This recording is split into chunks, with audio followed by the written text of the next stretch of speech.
Good morning, ladies and gentlemen. This is the Hydragons Breath Bow Wow, welcoming you back to the Archon's Adventures, the Heart of Darkness, our 5e D&D campaign. This is the 11th episode and episode 2 of the Convergence. This is our hero's perhaps penultimate, and perhaps even last, session left of this campaign. I'm very, very excited to see wherefore, if at all, we go from here. In our last session, our players had come to the previously idyllic town of Elmwood, a town of 50 to 100 people that originally was built around this sorceress tower. These towers are very similar to Orthonk. They're made out of a black rockish material, usually beyond the hands of mankind to destroy.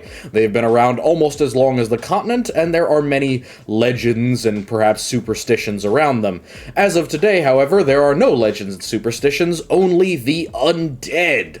As a result of the call-out of perhaps there being bandits in the area, a regular scouting mission with other Chaucers in tow has turned out to be an absolute fucking nightmare, as usual, as our party have stumbled upon the remains of these Chaucers, some of them up and walking around, along with lots of other very abnormal undead, armed with specialized human, or in this case, stolen dragonborn weapons from the city of Izin, and they have been invited in by one of these friendly undead who somehow still has a personality, the ability to speak, and memories of his living life. So Jacobson led them up to the top of this tower, where they came into contact with not only several of the leading Vrensburg cultists, the Dead Storm, Lady Foyatanda, the Lady of Stars, and Hera the Blood Knife, along with two more of the doppelgangers, and bypassed them to go directly to the top.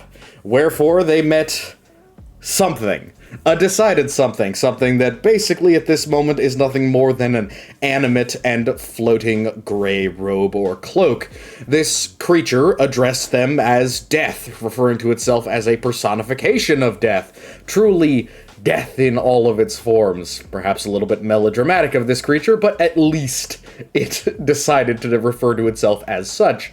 It also appears to have been responsible for the conscious reanimation of the Chaucers, two of which have now appeared in front of our lovely players, and the other one appears to still be downstairs. He referred to these individuals as Cauldron-born, as whatever sorceress or necromantic energy it apparently used to create them was done out of a heavy black cast iron cauldron, with a small trapezoidal piece of metal being deposited inside of it. So, do we have any immediate questions to what I just said before we hop back in?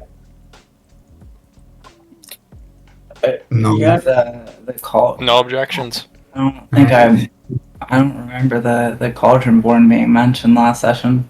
Yeah, didn't the deaf guy was like witness Cauldron, the Cauldron-born. Yes, he did, because he reanimated these two guys. Yep. So these were the other two Chaucers. The cloak. Yes. So, we are going to have you guys roll initiative, please. Well, Okay. I was literally just about to ask, hey, if these guys are hostile, can I ready an action? But The answer time is has passed. yes. Place The answer yourselves is, oh, thank God. on the map, please. I will be casting Blur immediately. Well, we're going to Can have I to roll also initiative. ready in action? No, We'll roll initiative. We're having to roll initiative first, please. Just keep track of it, because you guys are going to go first. The Cauldron-born do take a second to essentially come to themselves. This creature, this avatar of Vrensburg, as some of the cultists have called it, once more drops into his sibilant lower register and puts... I don't know if you've ever seen, the scheming image. But Deviousness. puts the very, tips of his robe or cloak sleeves together and says, "Amuse me. Prove your worth, heroes." I am going to need to work on that voice. Sorry. You guys will be in this area over here nearby to the stairs. So I'll ping where you is. So up here. Yes. Heroes? Who the hell is he talking about? You guys are supposed to be the new heroes. That was his reference. It's like, you got, I think he said it word for word last time, was you guys are the excuses for heroes, or these new heroes that they've brought into the area. Basically referring to the Chaucers as like bargain bin adventurers. Alright, no, fair enough. Fair enough. Bargain bin Literally, adventurer time. you were described it.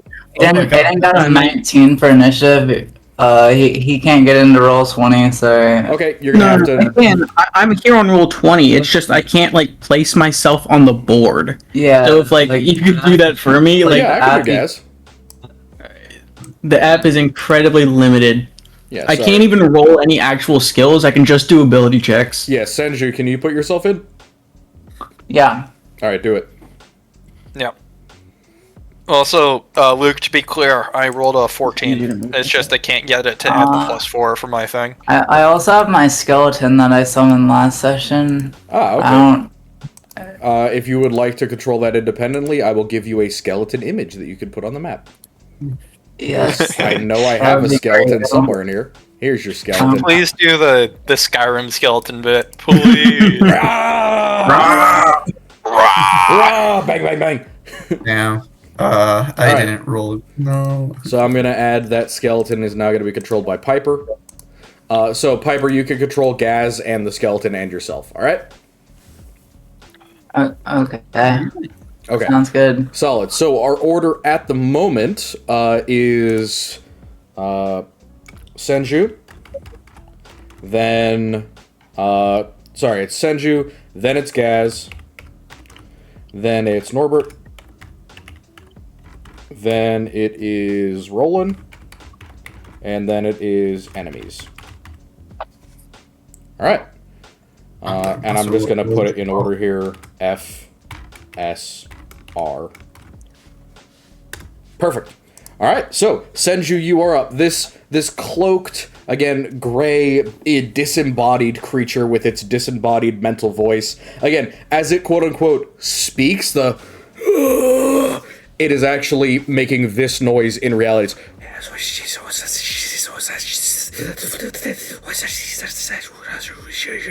So it is kind of whispering, and again, most of the actual movement of the cloak appears to be caused by a wind that you can't see, but the actual voice that you're hearing, is inside of your own heads. So, Gotcha. What would you like to do, Senju, please? Okay, Yeah, I know, we're jumping straight into combat here because I left you guys off on a combat. Yeah. My bad. I'm gonna Just measuring some cast... distances. I'm gonna cast Shillelagh Solid. first. Alright. Yeah. Bonus action, and then I'm gonna cast... I'm gonna cast Fire Shield for my second... Or for my action, rather, and... Should I choose a fire or cold shield? I feel like it doesn't really matter. I don't figure either of them have fire, cold. I'm gonna say cold shield, actually. Yeah. I'd definitely say cold. Do you want a general description of the three of them? Yes, please. Okay, so there's one in the center, looks like a black dragonborn. He's wearing pretty thin, like, robes, look like they're a bit ragged and crinkled, but they still look like some sort of spellcaster's robes. He's also not carrying a weapon. The other guy is clearly in plate mail with a greatsword. And then obviously you saw Jacobson before. He has a glaive and what looked like he has a shovel and then what looks like several daggers and like leather armor, plated leather armor. Okay, chat, let's remember that I'm the only person that can cast Revivify. Let's keep that in mind. Yeah, If let's you'd like a general- That ain't true. If you'd like a general guess at what they are in terms of classes, it is sorcerer, fighter, rogue. Yeah. Though also, hey, I can cast Revivify as well now, so... Okay, The question is, who's holding the diamond? Probably Pipe. That's Piper. Yeah. Alright, so you're just casting Fire Shield and casting Shillelagh. What else? Are you moving? That just basically means Roland can go up to your corpse. I'm gonna move. I'm gonna move like over here. Okay, solid. And then I think my skeleton goes right after me. Yes, I'll have it go on the same initiative. I'm not worried about that. Okay. And then I'm just gonna have him shoot at this dude. Okay, have you given the skeleton a bow? You don't Don't just they you have don't no, bows? you don't just raise a skeleton and it gets skeleton stats. I'm pretty sure. So let me check how the wording. It's raise dead, right? Or animate dead? Yeah, animate dead. Okay, I will double check. I'm pretty sure they just get the skeleton stat block like automatically. Let me check. For a 3rd level spell, that's what I'd expect. For real. You know what? No, that's fine. Yeah, you're fine. All right, go ahead. Real. Roll your skeleton attack. What's the attack bonus? Whatever a skeleton's would be. Okay, well let me pull it up then, Mr. Attitude. I'm sorry, I didn't think I was gonna have to pull up. I have so many other stat blocks. Shush you. To be entirely fair, Piper, Oh, wow, it is your skeleton. Yeah, it is your skeleton. Oh, plus. True. Plus 5. Oh, wah, wah. And the skeleton's gonna move over here, guys. All right, sure. All right. Wonderful. And I don't think a skeleton can do fuck all else. Probably not. It's a skeleton. So, Gaz, on to you. Alright, I'm gonna activate Frenzy. That just gives me essentially I can attack with a bonus attack, just not this turn. So that's 20, 30, and then I'm going to, what is it, a d20 plus 7 for my big teeth. I'm just gonna attack him, the Dragonborn. Okay, Does go right ahead. Barb get a bonus, or is it just for attack rolls? I don't think Frenzy gives you an actual rolling bonus. It just gives you extra damage like Rage, but it lets you attack Yeah. It lets you bonus it's attack. Just a damage roll. Mm-hmm. Yeah. Attack roll. Oh, I got a crit! Holy shit! I got a 20. Peep that. Nice. Oh shit! Okay, and Let's go. I roll a d12 plus with a d6 for damage. Wonderful. Which one of these? The D12 has 12 sides. I know. I'm D6 trying to count that high. Indeed, DM, that is what a It's not a dodecahedron. That's 20 no, sides. No, I didn't say. It's an You're talking about icosahedron. D20. The holy icosahedron. The holy icosahedron. All right. A new hand touches the icosahedron. Oh God, Maria, you bastard! 6, 13, and 26. Remember, you're only doubling the rolled dice, so whatever the number is on Okay. your rolled dice, you double that. Yeah, 26. 26 plus 2. So I did 28 damage to that cunt. Nice. Damn. Very good. Yeah, Ow. so as you smack this guy, you kind of expect normal undead to just kind of take hits, and not really have any physical reaction. You watch as an actual expression of pain goes across this creature's face, but then you notice that it's not the body moving. The greenish kind of filler that is filling this thing as if it was blood or with gaseous flame. You kind of saw it before when you took a close look at Jacobson. It almost looks like an after image is the thing that's grimacing as you hit it. So as you strike and cut through the center of its torso, you watch as coagulated blood and bits of ripped off, clothing and such, they shred and they feel physical damage, but there's no blood and there's no bleeding, only a faint wisp of greenish smoke that comes out and touches itself back together as if trying to maintain its shape.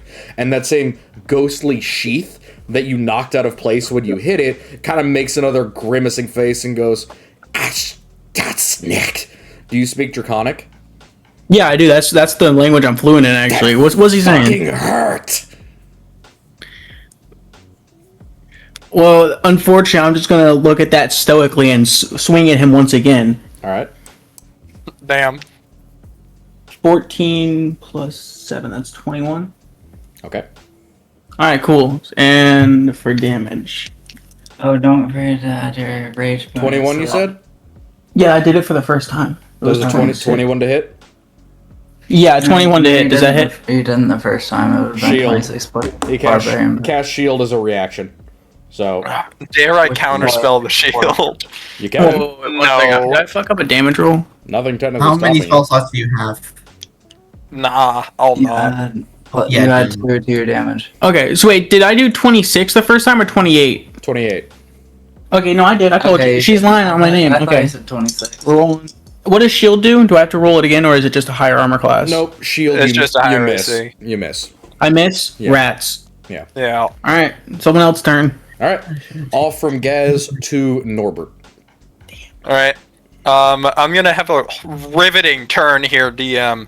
I'm gonna 5, 10, 15, 20, 25 to be in range of the sorcerer. I'm then gonna cast Blur, and then for my bonus action, I'm going to shift. So I'll get my bonus to AC and health, and I'll pass the turn while I'm calculating that out. All right. Sounds great. Is that's it for you? Damn. Yeah, that's it. All right, Roland, you are up. Wait, me? Not. Oh, right. Piper went first. Yep. All Roland, you're up. Roland, I have a really quick question for you. Yes. Do you have Repelling Blast? Yes, I do. Do we want to try and obliterate the rogue? Please Do you get him want off. me to try and obliterate this guy? Or the other guy? The rogue would be The- Jacobson down here. Yeah, Jacobson. Oh, this guy? Oh, yeah. Do you want me to? It was you. I'm just putting the idea in your head. Would that immediately get me killed, or would that be really funny? Would the DM punish me for killing Jacobson? How exactly do you intend to kill him? Well, not kill. Well, to push him Push. down the stairs. It's only gonna push Not him like kill. It's just, only gonna push him like you know. 10 feet. So you would just add 10 feet to his move. Yeah. You gotta understand. Oh, he's in the. The combat, question right. is, would we be able to push him over the railing? He's on the stairs right now, so no, not from the angle you're at. Well, wait. Wouldn't he tumble meant- down the stairs because he's getting flung backwards? That's not how pushing works, unfortunately. It's just on map, That 10 makes feet sense. back. So yeah, he would fall backwards, but he's not gonna take any damage. And he's not Damn, gonna that Looney sucks. he's not gonna Looney Tunes down the fucking stairs. I'm not saying. If only, if only. It's not that hard to stop yourself falling downstairs if you're not brain dead, especially if you're just being pushed from one direction. You just spread your arms Dude, out. it's.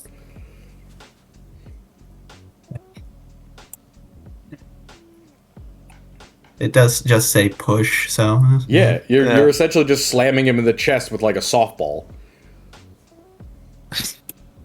I mean, yeah. Can push the creature up to 10 feet. Okay, so. Yeah. You thinking, so we thinking, how does everybody else feel? Repel and blast on Jacobson? I mean, so long as it keeps you from being stabbed for a turn, maybe. You know what? Yeah, we're gonna do that. We're gonna repel and blast. 2 blasts into Jacobson, alright? Alrighty. So what's your roll to hit? Alright, +8, let's see. That's roll 1. Alright, that hits. 21. 21 hits. Does a 27 hit? 27 also hits. Yep, both hit. Okay, and we'll roll damage. 13 Okay. and 11. So 24 total? Nice. 24 total, yep. Nice. And I think, do they both? I think they both proc if that's the case. I think they both. No, I believe it. I thought it was only. Choose an unknown. When you hit a large or small creature, it says when you hit. Okay, so then Yeah. I'm gonna put him essentially off by 20. That's, yeah, 20 feet. You get that boy away 20 fucking feet. Yep. All right. Solid. Is that it? You moving? Let me see. Do I have? We don't need any healing yet or anything like that. Just keeping our turns snappy. Senju and Gaz, get yourselves ready for your turn. Let me know. Make Yeah, sure you know yeah. what I you're am gonna move a little away from the stairs. So what's my movement is 25 or 30 actually. So I'm gonna move near Senju. Okay, sounds good. On to my folks. We have the fighter first. I'm going to have this fighter individual. He's not in combat with anyone right now, so he's just going to rush Senju. This is why I got you. Yep, full run. Again, you see the same type of affectation where the body appears to still be a corpse, but there's something animating it that's taking the form of the person it used to be. So, while, like, the kind of face is a little bit sculpturarized from being dried out in the sun for, like, 24 hours, you can see a clear greenish sheen, almost like a ghost, of a human face covering it, almost, again, as if it were trying to cling to the flesh behind. As Oh it picks wait, up this I need great sword, a tries to swing at you. I need a Constitution saving throw from him. Okay. Is it poison? Necrotic. Okay. Let me check something real quick. This is one of them lore things I gotta look for. They may be immune. I think they're That'd be resistant, if I remember correctly, but... It'd be really funny if they were. Oh, they're only resistant? That's hilarious. Oh, you motherfucker. Alright. The body is still flesh, as far as I know. Oh, yeah, the body is flesh. The recalled soul, that's a very different situation. Absolutely. And Sorry if, technically, that's what you're damaging. The body is just the host vessel for these fucking things. Oh, these are like, ugh. Oh, chill touch might Yeah, actually be a really they are the good gear Cauldron skill. Born. They are legitimately a very, very specific type of creature. They are not That's standard. cool. They're pretty far from standard undead, TBH. All right, god damn it! I knew I put it somewhere in here. Chill touch might be pretty good here. Could give him a disadvantage on attack rolls. Yeah, for sure. Mm. Come on, there it is. But also Found it. missing out on a lot of damage if I use that. So Might be good for longevity though. False body. Oh, Jesus.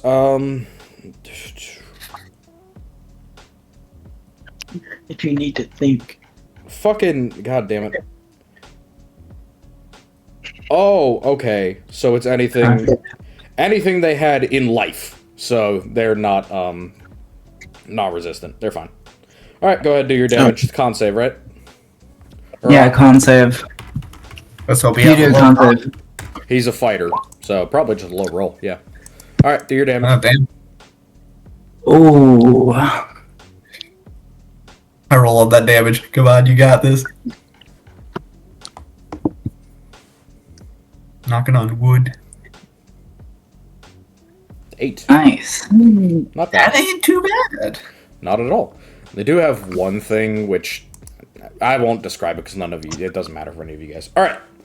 So once he kind of comes through this veil of necrotic mushroom spore, to which his basic response is just, again, you don't see the body flex as much as you see this greenish oversoul kind of react to it in disgust and attempt to like mime a spitting action, like patooey, before it takes 2 swings at you.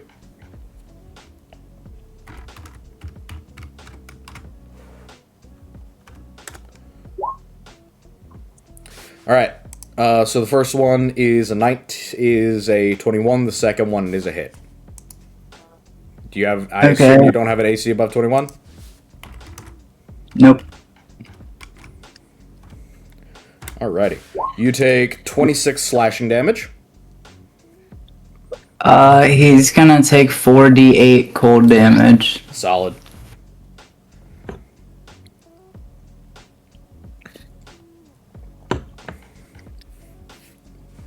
Dude, you want me to roll it or are you gonna roll it? I can roll it. Please do.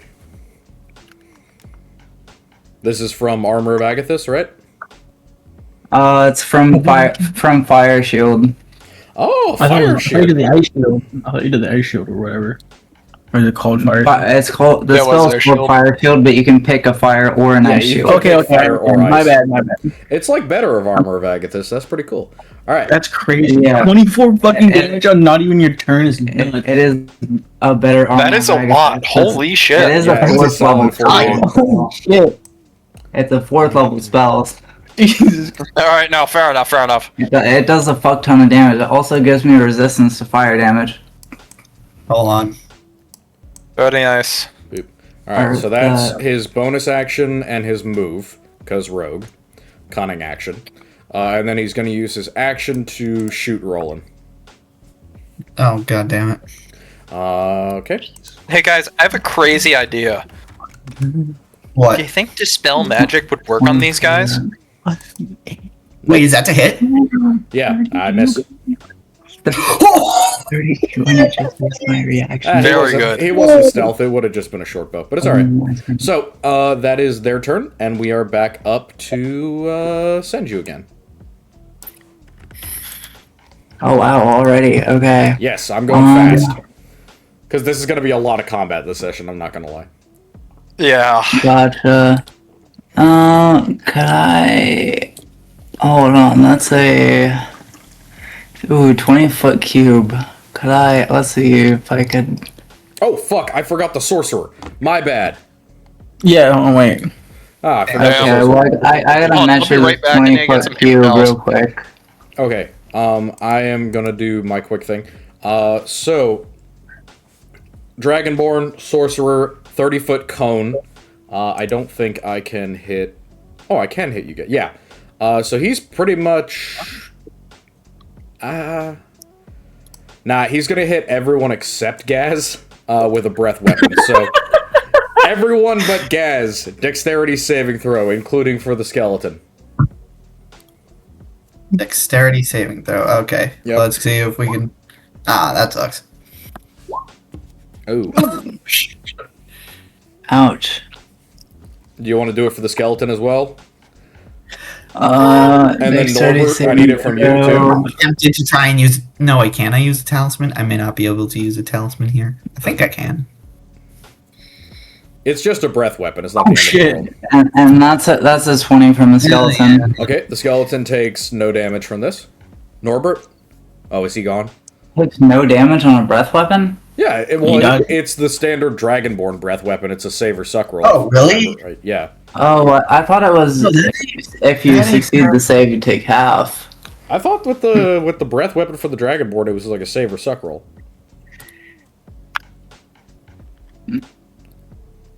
I'm looking it up.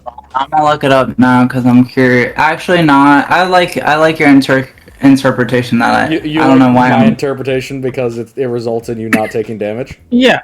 Yeah, I don't know why Sorry I'm about that. arguing I'm with back. this. What just happened? You give me a dex save, please. Oh no, it is half Okay. damage on a failed save or on a successful save. Oh, I shouldn't have said And what was the anything. spell? No, this is a breath weapon. Oh, breath. Okay, cool. Yep. Yep. So give me a save. Saving. You fail. All right. That is- Everyone who failed 13 acid damage for the skeleton, 6 acid damage. All right. 13. Yep. Alright, so That is bad. a nat 20 for my save. You're not. You just did a dex save. Constitution saving throw for retaining concentration. Oh, got you. And you have advantage on that because. Yep, because of Warcaster. Or no, Gotcha. not Warcaster. No, it is Warcaster. Yeah. Okay. Yes. Solid. Love Warcaster. We love a good Warcaster. All right, Senju, back to you. Sorry about that, guys. I knew I forgot somebody. Okay. Also, you will That's notice that even though the body is damaged, this spray of acid still seems to come out of this body that is no longer functioning. Oh wait, actually, I'm gonna absorb elements on that last attack. Okay, that's a reaction, right? Yeah. Solid. Okay. And Starring you. oh yeah, I guess that means I wouldn't be able to. But whatever. So then I'm going to do a melee attack, and it's gonna have a lot of dice. All right. Oh hell yeah, bitch. That's nice. Oh. 25 and 26 for Let's go. Shillelagh. That is pretty nice. And then damage. And then roll this damage. And then roll this damage. And then roll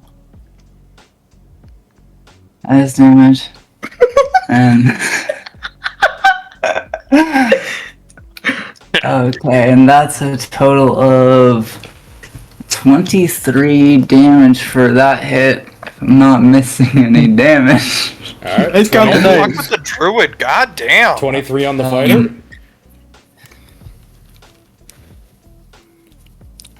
And do I want to use my bonus action for anything? Nah, I'm good. And that will be my turn. Okay. Solid. That is a kill. Oh, let's Yeah, you just go. fucking obliterated it. Dude, I just absorbed that acid breath and then absolutely Yeah. hit his ass with my stick and exploded him. Yeah, so Absolutely you guys insane. watch as the first Black Dragonborn sprays a squirt of acid that hits everybody, deals some significant damage, like a 40-something overall, and then Senju whips back his big fucking stick, and the shillelagh is very much like I imagine. It just grows a shit ton of enoki mushrooms at the very end when you cast shillelagh, and you just bring it down like a dude trying to break. Absorbs, it also absorbs the acid breath. Okay, Like gotcha. absorb it. Yes. So, and you just whip it down at this guy, and you watch for a second, the body just breaks. Like, you watch several of the ribs crack open, parts of the exterior flesh melt and start running like tallow, and for like a split second, you watch that greenish spirit energy stand where the body once stood, before it just slowly starts to dissipate, as if it was like fog in the air. Wow. Damn, okay. All right. What are you gonna do at the end of your turn? Do you want to move? You don't have to. Senju, do you want to move? I'm gonna. Wait, question. Can you have your skeleton move? Yeah. Do you want your Well, skeleton to move? that would be after my turn. I'm gonna move over here, Yep. All right. Solid. And your skeleton? and my skeleton. I think it's better at. Oh, it's like literally the same if I use my. I'm gonna stick with. Actually, no. I'll go in, use my short sword. Okay. Go ahead. Roll Say away. +5. Oh, 13. Rough. It does not hit on this sorcerer who finds himself very surrounded. All right. Thank you very much. On now to our most beloved Gaz. What are you doing for me, Gaz? Swinging it. Swinging it. 13. I got Swing a it. flash of 20. Swang in it. That's a hit. Flash of 20. Let's see this roll. This is a 10. Oh yeah. All right. Ooh. Nat 1. No, I did. What is that? I think I did 4 damage. All right. Rough. Second swing. All So right. Second swing. 4 damage on What? the first one. You don't. You hit, but you. Yeah, I hit. I got a flash of 20 on the attack Oh. roll, then did 4 damage because Oh, I rolled 2 ones for Oh. damage. Unfortunate, How unfortunate. indeed. I thought your modifier was +3 at this level for Berserker. No, it's only Wait, plus no. 2. We checked. Well, Oh, damn. The rage bonus is plus 2. True. You're right. And- You're right. I'm tracking. Wait, what Alright. about your strength modifier? 10, 17. Does that hit? Yes, it does. Do you add your strength modifier to the bonus? No, to you the just add attack your roll? strength modifier to the damage. Yeah. Oh, Is it's it the just- damage, so then it would be. Plus 4. Yeah, so. Oh, okay. Well then, Sorry. just for simplicity's sake, after this turn, it's plus 4 because Okay. I don't want to go back and count bullshit. No, I already did it. Well, I already that did it. would It's just just be plus eight. 4. I got it. Okay, never mind then. Well, 11, 13. I always keep forgetting you're still a new player. It's still the first campaign you've ever been in, so. Yeah. But, okay, second swing at it's 17. Okay. Is that 17 damage nope. or 17 to hit? 17 damage, and I got 17 to hit. All right, solid. Ooh, 17 to 17. All right, how would you like to kill this sorcerer? I just wanted to be a crack down, just essentially exploding the stupid dragon head. His stupid fucking dragon head. Just overhead swing thump down, and like a cartoon, his head just caves in. Yeah, Bonk. so Bonk. you just cartoonishly bonk him, much again as if you were a man splitting logs or cracking rocks on the line, as it were. And you watch as this draconic head, not so unfamiliar to yours, splits open and squishes. You watch as the kind of duct canals splatter blood in both directions, and the body kind of crumbles to the ground more than anything else, because it looks like a lot of damage on this corpse was sustained to its legs. You watch again as this greenish geist kind of wavers in place for a few seconds before it too dissipates. Can you give me a perception check? Or an insight check? Sorry, insight. From specifically Gaz, yeah. Here, I gotta check what my insight is. Alright. Yeah, my insight's a +1. Yeah. So I'm honestly concerned at how easy this combat is going so far. Don't. I got an 8 to my insight. I rolled an 8. Okay, yeah, so you don't really notice anything as it goes down, sadly. Goodbye, green fart. Yep. Damn. So the Dragonborn Wait. disappears, leaving only For Jacobson. that one I rolled an insight, but I didn't roll an insight for the one I killed. Yes, because that guy was not of a race that you are very familiar with. And also, he kind of got killed in one fucking hit. This dude has had a couple seconds to realize he's probably fucked. The difference is significant as to how these souls are reacting to the damage. Okay. Running and screaming a war cry, Gaz bounds across the entire room, meeting him right here to just swing once again for a bonus action. Fair enough. Oh shit! That's a 26 to hit. That hits. That is. Damage. Oh shit. 4, 10, 14 damage. Okay, solid. Sorry, That'd be 16 damage. What? 14 plus? Oh, Yeah, 16. Okay. 'Cause you're- okay. So it's Yeah, 16. okay. 16 damage. Okay. 16 damage. Sorry, I'm not good at math, unfortunately. He, you notice that again, the body doesn't react as you just smack into him, but the eyeless face twists, and that tiny bit of greenish black smoke that you'd observed before kind of curls a bit, and Jacobson just kind of chipper says, "Real sorry about this. Didn't mean for it to be such a hassle for you." Okay, sometime happen. Roland, it's your turn.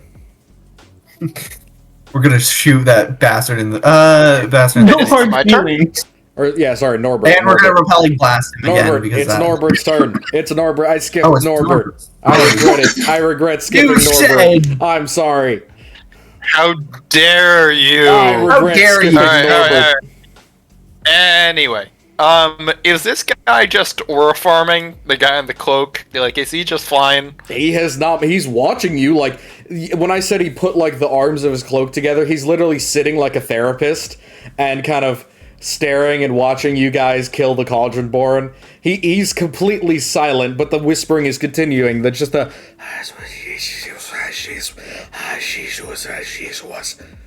But he's not saying anything in your minds. Alright, my intuition, as well as Norbert's, hopefully in this case, is that this guy is fucking plotting something. Plot. I don't trust him. This motherfucker be scheming. I'm not gonna attack him. I'm just gonna go help, what's his face, Gaz. Gaz, Yeah, my man. I'm gonna- The bear is I'm here gonna to roll help to you. hit with my scimitar Go ahead. using Booming Blade. Also, fun fact, it also does a D8 of thunder damage on the actual damage roll, Yes, I regardless of if they know. move. I saw the short too. We know. That is a 15 to hit. Ah, yes, the Fire Scimitar. I forgot you bought that from Nodwell's. Nice. Honestly, very worth the price. Oh yeah, dude. Then again, it's like early game item, costs very little money. Nobody's picked it up yet. I'm so glad you did. Also, right. for real, Question Fire of the hour, Scimitar is though. just a based like weapon archetype. Yeah. It's a desert-coded character item in like a coastal town, which I love. All right, go ahead and do your damage. 15 hits, by the way. Oh, awesome. Yeah. All right. Also, Sorry, if that remind me was to what you were pick up waiting the for. shield at some point. My He- AC he could be a is- lot higher, but I just haven't. He is just a rogue, just to be clear. He's like for reference, just like out of character. These guys are level 3, because that's what they were in life. They sent a group of level 3 adventurers to go deal with some bandits, and this is what they ran into. Terrible, man. That's awful, These are the dog. atrocities, right? That's Yes, dog. these are the choices. You are observing the end of somebody else's level 3 campaign one shot. Rough. Oh, that's a low damage. All right, so that's 4 slashing, characters? 1 fire, 5 thunder. Like, is this like actual real people's characters? I'm not telling you that. But he is It'd be dead. funnier if it was. How would you like to do this? That's hilarious. It's quick. It's well, not clean, but like clean as it can be. It's just a slash across the chest. Yeah, perfect. Very So, simple. As you just whoosh and you slash right across Jacobson's chest, he kind of puts his hand over the injury for a second, and again that same kind of connective tissue of greenish smoke comes out, and he says, "Oh, bugger. Well, see you again." And the body kind of topples backwards down the stairs, and the ghost remains for a split second before it too disappears into the ether. Uh-huh. So, as the last one falls, we're going to remain in initiative. As we continue onward here. But I'm just posting it I have to write something. to make entirely Here. sure. I will move 5 feet with the last Really movement. quickly, actually, hold on, wait a second. Yes. When it's my turn, can I grab the undead? What weapon did the undead fighter have? I'm probably gonna want to grab that. I'm not gonna lie. He had a great sword. Yeah, can I snag that? Because my Leomano only has so many hits before it becomes a before it becomes a D4 weapon. So Yeah, it is a great sword. He also has plate armor, but that is going to take like at least a half hour for you to take off and put back on. yeah, no, I just need the sword. I don't need the armor. I'm Yeah, not you doing can it do for that value. on your I'm doing turn, it but it's for- not your turn yet. Currently, Okay, cool. it is Roland's turn. Yeah. So, Roland, what would you like to do on your turn? I'm going to finish out this round before we do anything else. You know what? Hey, Senju, how are you looking right now? Health wise. I still have temporary HP. Perfect. Wow. Damn. That is a flex right there. I still have temp HP as a flex. God damn. I'm a humble brag. Guys, you have very bad mood. Walked in with aura like And so everybody's looking all right. there's a yeet. I don't care about heavy armor. I'm naked right now. I don't want the heavy armor. There's yeet. I'm a barbarian. playing. There's slowed reverb yeet playing. And I'm like, I still have temp HP. I still have temp I don't know HP. if I want to attack the dude just yet. There's no other targets. There's a pile of bones and innards and flesh over in the corner with a big helmet on top of it. If that counts does that count as a target? Maybe. Maybe. Does anybody have shatter? We've seen it a couple of times, and every time something bad has come out of it. Every time I see a pile of bones, something bad comes out of it. Look, Yeah, hey. that is True! technically that is not true. That is not true. You guys have seen 2 piles of bones out of which nothing bad happened. One at the Painted Shack and another one at the entrance to this town. Nothing terrible came out of either of those piles of bones. Screw you. We saw one. That's not true. We saw one in the sewer at the very beginning, and the something OTO did come. Yeah, out. well, then it's 50. The OTO came out of that. Well, so assuming that this is a bad pile of bones, you are 50-50. And that's not even a real trend. Assuming this is a bad pile of bones, of course. Correlation does not equal causation. Yeah, and neither does Oh flipping my a coin mean that you're good at getting Oh heads. my god. Alright. We can agree though that a pile of bone is at the very least ominous, right? It is more a pile of flesh and organs than it is bone, I will admit. I should have 8. I just didn't have a pile of flesh and organs in my image reference. I did have a pile Okay, of bones. Luke, go off with your large creature. Whatever. Hey, just to double check, we're level 7? Yes. Yes. Okay, so that is 1 plus my warlock level, so that should be 8. Alright, Right. so That's right. is that the So I end of have your 8 turn? healing light. What? Is that the end of your turn? No, I haven't even done it because you guys have been talking over talking this whole time. Go ahead. Sorry. Because each one is a d6, I'm going to use 2 healing lights on myself to heal up the 13 damage that was done to me, which is a Okay. bonus action. Solid. So let's roll those d6s. Go ahead. We love D6s. Slash R. Some of the best ways to heal D6. oneself. Damn. Very nice. Hey, Nice. 10. Nice roll. Yeah, that's 10 health back. I still have 6 to use, and I can use a max of 5 in a turn. And then, I guess, do we want to shoot? Here's my question to the party: what are we most worried about? Do we want to attack, or do we want to see what happens? Worst case see what scenario, happens. I can throw an alchemist fire on the flesh pile. Okay, I could just go full hog here and do a wall of fire.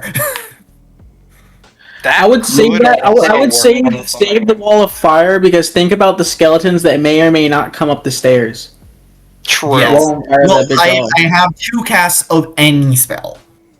Okay, I would Yeah. just say hold off on it until something happens.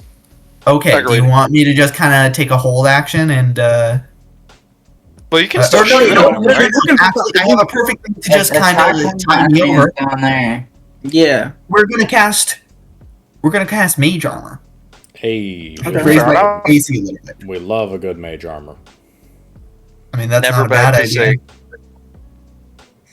That's probably not a bad idea in this No, case. So that not what, at all. Definitely raises not. it If we're staying in 13. Yeah, not a I bad think that idea raises at it to 13. all. All right. So is that all you're doing? Just to double check I just want to make sure I check the pleated robes. It's just a once per day, right? GD6. I believe so for each spell. Yes. That sounds right. Where are I know I wrote the pleated robes down. Oh yeah, robes, mage armor. Yeah, 1 free cast of mage armor. Without casting a spell slot. Perfect. So that All right. forget what solid. mage armor. Yeah. So is that what you're doing for your turn? Yep. All right. I now have a 13 in my AC. Good. You're not moving. Well, you know what? We're gonna move near. We're gonna move over near. I have 30 feet of movement, so I'm gonna move behind Gas. Cower behind bad the option. lizard. All right. Yes, cower behind the lizard. Entirely reasonable. Entirely I'm reasonable. running over to that guy's corpse for his sword. Well, I could do something. that's at the start of next turn. I would allow, if you wanted, since Roland is moving from there, I could say you could ask him to pick up the sword for you as a free object interaction and give it to you. I'm cool with that. Are you? Yeah, Roll could it have just kind of Yes. rolled over to me? I pick it up, give it to him, sort of Yes, thing. I'm cool with that. All right, because technically Yeah, you're allowed yeah. like a sentence or two between each other in character. All right. That's each. I mean, each I round, literally have roughly. telepathy, and now whenever I can also touch somebody, and I can see and hear through their eyes and ears. Yeah, that works absolutely great. Oh wait, you benefit from any special sights, and you are blind. Give big one sword. Give me sword. 2 ion surroundings. Wait, so I can literally. That's actually really cool. Gaze of 2 minds is pretty cool. So if my character gets blinded, I can. Shapes. Oh, that would be All right. so cool. Is that the end of your turn? You just have yes. Okay. Yes, it is. So, as you end your turn, and the last of the Cauldron-born have been defeated, you hear a skeletal clink, clink, clink, clink, as there's a sound of clapping that appears to be coming out of nowhere. And you hear once more the whispers getting louder, and there's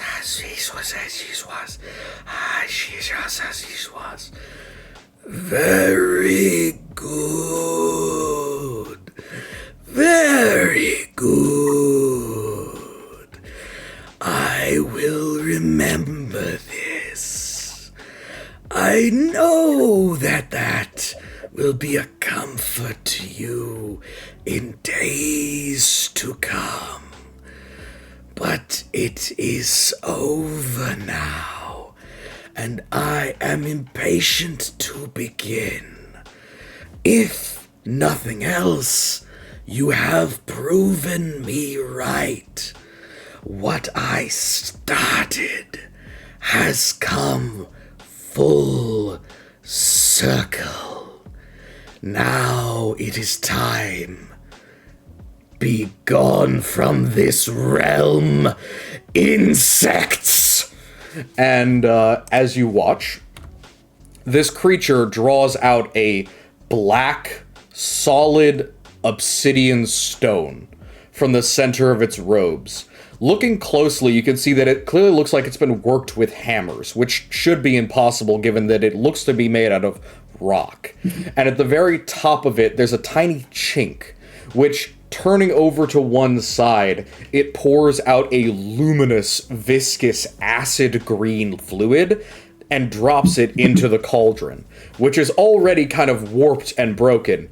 And as it does so, the interior of the entire room is flashbanged by a red-greenish light that goes off like a firework, spraying black and green smoke up into the atmosphere. You watch as a billowing cloud of swirling steam and darkness, shot through with tiny pieces of green light, again like fireworks sparks, spraying up, filling the ceiling like a grease fire in the room, pouring back down like a heavy billow of black rain, before it begins to slowly seep again out of the cauldron, increasing in volume and velocity as the iron at the top of the thing literally heats up to white hot, and then the cauldron itself begins to rattle, shake, and melt as more and more billowing green-black smoke sprays out of it.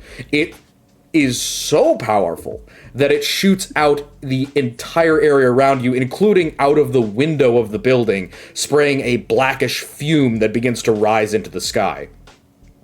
As it begins to continue and increase in volume like an ever-increasing storm cloud or mushroom cloud, the wispy figure's arm gestures towards the pile of bones and flesh in the corner, and like a whip crack in your mind, it says, "Slave! Murder them all!" And you watch as this pile of bodies, this foul amalgam of death, pulls itself up and begins to stand tall. Not all of this creature is in one solid piece. You watch as bones and sections of wet meat slop off of it, but the helmet appears to be containing what this creature is. And as this aura of evil darkness spreads out throughout the room, this thing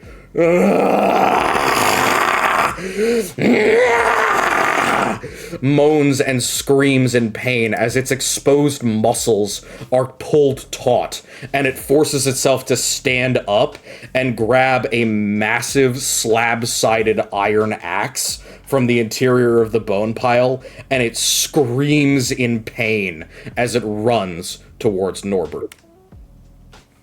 Oh.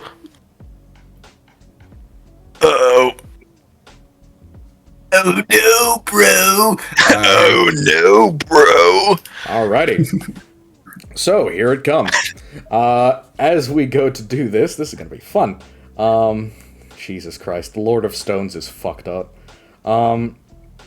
Stones, I don't see any stones, dog. Yes, the Lord of Stones. Yes, he's considered always in that. Okay, so the Brute's Executioner, which is what this weapon is. It is a huge two-handed iron axe, much like that of a skeletal minotaur. He wields it more like a bladed club than a true weapon. Lovely. Yeah, so he can strike an area of up to 10 square feet. Within... Yeah, it's... Yeah. Hitting two enemies next to another, or dealing extra damage to a single target. All right, so he is going to pick Norbert as his target. He gets one attack. So it's 1d20. Just checking. That's a 27 to hit. No shield is gonna protect me against that, dog. Yeah, pretty much no. A Silvery Barbs isn't even gonna do much to a +12, I'm not gonna lie. He does get... Oh, actually, no, he does get disadvantage on the attack. Okay. Because of Blur. Oh yeah, because Blur. Let's hope and pray, everybody. Come on. That I can shield. Okay, there you go. Shield. Nice! I cast shield within a fucking inch of my life. Yeah. Solid. So, you watch as this massive creature runs towards you, swinging this axe, which is almost the size of your entire body, and you feel yourself literally swing and fly sideways, just barely managing to catch onto the pillar of the stairs before you get absolutely smacked.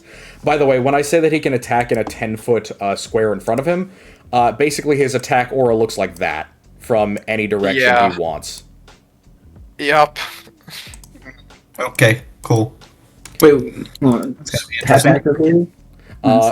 also, considering that it is his turn, this is going to increase by a 10-foot radius each turn. There we go. From the inside of the cauldron, it increases 10 feet every turn. All right.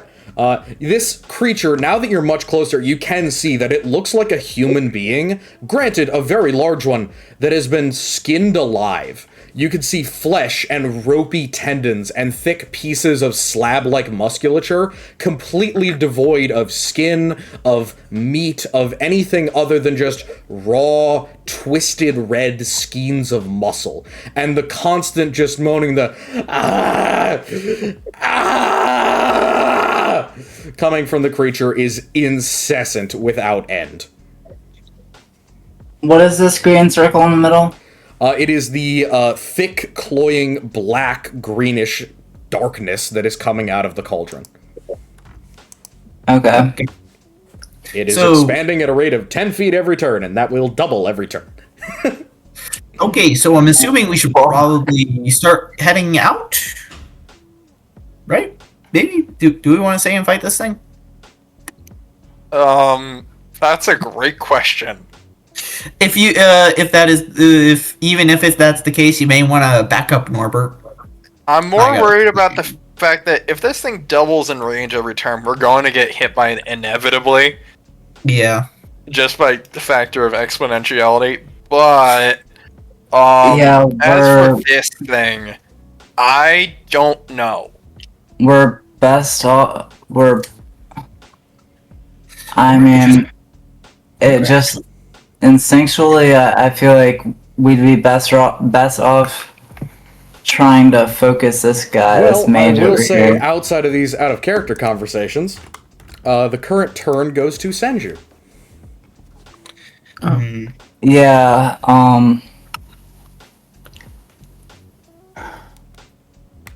So what's the plan, Senju?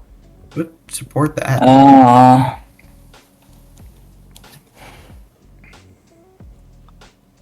Make up your mind. Come on, let's go. Would I be able to theoretically dispel the magic on this magical darkness, or no? You could try. It's kind of like smoke or steam. Again, the reference image was this. It is a billowing, heavy steam or smoke. Oh, I don't know if I like the odds with I could try, considering I'd have to ask Pecky to do that. Pecky. Ah, yes. Wonderful. Nice. I wonder how Becky's doing right now. I hope she's okay. But she's probably just making She's fine. I know. Surely she can feel how evil the area is around her. I'm sure she can. Whether or not she can do anything about it, I don't know. Yeah. I mean, should I try, chat? Don't ask, chat. Make a decision. This is in character. Unless you're going to say something out of character, I don't want it influencing you. Who is this chat? Okay, fair enough. I think Senju would try. Pecky, what's going on? Can you help me out? The tiny fairy once more floats up from your backpack, sees the situation and it goes in that you're in and says, "Bitch, what the fuck?" And just like very panicky, you can see her hands immediately start shaking. She goes, "What the fuck? What the fuck? What the fuck? What the fuck is that?" And she sprays a bunch of golden and white sparks at the magical darkness, and you watch as it just gets utterly fucking consumed with no evidence that anything happened whatsoever.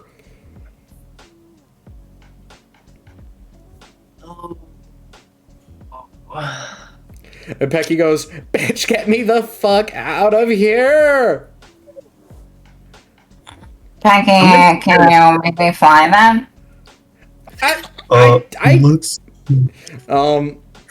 She like looks around in panic, like, "I can't, not right now."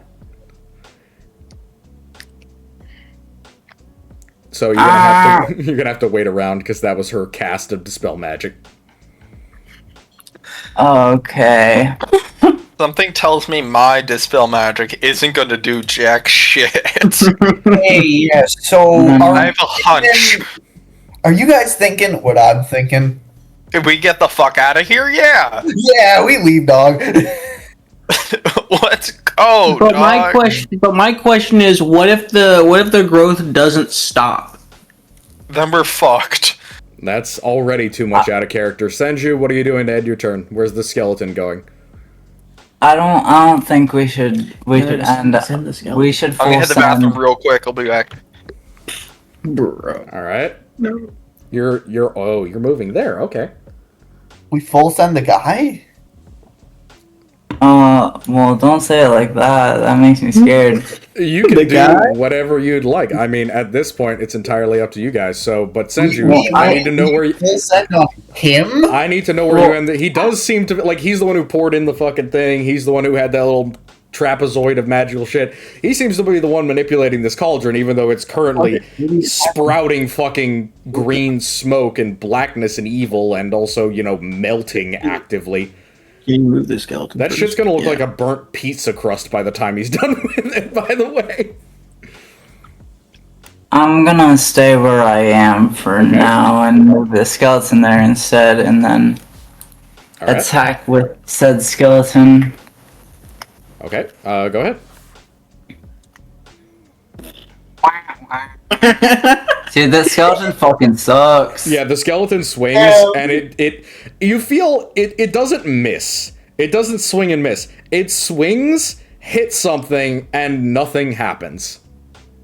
Uh-oh. Okay. As if it hit a solid steel wall. All right. Okay. So that's it for you. Let's go on to Gaz. What is the plan, Gaz? Can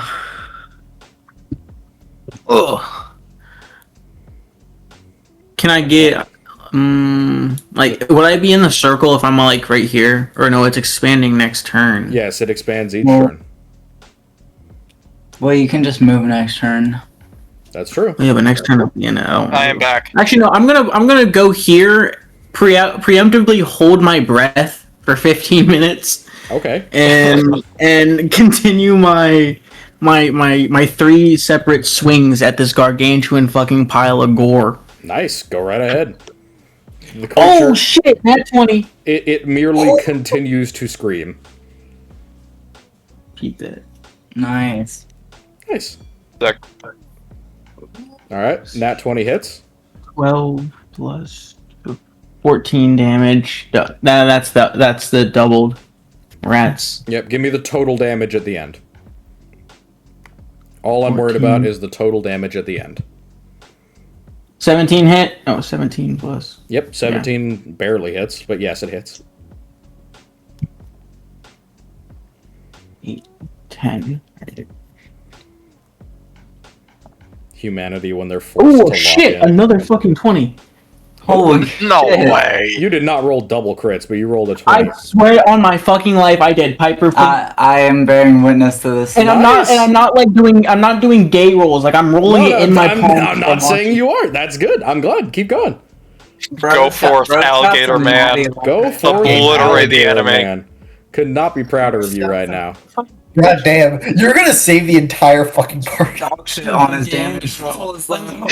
Just give me Bro, the Solo's the fucking. all I'm looking for is the total damage at the end. Just total damage at the end. 16 plus 14, 30 plus 10, I think.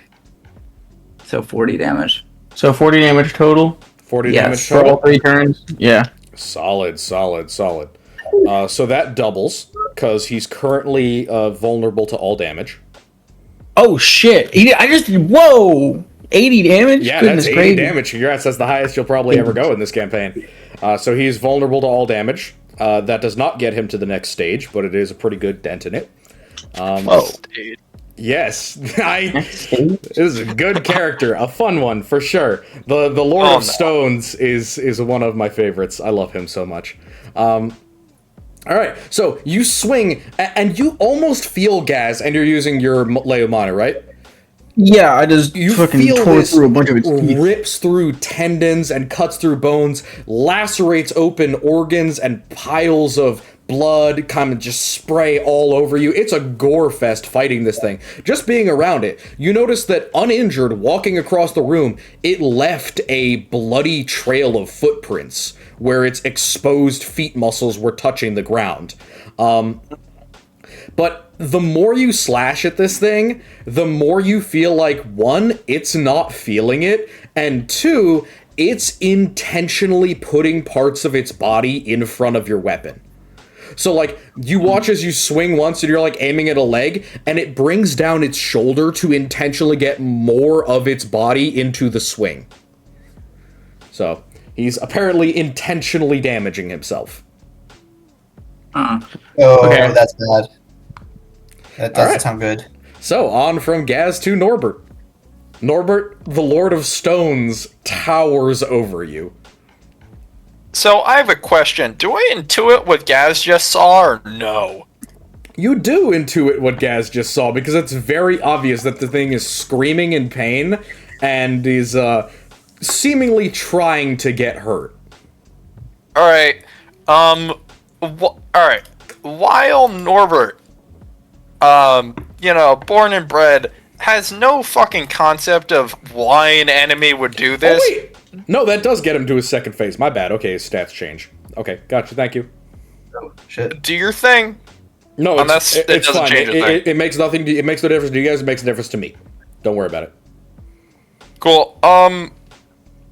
Norbert's not a fan of what he just saw, and he's gonna yell, Gaz, get out of there, let's go. And he's gonna cast Ray of Frost on the thing to try and slow it down while we can get a getaway. Okay. Oh, yeah. Oh, wait! Uh, Hunger will be good here. I will roll to hit. Roll 1d20 plus 7, I believe. Yeah, that's right. It's a Nice. Damn! right. Okay, perfect. That is a 9 to hit. Nice. Okay. All right. So how much did it hit? A 9. That does not hit. He currently has a. Well, don't worry about it. Yeah. Yeah, well, that sucks. Yeah. You spray it. He kind of just ignores it. You're not sure how well this creature can see, but then again, that big ass helmet is kind of making it hard to even see this thing's face. Not that you would want to see this thing's face. I'm gonna... Fuck, is it gonna get an opportunity attack if I move back 5 feet to the stairs? Yes. Balls. Alright, the better question is, does it have the strike profile? Its only difference in the 10-foot radius is whether it's hitting 2 targets or 1 target. If it's an attack of opportunity, I'm using the 1 target attack. Because it's the same type of attack from the Brute's Executioner, but it's just at a different target. I can either hit 2 targets within 10 feet, within a 10-foot square, essentially, or I can hit 1 target. Alright. Fuck it. We ball. Hey, yo, I really wish you weren't right there, guys. There are cool things my god. do. Sorry, bro. I wish I didn't hear you say it was going to double by the end of next turn, because I want to move in to try and draw some fire away from Gaz. So again, you don't know... I mean, you technically would know that in character, because it is rapidly expanding. Like, to the point where it's already covered the ceiling, and it's spraying out of the cracked hole in the roof and in the side of the wall. By the way, I should probably illustrate where the damage to the wall is, shouldn't I? This Alright, I'm going to area- yell out, Gaz, come next to me. Trust, Gaz, trust. Actually, This area is, like, cracked and broken and shit. I don't know do if I know even if have... I move 5 feet toward it, is that going to hit me Right. next turn? When it 25. moves, or no? I don't know. Oh, wait, sorry, what are you You saying? don't know? If I move 5 feet towards the monster, is that going to hit me by the end of the next turn? The aura? Well, you can just measure out 20 feet. So anything... No, like in character, am I able to intuit it or no? Probably you could figure it out, like, oh shit, that's about to fill the room in 1 turn, or 2 turns, basically. Oh. Roland, give me a perception check. Oh, sure. Oh, wait. Okay. Interesting. 'Cause Is this related? you're the closest one to the stairs. It is related to the cloud. Oh, okay. Perception.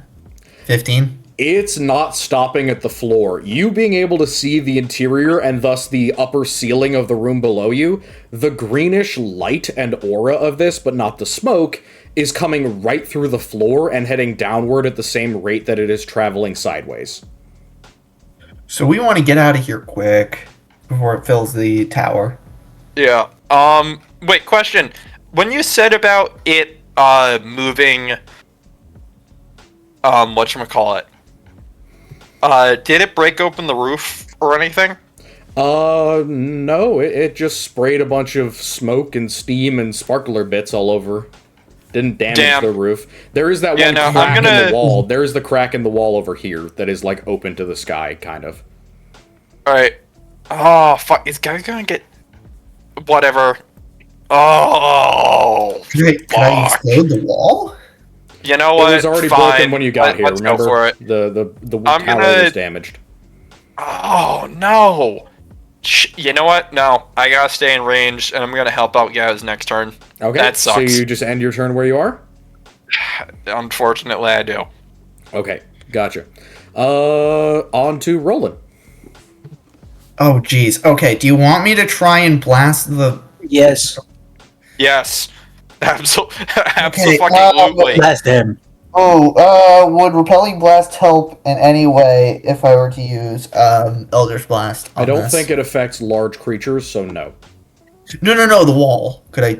Oh, you know what this tower is made out of. You know it's far beyond your arcane ability to try and break.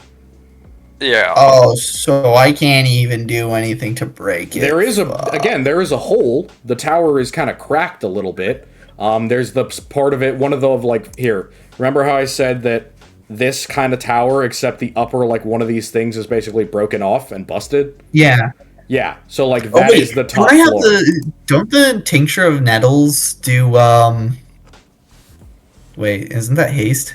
Do I Yeah, remember? it's a speed thing. You take damage, but you get haste, basically. An extra action, I believe it specifically says.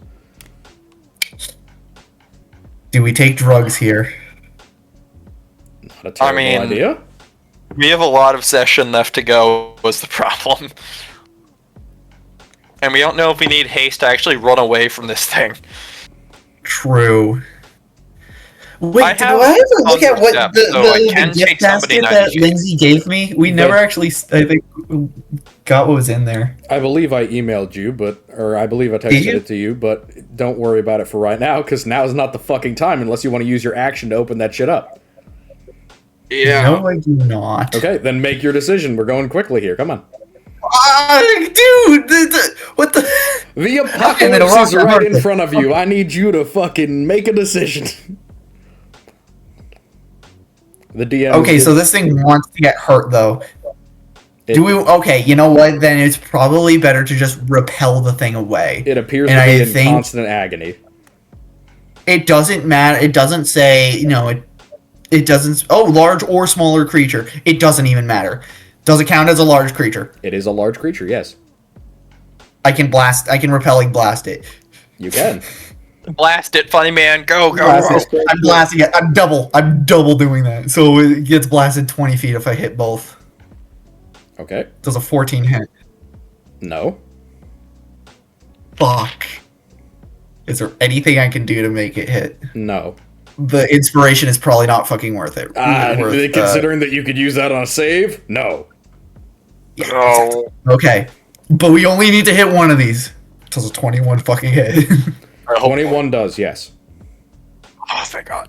Blast that shit back 10 feet. All right. How much damage? Let's fucking see.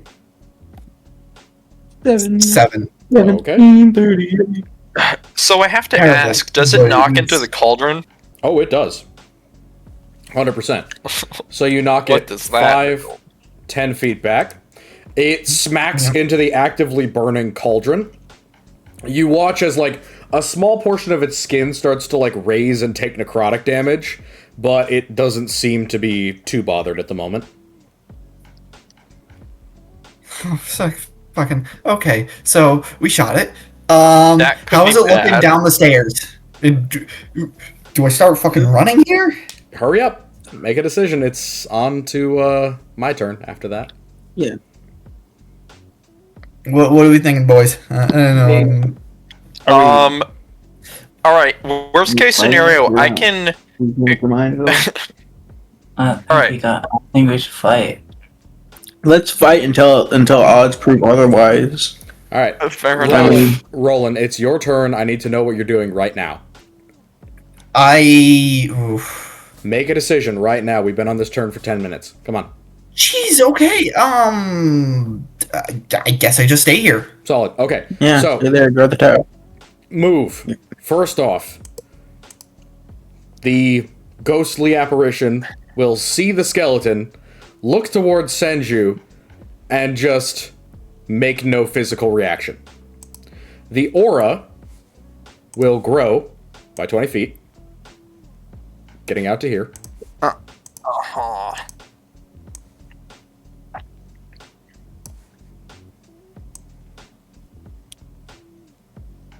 So everyone, except for Roland, unless he goes down the stairs and passes through the aura, takes 1 necrotic damage. As this ball almost of greenish energy of radiation, magical radiation. Gaz, get your ass back there. I didn't say move. I didn't mean to. All right, so get your ass back. My As this bad, ball my of greenish radiation aura passes over you, you feel almost like the feeling of passing through an area of rarefied air. Like if you go onto an airplane and your ears pop, it feels like that. And all of a sudden, you just feel sick. Like you feel ill. Something in your internal constitution just goes off. And like, it's not really the feeling of like pain or damage. That 1 necrotic is just like a, ugh, gross. Like kind of, oh, I caught a bad smell, or oh, I felt something nasty touch my foot. That kind of feeling. But it is 1 necrotic damage for everyone. All right? Okay. All right. I have a very bad feeling about what this is. We should probably leave. An I'm assuming. exceptionally bad The feeling. Lord of Stones steps back forward, swings at both of you. Again, just... The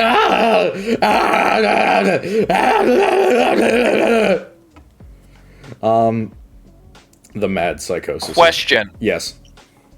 We are not in a 10-foot square of each other. Yes, picks up to 2 targets within 10 feet of him. Cool. Okay, we're just. Are you guys cool if I just wall of fire his ass and leave? Does a 19 hit you, Norbert? I will shield again. Okay. I don't want any of that smoke. Does a 27 hit you, Gaz? Yep. Okay, solid. Yes. So this What's is your 2 AC? targets. I need a 16. strength. I need a strength saving throw from you. Me? Yeah. Okay. 23. 23. Okay, you do not get hit 10 feet backwards, but you do take 37 slashing damage. Half. From- But it's 37 halved because I'm currently furied, right? So if you're raged, that's all slashing, piercing. I forget. Does anyone want to remind me? For barbarian rage, does that resist magical damage? No, it does not. I believe. No. Okay, it is magical. Non-magical. So 37 damage to you. Depending on which subclass. Bypass. Let me look it up real quick. But Yeah, keep I'm going. pretty. Yeah, so 37 damage to you guys.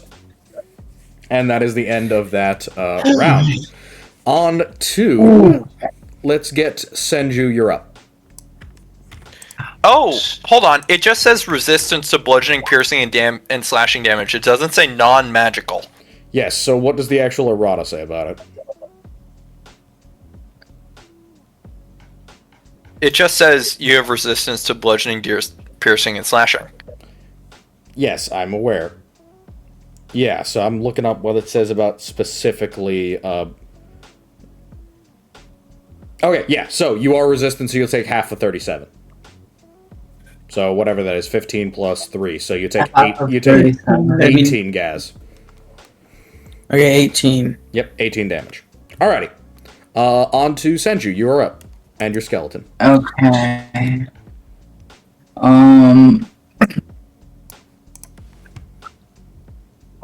I think I'm gonna use Erupting Earth, and it is a 20-foot cube.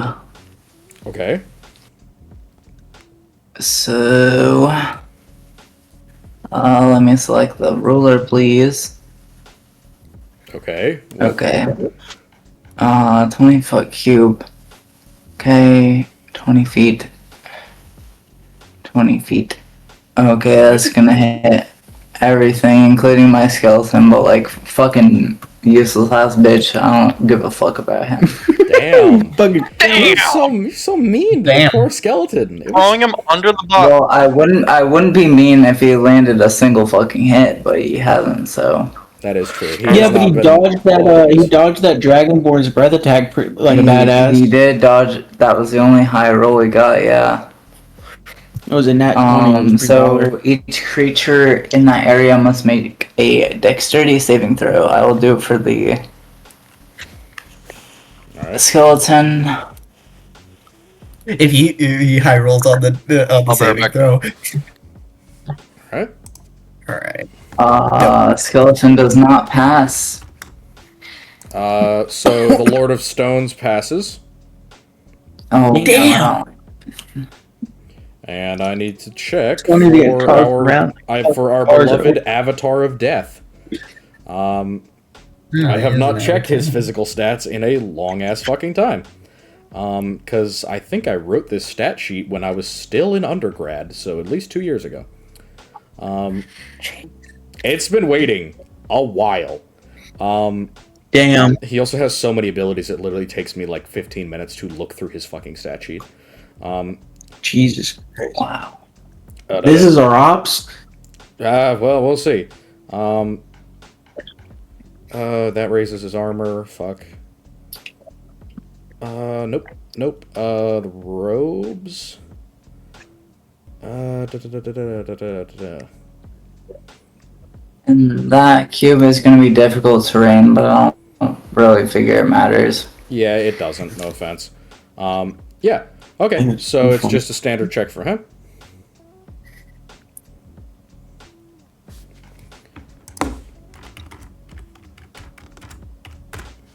Okay, he fails.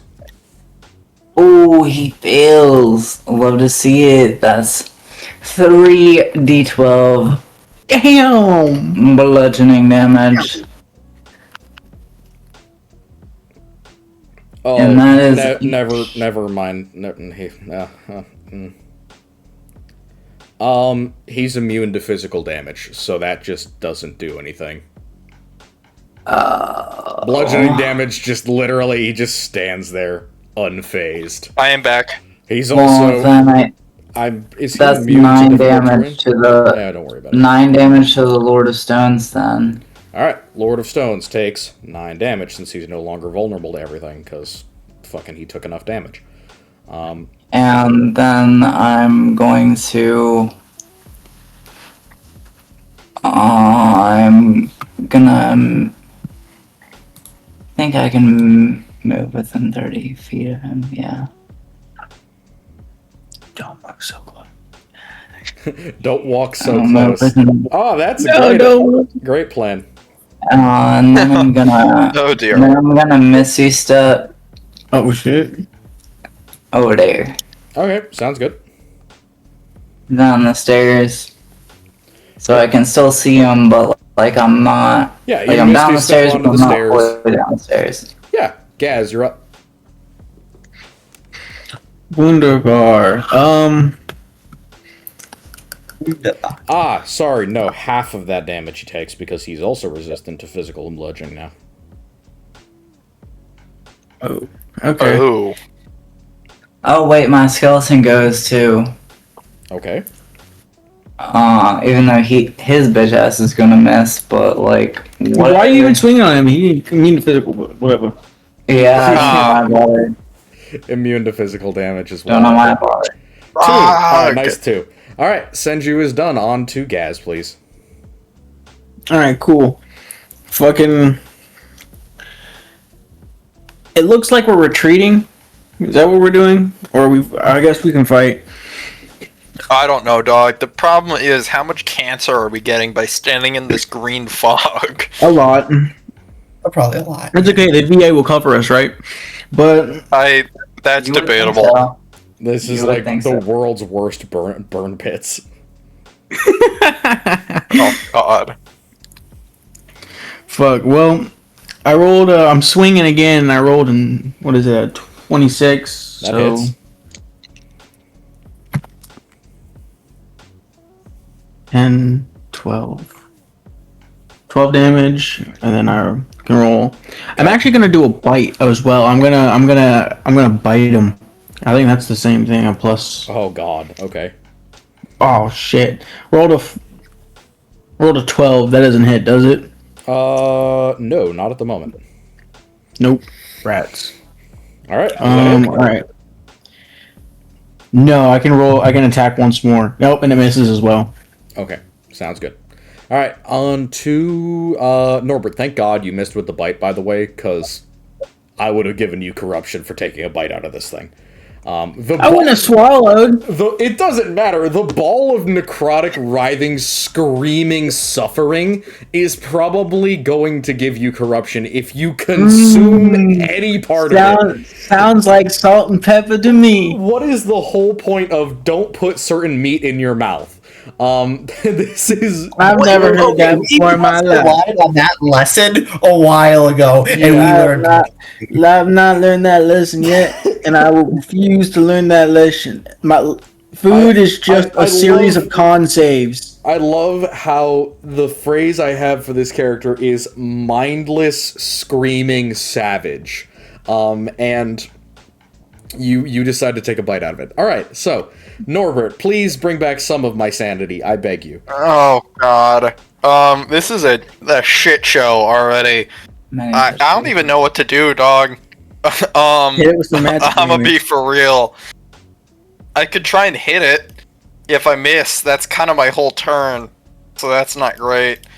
But if you did, that's I could do. I only have so many spell slots. It's the problem. Sounds like pretty good, bro. Shit, dog. You know what? Y'all need Fuck to get it. your I turns slash at it with done my ahead sword. of time. Let's go, yeah. Alright, speed up. Yeah. All right. I roll Roll away. 1d20. That's a 10 plus 5. What I get? 23, that Oh! hits. Nice. 20. Yeah, let's go. Alright, I will be using Power Surge with that It's essentially a Warcaster thingamajig at 6th level. I add it to a spell. I'm adding it to the Booming Blade spell. Okay. So just to give you a reference, remember when you're doing physical damage, cut it in half. Yep, so that's the d6 plus 1d6 plus 1d8 plus 2 for my strength, which will be halved, so I'll just put in 1 plus 3 because it's half my wizard level from the power surge. Yes, it is. Okay.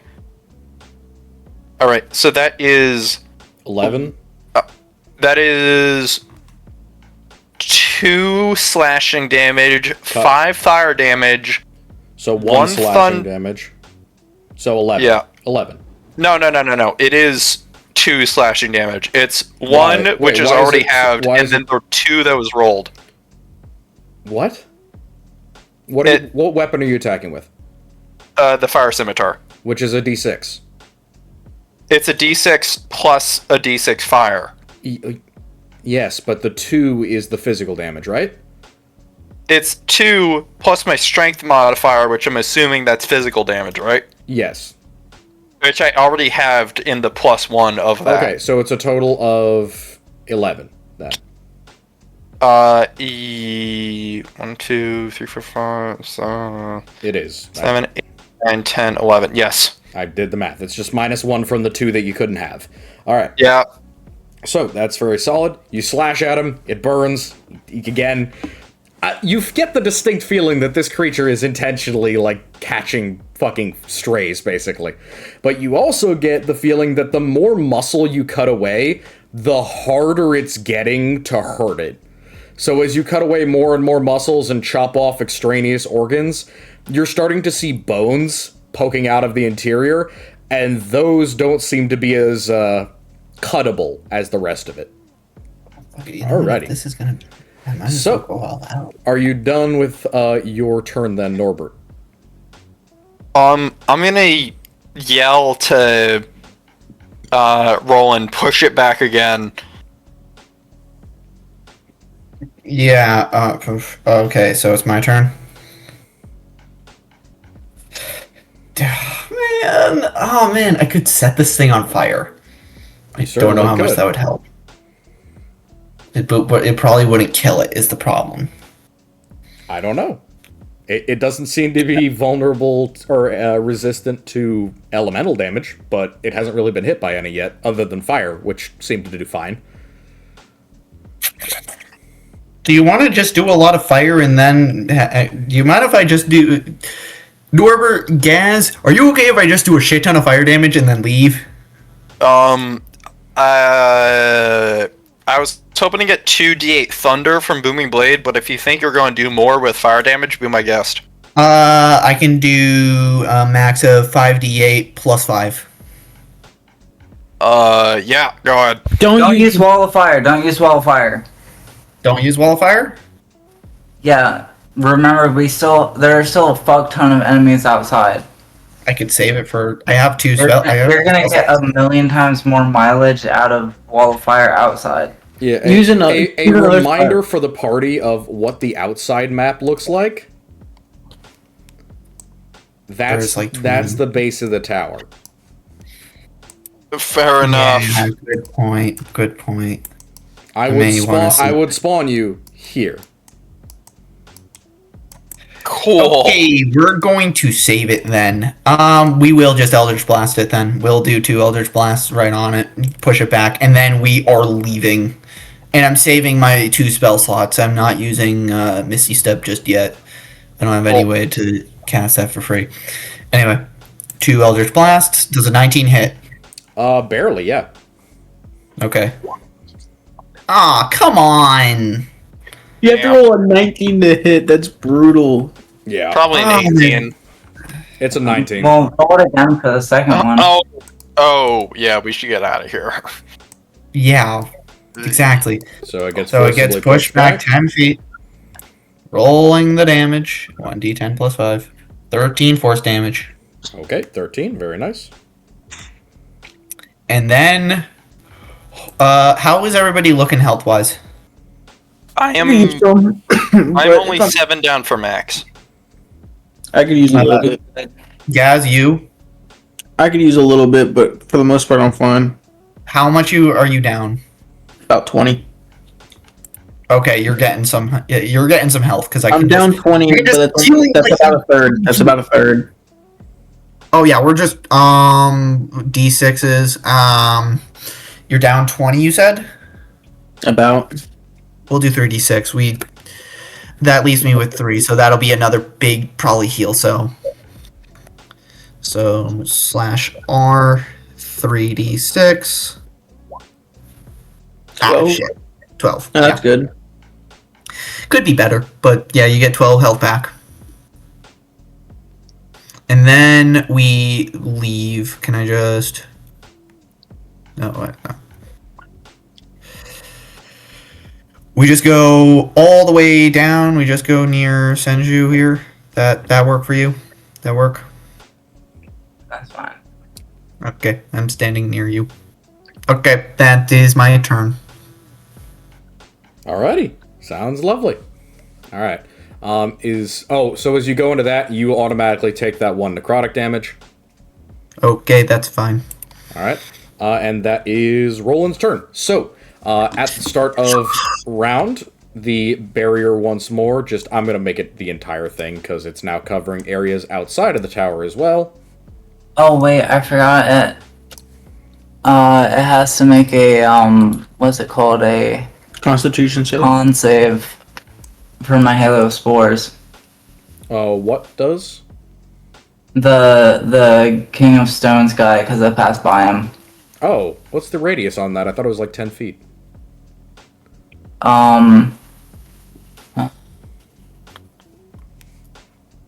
Because you went like bang to here, and then maybe you were within range for like a second, I guess. When a creature moves with, yeah, if it's when a if creature creature moves, comes, so it can't be forced movement. You can't crop dust people, right? I guess okay, yeah, that makes sense. Yeah, it's not crop dusting people. They need to come towards you, because otherwise you That could would probably be more, fucking, what is it? Spirit Guardian there. Yeah, because otherwise you could just run back and forth like you can with Spirit Guardians and just hit people. That is a fun thing to do on BG3, I'm not gonna lie. It is a very You gotta have cringe, a few but invisible fun thing enemies to do. around you, it's like, Well, I mean, you can only use it once, so That is true. You can. So, as you guys all start the enemy turn, everybody takes 2 necrotic damage. Oh no! Did we just get wasting disease? Once No, again, está bien. it's just the minor feeling of something uncomfortable or off. You know that feeling when it becomes fall and you're like, allergy/illness season? It's that feeling. you finally broke my my temp HP. Yay! I'm happy. Alright, first attack is on Norbert. Uh-huh. That does not hit, unfortunate.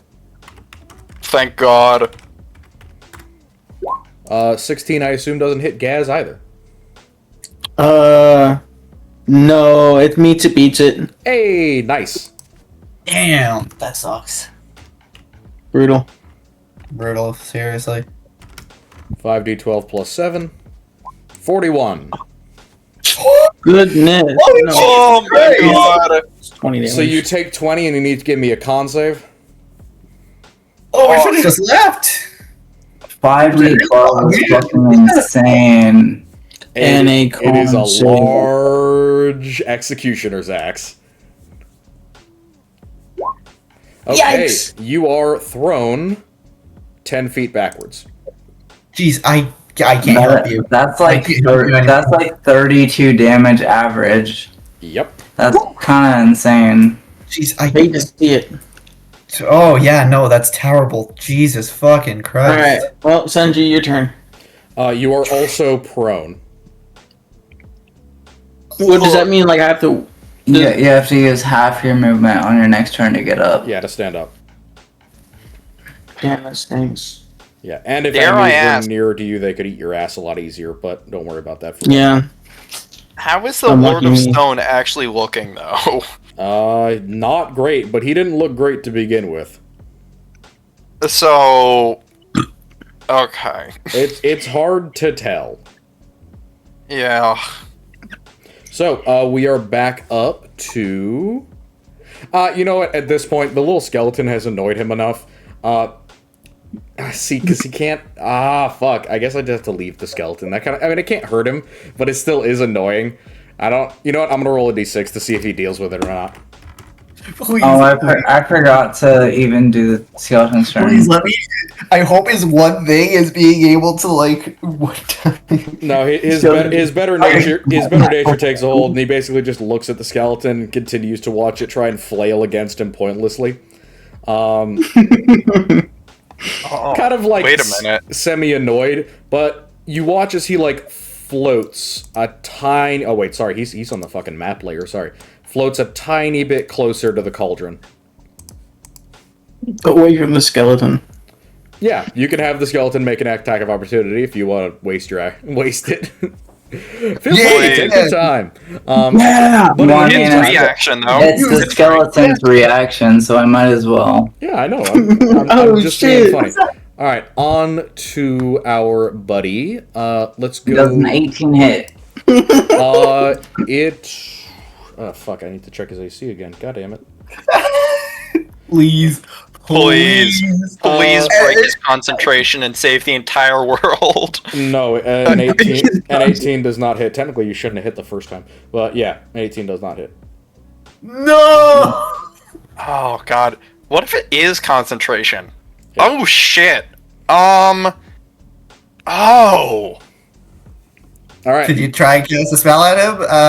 Or maybe I Gaz in could. his final moments go try and kill him? I can only do physical. I can't do jack shit against him. I could This is do a floating magic float. missile and just hope his con is ass. So, to be That's clear, an option. it is now Senju's turn. So, Senju, what are you doing? If run is the option, that's perfectly fine. I would allow you to get out of the tower this turn. Okay. I think that's what I'm gonna do. All right. So I will remove you from this combat for the moment, and if we continue, we will be on another one. So that's you. Are your skeleton going to do anything, or? My skeleton is going to. I don't know how far can he move? Have you been Oh, doing yeah. necrotic damage to your skeleton, by the way? I'm doing necrotic damage by moving. No, because he's been from the aura, Let's go. it does necrotic damage to him. Oh, true. Okay, that's fine. And then he's gonna attack the Okay. Lord of Stones, got it. King of Stones, whatever the fuck his name is. Lord of Stones. Or Lord of Stone. No. Oh, and he hits a 23. He Oh. actually hits an attack for he once. hits. Good Oh, job. good. Do your damage. Let's go, Skeletor. And that is a whole 1d6 plus 3. Nice. Please let him roll 6. That's 7 damage. 4 damage to the guy. Nice. All right. So you watch as the skeleton runs up, stabs the Lord of Stones in the back, and Norbert, you get the lovely experience as this thing's entire, like, lower section that would be a human abdomen splits open.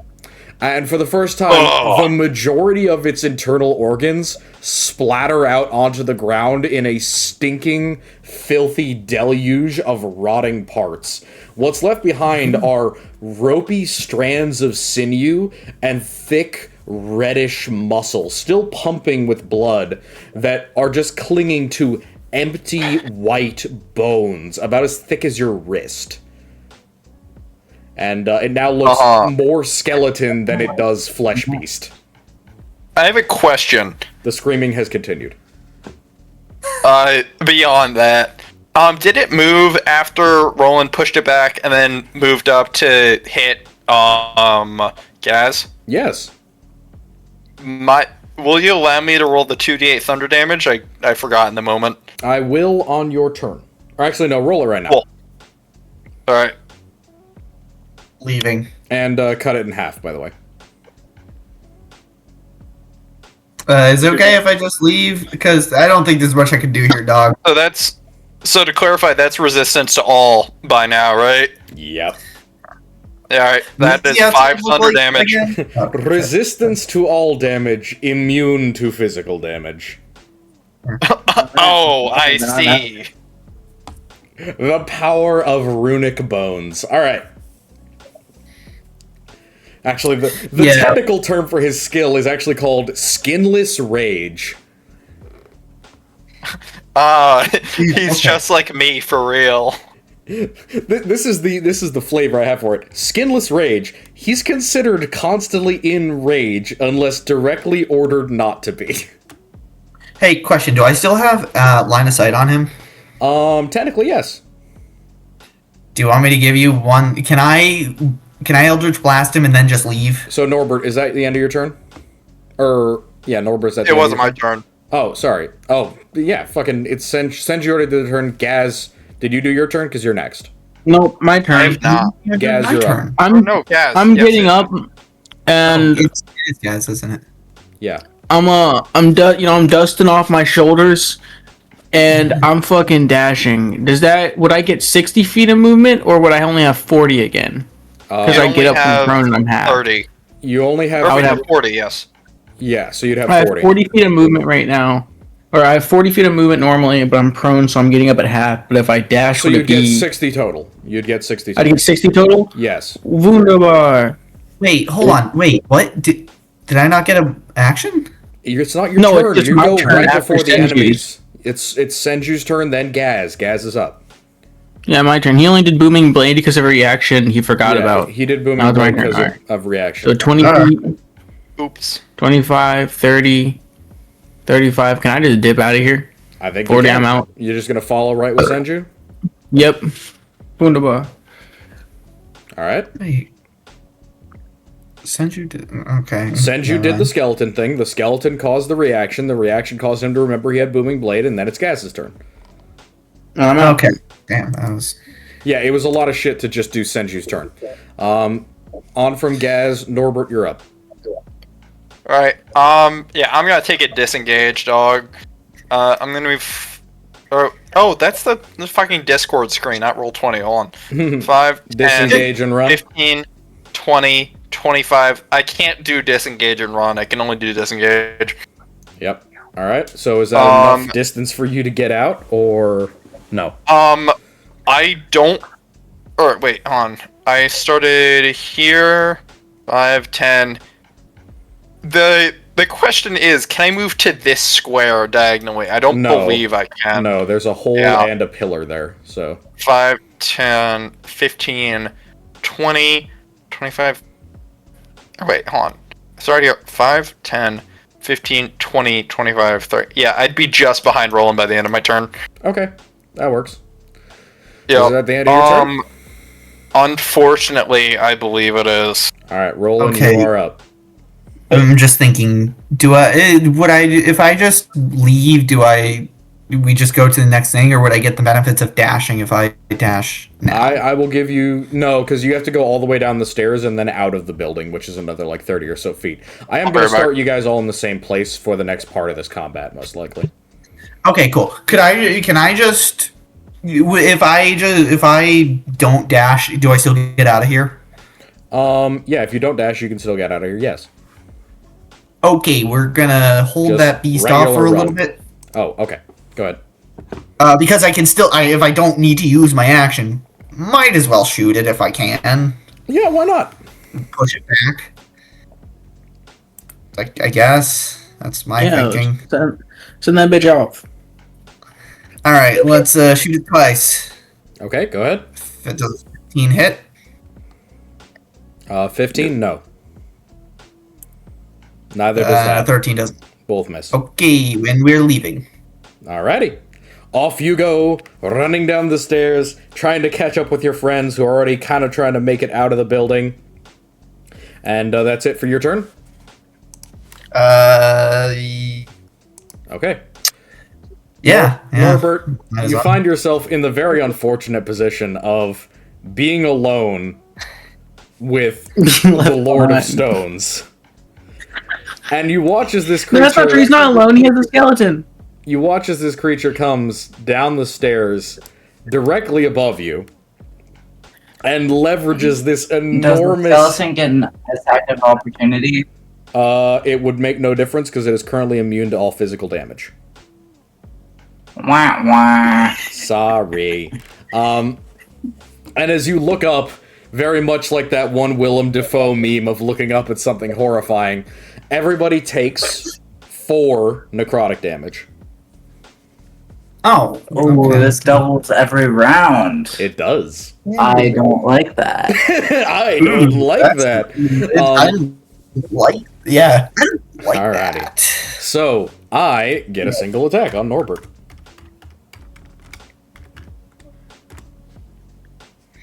.23 hit.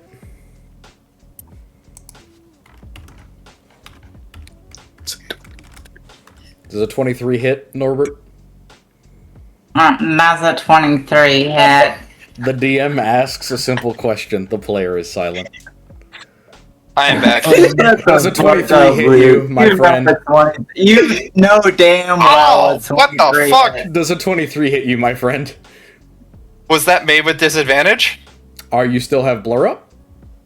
I do. Okay, I will roll again. Doesn't matter. 64 question. Ah, fuck. Oh my god! It matters. It matters. I will certify Oh my that does fucking not hit me. Oh I my assume god, so. most blurry.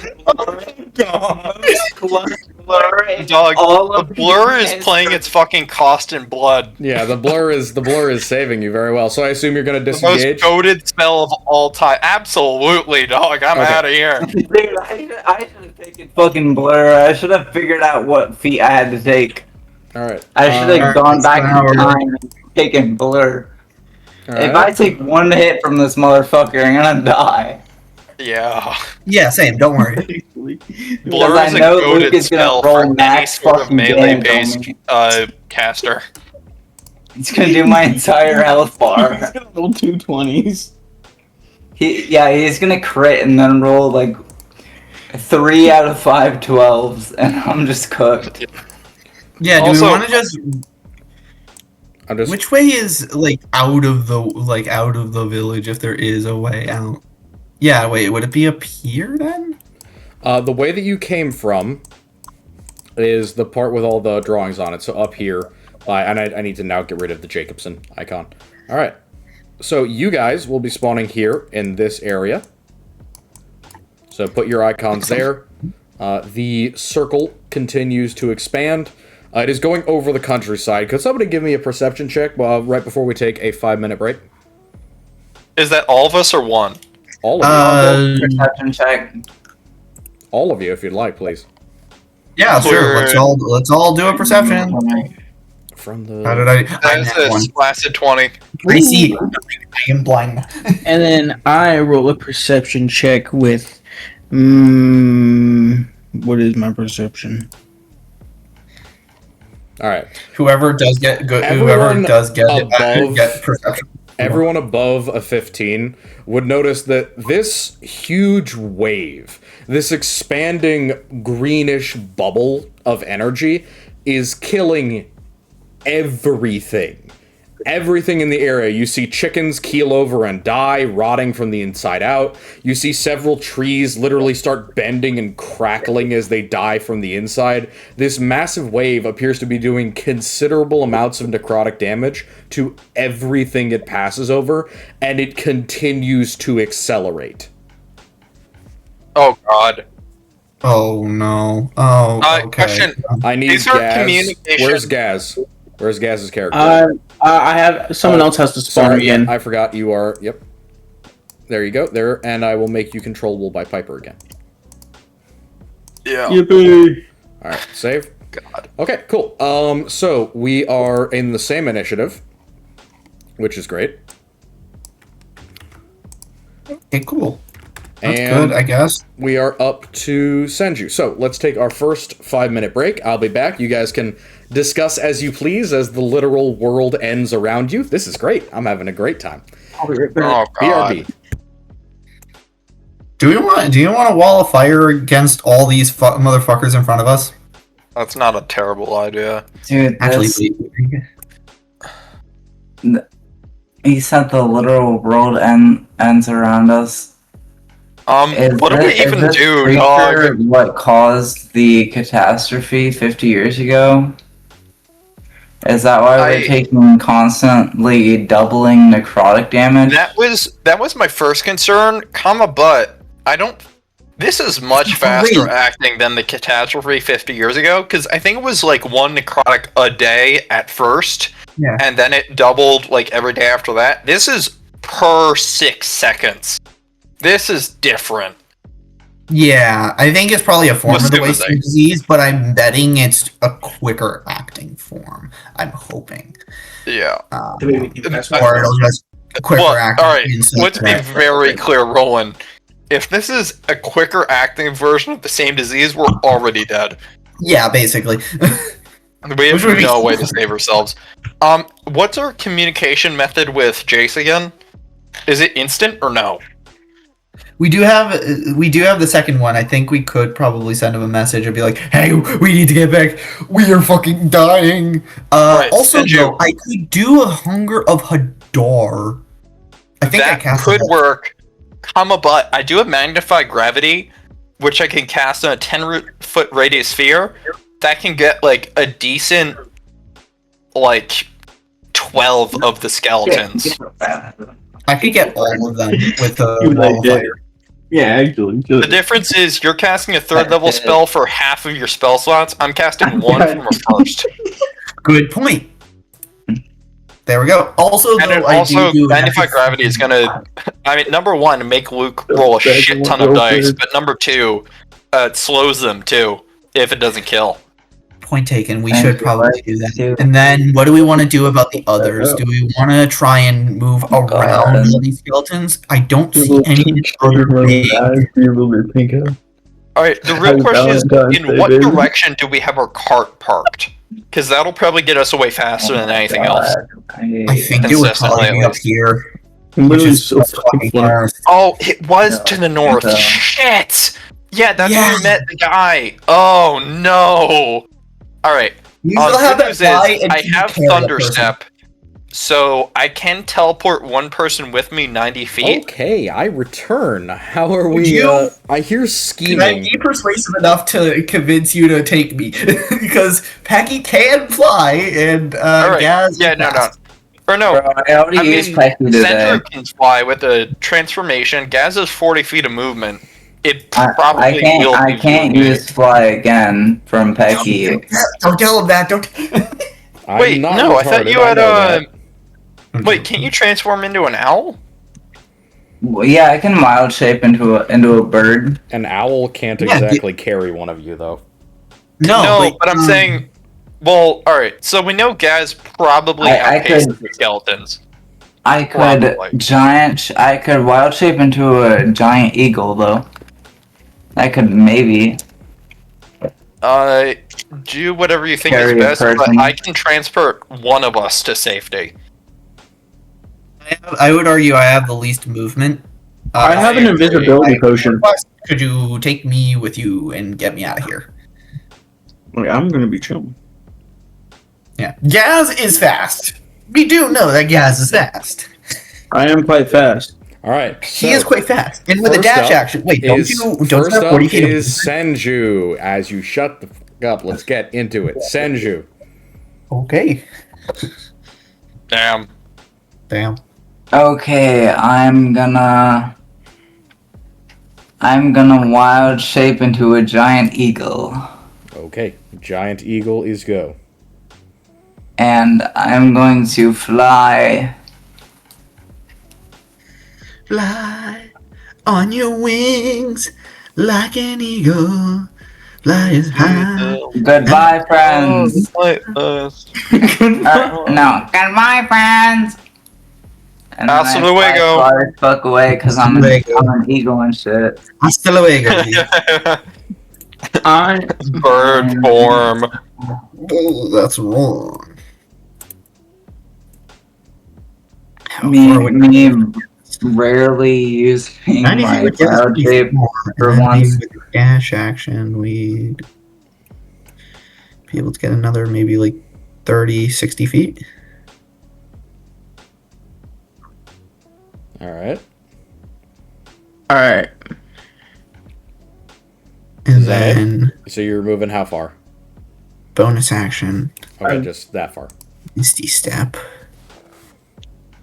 Alright, my turn. I'm going to drink my invisibility potion that I have in my inventory, or like the mysterious white potion. Mysterious white Oh, potion. wait, yeah. Did And- we go Drink over a what this bottle of potion rum. was, or... Yeah, what's his name inspected it. That's why. Oh, yeah, it was an invisibility potion, right? Yeah. Okay. Yeah, it was just like a milky white one. But You yeah, are- You are considered yeah. invisible. I will put how a little... pretty invisible, like Halo.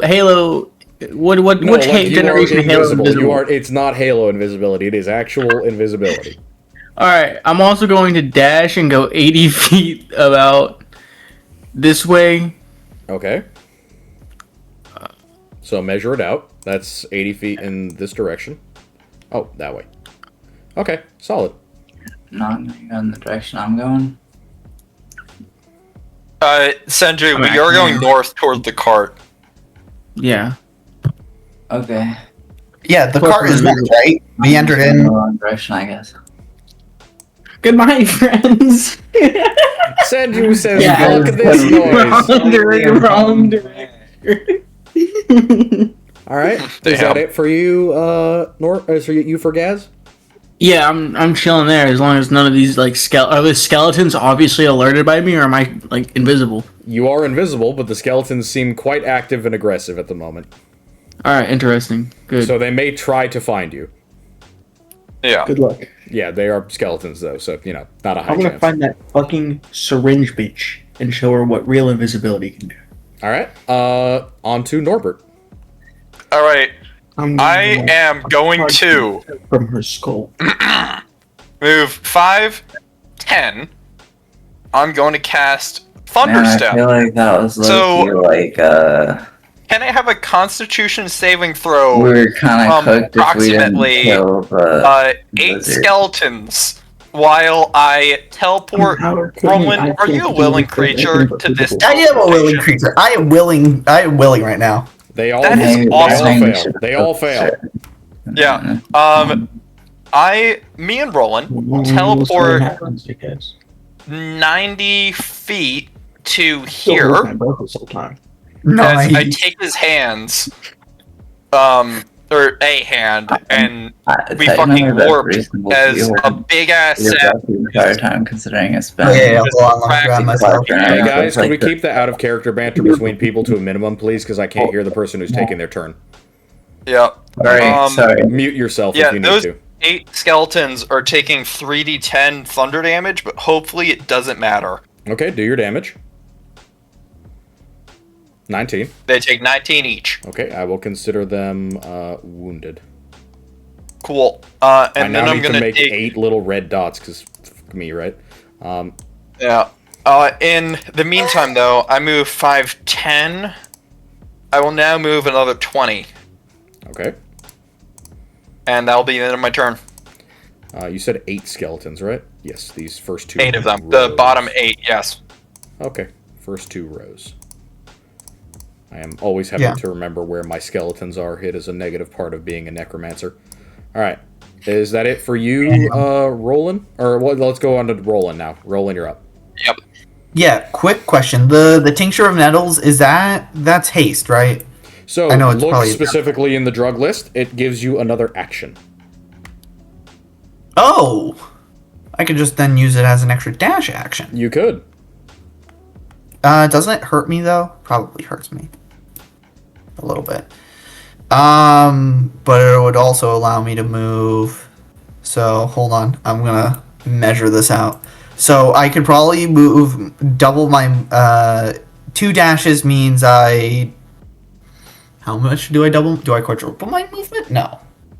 No, you just get an additional move. So I just do 2 doubles. So 120 feet of move. Yes. So 120. Oh, hold on, let me fix that. Sorry, I want to make sure I can see how far I can move. So with 2 dashes, so 120, like we'll say like to there, 120 feet. Oh, I could, and then with a misty step, I just go right off the map. Yep. All right. So you get out. You got a misty step? I can get to here. Would you count that as me like fully leaving and being out? I would. That's going to take only 1 spell slot. Are you guys Damn. cool? Because I only. Yeah, no, go off, man. Yeah, no, I'm Get drinking outta a potion. Lindsay, you have saved me. This was Huge. this was a gift from Lindsay. From Lindsay. I think she just saved my fucking life here, but. Let's hope we're able to save hers, as I don't know Elephant the range Lady, of this you spell. are beautiful, and I love you. If anything happens, I am All right, going is on that a your fucking turn? murderous rampage. Jesus It's your Christ, turn. yes, that's my turn. All right. Does that just get me out of combat? Yeah, for now. Then I do that. I use one of my spell great- slots because, The vast green pall continues to spread. and then I'm all of you basically take eight. All off of you the take fucking map, 8. 'cause, All of you take 8 necrotic damage. Oh god. because wait, no, I'm out of the. Aren't I out of? Yeah. I didn't ask. I told you all of you take 8 necrotic damage. Oh, Oh, wait a minute. Wait a minute. Did you think that the green circle indicated where you would stop taking damage? Oh God, you fuck. You thought wrong. It Alright. really is. Guys, fucking- we may have an accelerated version of the wasting disease. We're fucked. Oh God damn you! That's okay. That's a little. Dude, he literally foreshadowed this at the very beginning of the campaign. This was like, Yeah. I know. Shut your like Womp womp Oh fuck, we gotta go back. is and what it is. knock over the cauldron or some shit. yeah, this was clearly like a I should have left earlier, man. copy of the same thing. We just didn't know how to stop it. Yeah. So, as you guys spread out, and I think do we want to fight all these skeletons, or are we all running until our life gives out? Thank. Yeah, we're running so our life goes out. Fair enough.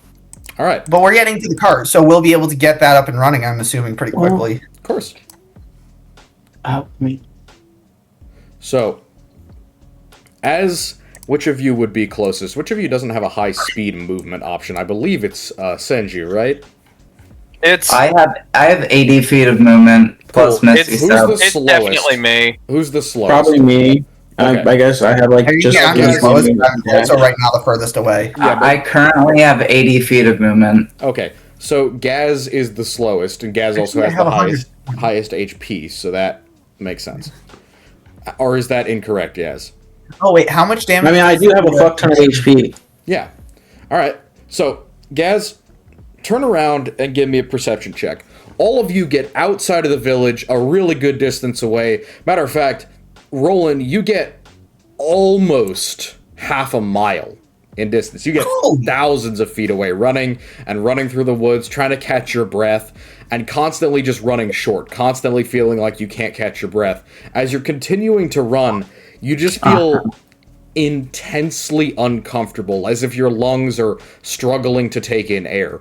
All of you feel this, as more and more necrotic damage piles on. At the start of each turn, you're taking double the amount of necrotic damage until it's 64 damage per turn, at which point I don't think any of you would be alive. So, Yeah. as okay. each of you drop dead wherever you currently are. Again, with that 5, I'll even give you I this. would actually survive 64. You would not survive 64 after taking 32 after taking 16. Luke, I have only Sure. one question to ask. Yeah? Norbert attempts to cast Dispel Magic on himself. It does not anything do happen? Nothing happens. Absolutely Dude, nothing happens. Pecky already tried to do Dispel Magic. Yeah. Norbert drops dead. I was gonna say, Norbert, do you drop dead, like, here? Because you would take 16 next turn. No, dog. I have another 50 health. I'm so good for, like, another you'd get to the 32. 3 turns. You would get shot by the skeletons, and then you'd get another 32, and so you would have gotten off the map. That's good.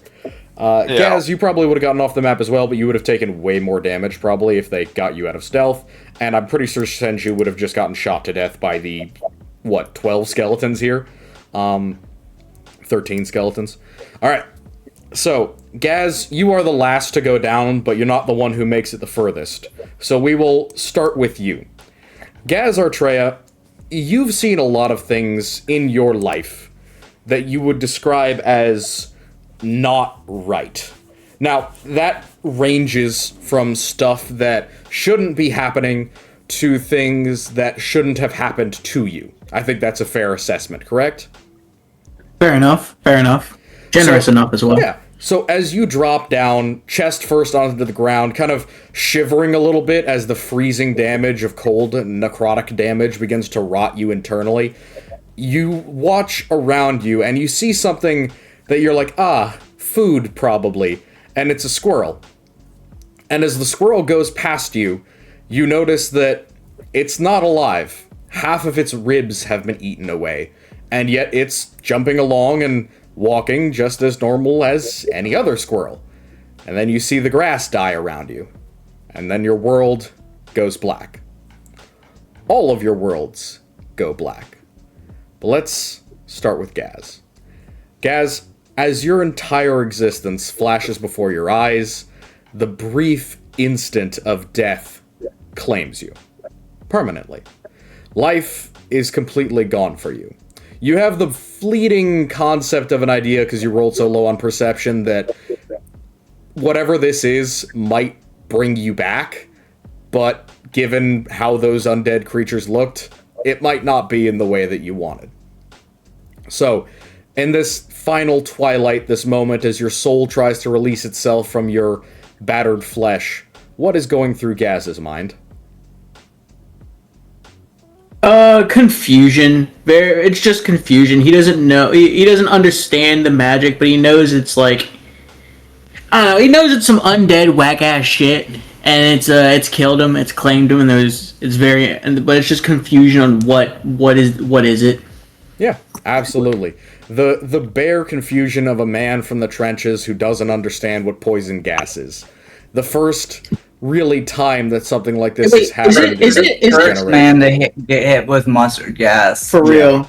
Yeah, for real. Actually. Oh no. Oh, Feeling his organs melt from the inside out. that miasma be hitting hard, damn. It do. For real. So, Gaz, you look up. Not embodied, but what could be considered the soul and the piece of Gaz Artrea that would be lost with your permanent death. You feel it look up, and you see a bright light. This bright light is warm and white and clear and pure, and for a moment you're like, yes, the path to the other side. I might have, heard somebody mentioning this, whatever the lizard men believe in as far as an afterlife, and as you go towards it, you feel something tugging at your leg in this interstitial blackness of death. Oh, dude, that week in Vegas is catching up. Fuck. Okay, sorry. Please continue. You feel something tugging at your leg, preventing you from moving towards the light. What is it? I'm looking down. You look back, it appears to be a black chain. It is hooked around your ankle, and it's going directly to your Leomano. Can I pick it up, or am I too ghostly for that? You can pick it directly up. You hear Cool. a very, very thin, far-off, feminine voice through the side of your ear holes say, Strike it! Strike it off! Strike it off! Oh, fucking smash the chain with the Leomano? Yep. Is that what you do? Yeah. Alright. So, as you shatter this chain with your primary weapon, you watch as impossibly, because it's a fucking metal chain and this is a wooden club, you feel as it shatters underneath, but at the same instant as your soul begins to seep upwards towards that bright light, you watch as the Leomano disintegrates. The entirety of its being simply lost as it is sacrificed to save your soul. So, as you flee out of this darkness, and you rise up into the light, I'm going to leave you there. The only thing that you would notice as you pop open your eyes is, one, you aren't where you remember yourself being when you died, and two, your face feels really, really wrong. Like, extremely uncomfortable, especially around the jaws and the teeth area. Alright, we're gonna move on now to... This would be... Sorry, I'm trying to remember my everyone in order. This would be Senju up next. So, Senju. Okay. You don't die as peacefully and in a clear covered glade the way that Gaz does.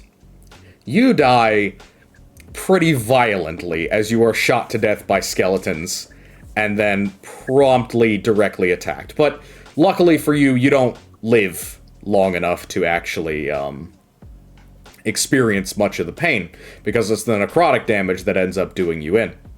So, as you fall down and as you drop to the ground, your little birdie feathers, flapping out in a panicked attempt to crawl away as you're continually feathered with more and more arrows from the skeletons. What is going through Gaz's head, or what is going through Senju's head in this moment of panic and fear right before death? Packy, go! Packy, run! Packy, You saying it out loud? run! You saying that out loud? Please go! Yeah. You feel the tiniest, or you see the tiniest little trail of sparkles come out of the back of your pack before your eyes go dark and you fold over. You find yourself in a similar interstitial space, except this time, there's no weightlessness. Your soul feels free to climb its way upward, and you feel another, again, feminine voice in your ear say, "You've been paid for. You're free." And the bright light appears in front of you, and you feel the same buoyant, emergent feel of perhaps that is a better place, a place to go to after death. I've been paid for? Yes, you have been paid for. Oh, intrigue. I've been paid for? Yep. So what do you do? God. You can see yourself dead on the ground. You are unfettered, but your soul is decidedly free of your body. So what are my options? Well, there is a giant bright light up there and your corporeal body down here. There doesn't appear to be anything restricting you from moving towards the light.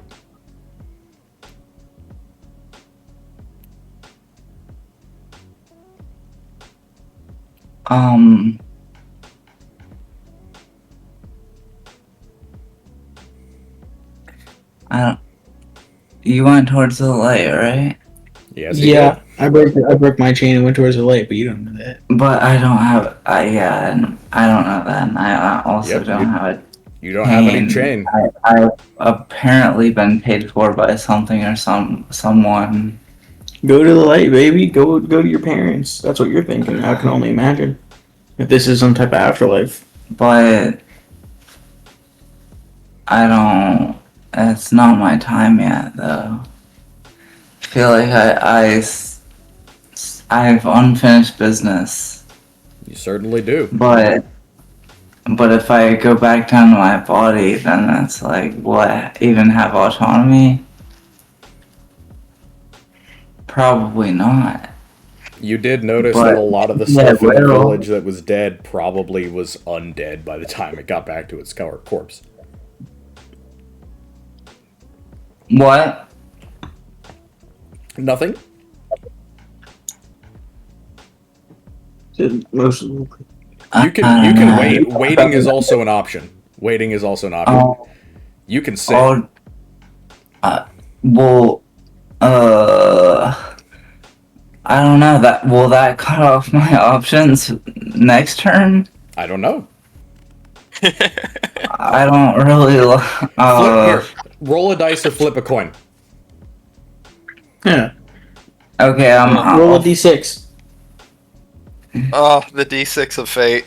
D6 Yeah, roll a of D6. destiny. Zangy. Oh yeah, I can roll Bastard. d6. Go back to your body. A 4 do up, nothing you or go to the light. A 4 up, you go to the light. 2 or 3, you wait. 1, you go to your body. Yeah. Where the fuck did it go? Okay, I have another d6. That's fine.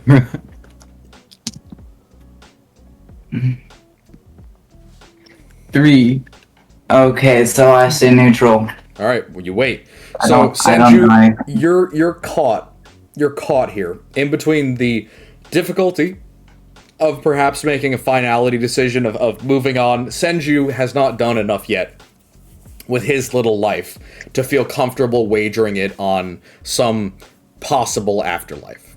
All right, I think that's perfectly fair for Senju. Let's move on. Norbert,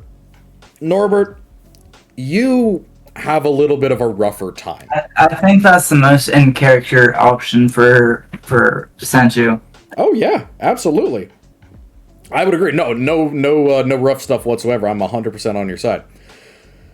Norbert, you have a much harder time with this. Rather than a feeling of panic or fear or anger, you just run until you can't anymore. You feel your legs give out from underneath you. You dig up a trough in the earth with your face as your shifter bear form is very heavy and can crush up the loam. Can you give me a perception check, please? You know what's fucking crazy? Yeah. That's exactly what I was gonna fucking say in character. I know. I am aware. Word for word, perception, right? Yeah, please. That's a 19. You see something very similar to what Gaz saw, but you understand it a lot more. Terrifyingly. A creature, a serpent in front of you that was just lying on the ground, clearly dead from necrotic damage, its bowels and innards having exploded from its mouth, shivers. And you watch as it flips over as if it's come back to life and begins to slither through the undergrowth, once more, trailing its own guts after it. And you have the instantaneous feeling of, that could happen to me. And as you struggle and you strain yourself to try and keep awake, eventually your eyes close. What is Norbert feeling? He's, obviously feeling fear and the kind of savage denial of not a dog who's lived, 14, 15 years, but one who's been beaten into a corner and within an inch of its life trying, desperately, because he feels he has something else to do. Something more to do with his life, but it goes dark by then. Yeah. The world goes black, your soul releases itself, and you feel a weight, a vast weight on your chest, on your arms, on your shoulders. You look down at your body and you can see attaching your astral self to the corpse left behind are dozens of black chains. These are much thinner, much smaller, but they still seem so many that it's almost impossible for you to imagine breaking through them. But you notice that where they're attached to your corpse, they're pulling up bits of skin. And you again see that bright light off in the distance. And instead of a voice through it this time, a hand reaches out and it appears to be handing something bright to you, something beautiful and elegant. It's small, it fits like in your palm, and it hands it out down to you like an angel reaching down from heaven to hand you something. Do I have the capacity to think? You do. You are a soul. He thinks back on the Cauldron Born and what that could be like. And assuming that is what going back with the chains would be. He thinks, you know what? No, not you know what. Fuck, do I have to get the dice? I mean, you could see what you could see what it's handing you. I mean, I'll look at it, yeah. It's too bright. You would need to take it in order to see it. Norbert reaches out his hand and grabs the thing. It hands you a knife, handle first, and it says, again in that female voice, "Strip it away. Cut yourself free." Do I recognize this voice? Absolutely not. Oh. It sounds rather angelic, but definitely kind of, not esoteric. It's speaking your language. Oh. Fuck.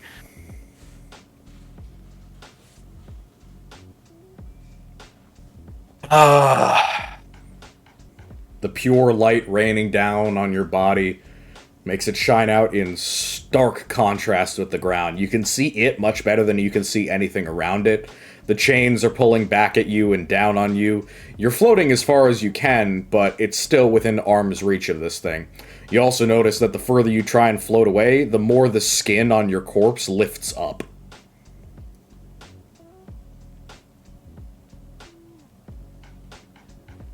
No. I go towards the corpse. Alright. So you pull yourself back down by the chains? Yeah. Okay. So, as you try, are you trying to pull yourself back into it? Yeah. Okay. So as you try and pull yourself back in, you draw yourself into the corpse. It feels extremely uncomfortable. Like you're trying to force yourself back into a tube of fiberglass. Like every single part of this wants to just be off and be clear of these chains. But as you force yourself back inside, the tiny bright flash of light above flickers, and I need you to roll me a d6. Oh boy. Corruption. Here I was thinking I could avoid it. No, this is not corrupt. That is a 6. Oh. That could either be good or very bad. Yeah, it's not corruption. It is actually technically good. You hear the voice come back, resurgent. The light reappears dramatically, and rather than just a hand this time, you watch the entire upper body of a bright, bright woman, almost an astral projection of a woman in plate mail armor, coming out of the sky above you. You feel a hand reach down and grab you by the back of the neck and yank you free. The chains rip taut, and you watch as it strips the skin from your corpse. And you hear almost a disapproving note say, "Damn it, now I can't help the others. Get out!" And you feel as the last chain is ripped clean, and you float upward. And that's where we're going to leave you. This image, by the way, the physical damage is extensive, but unrelated. Thank God you rolled a 6. Jesus Christ. You made me sweat. You made me sweat real bad there for a minute. So it was the bad decision to go towards the chains. Okay. Okay, makes sense. That Good makes sense. to know. I didn't say it was the bad decision. I said it was going to be a problem if you did. We would be able to continue, but it would be a concern. So What was that for her? yeah, it was a concern for her. Oh God. She was like, I don't want to have to undo this. I don't know if I can undo this. Oh Jesus Christ. Okay. On to our final one. Roland, for the few, 20-ish minutes that you're able to run before the necrotic takes you, you get further and further and further into the woods. You see nothing living around you. You get past the wave to the point where things aren't even dying anymore. And as you get just off, you cross over the farmland and onto the very northern reaches of Westland Alliance territory proper. You drop. You've gotten so far, made it so much further than all the others. Your friends you've left behind you in the dust, no idea what their fate is, but you've done the best you can to try and get yourself back. You need to return to Cuesta. You need to be safe in Cuesta. You need to reach, and then you fall to your knees, one hand outstretched, trying to reach that far-off horizon, the sea. The ocean, that coastline that's been your home and your succor and your family for so long. And now, with all this extra things that you have to live for, you're finally brought down. In that moment of just panicking before death, what is Roland thinking of? He's thinking of Lindsay. He's like, I have this. This is something so new, something I cherish, and now it's coming to an end. He is thinking, I would give anything, life, blood. He would give whatever it takes to return to see her once more, to say, I love you. So as the intense feeling of love overcomes you in your moment of death, a feeling that few people get the opportunity to feel at the moment of their expiration, your soul reaches up, and rather than a bright, clear, white light, you are looking up from your body still with two chains, one around your neck and one around your waist. You're looking up at a yellowish, full harvest moon, like a supermoon. It's high and remote in the sky, far, far away, and you hear nothing. The interstitial space is filled with absolute roaring emptiness and silence. It sounds like you're in the middle of a hurricane, but you're completely deaf. You can see the blackness moving around you, and you can see far off, as if at the end of the tunnel, the moon gazing down upon you, truly gazing as if a lidless eye were looking back at you. But you don't hear anything. In the silence, you can see that the one around your neck is attached to something. It's attached to your necklace rather than your flesh. A necklace? Yes. The one that Lindsay gave me? The white pendant, the alabaster elephant, is directly what the chain is wrapped around. Oh. With the yellow moon. The other one is wrapped around your waist.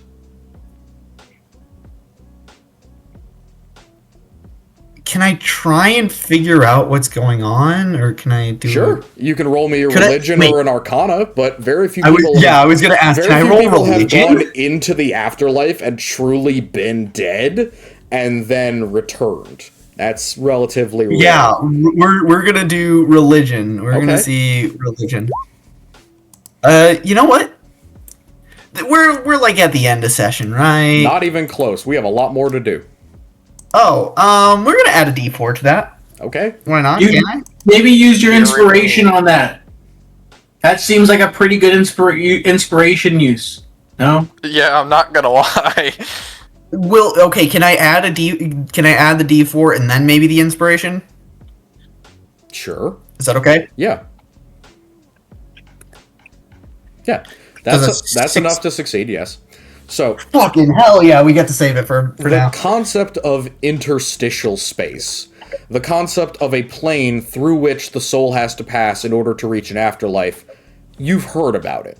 You didn't think that it was a very convincing concept, basically the idea of like, the taxi station at the end of life. But, hey, you're fucking right there. These chains, that's the unnatural part. That seems to be something that your body is trying to hold on to your soul in a way that it shouldn't. And the fact that it's chosen one central part of your emotional attachments, the necklace, and another central part of your body, your waist essentially, trying to hold on to the most of you, it appears to be something holding you back from escaping this mortal coil. But it's clearly not beneficent, because very few things that want to attach you to the mortal plane after you've been killed are benevolent. On the other hand, up above you should be a place that your soul wants to go to. Now, you'd imagine that's some sort of beautiful, bright place, or some heaven, or some plane, or perhaps if you were evil, it might be an entrance to the hells. But a solid image of the moon, and so far away, so remote, that's something that doesn't really occur to you. And the fact that you're in a hurricane, in some sort of storm, as if this interstitial space is being interfered with, it almost occurs to you that this might be an artificial environment that you're in. Not what your soul actually should be doing or seeing, but what something is making you observe and see. Or perhaps what it is doing to prevent you from escaping.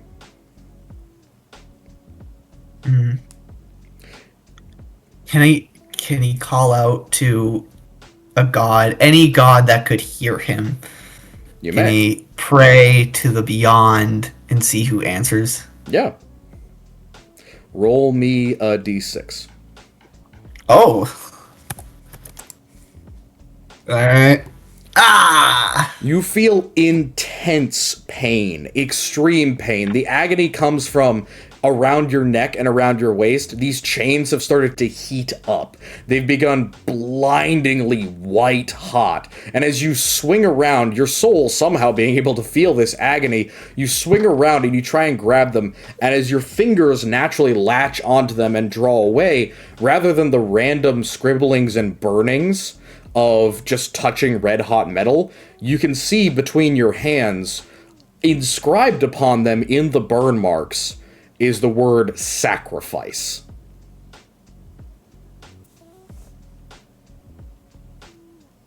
Oh, jeez. Does he want to go to the Yellow Moon is the question. Does he have enough? He would sacrifice that pendant if he thought it meant it would bring him back to Lindsay. He looks at that moon. He doesn't know what it is, but he knows that whatever is down there is wrong and unnatural. He knows that maybe it could get him back, but he also knows that for somebody, sometimes you do need to pass on if it's something like that. He would love to be able to say, I love you, but I think he also knows deep down, and maybe he wants to follow that madness, he wants to go there, but he also understands that, like the yellow of his newly yellow cloak, maybe it is okay to follow a different way, and maybe what seems like the wrong way to Lindsay is the right option in the end. He will try and attempt to get to that moon. All right. He will try and reach beyond. The moment that thought passes through your mind, sacrifice the pendant to come back and say I love you to Lindsay again, the elephant snaps in half and draws away from your neck. In that same instant, the chain tries to pull itself back and wrap around you more securely. You watch as the chain around your waist shatters of its own accord as this red-hot metal breaks apart and your body rockets upward, shooting itself into the high stratosphere. The moon opens.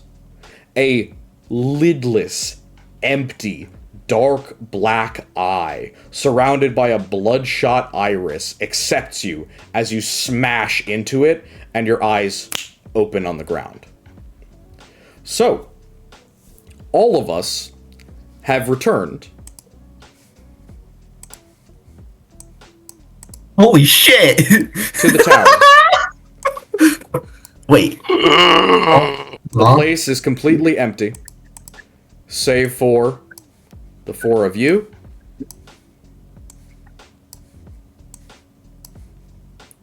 And one. It was all a dream!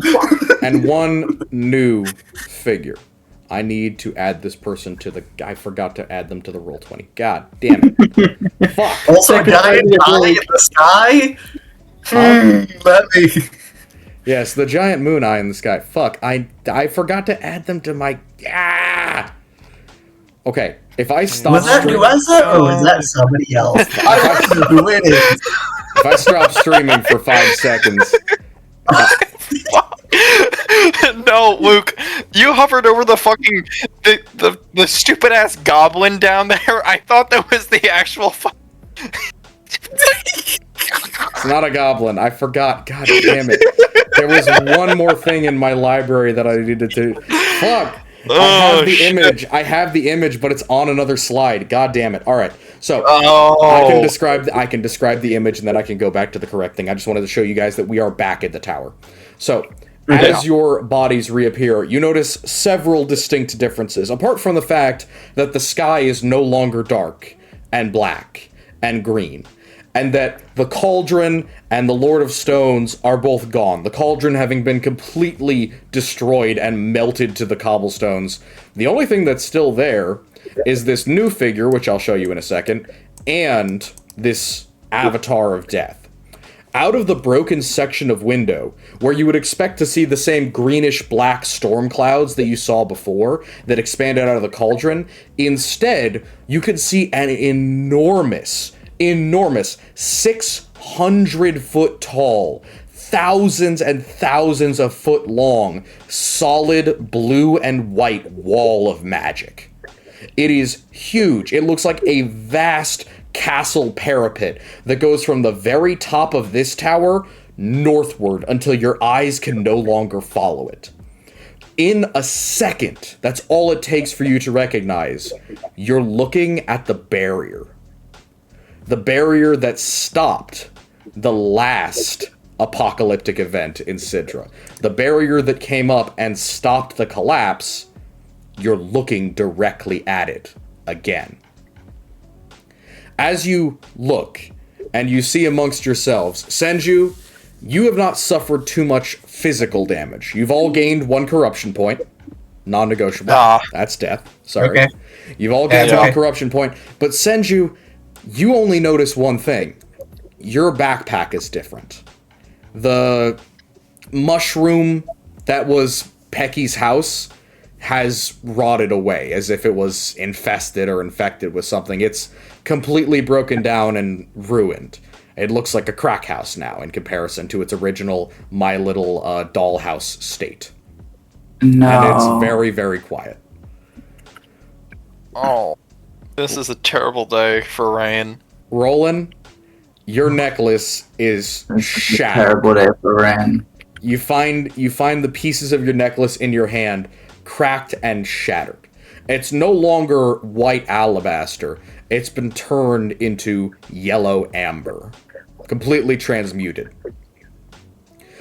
Norbert, you were in your shifter state to begin this transformation. When you come back, you're still in it. And it's not going away. And you can't make it go away. Talk about that at the end of session. Gaz, your Leumanu is shattered. Completely broken.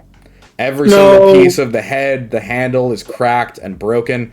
But what you notice is that the teeth that were in it are no longer in it.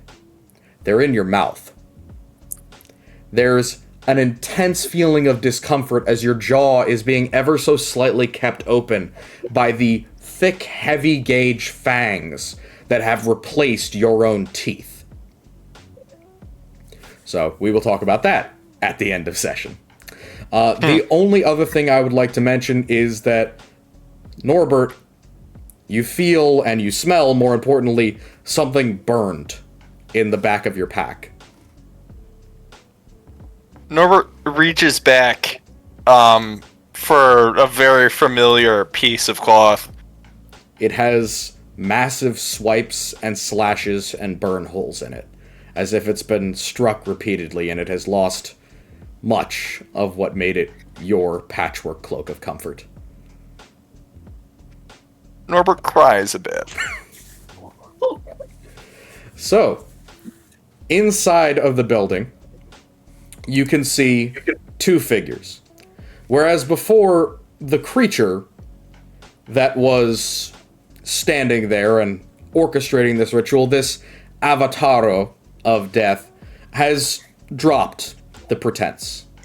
It seemingly is now standing there, 15 feet tall, in a dark red robe. Out of the top of its hood stagger massive hart's horns, almost 3 foot tall horns, from what looks like a horse-like or an equine skull that makes up its face. Deep in the black pits of its skull eyes, you can see dots of red. From underneath the long red cloak, which again, given this creature is almost 15 feet tall, you can see spidery, multi-bone, multi-section arms ending in tipped talons. And the creature's massive bulk allows it to tower over all of you.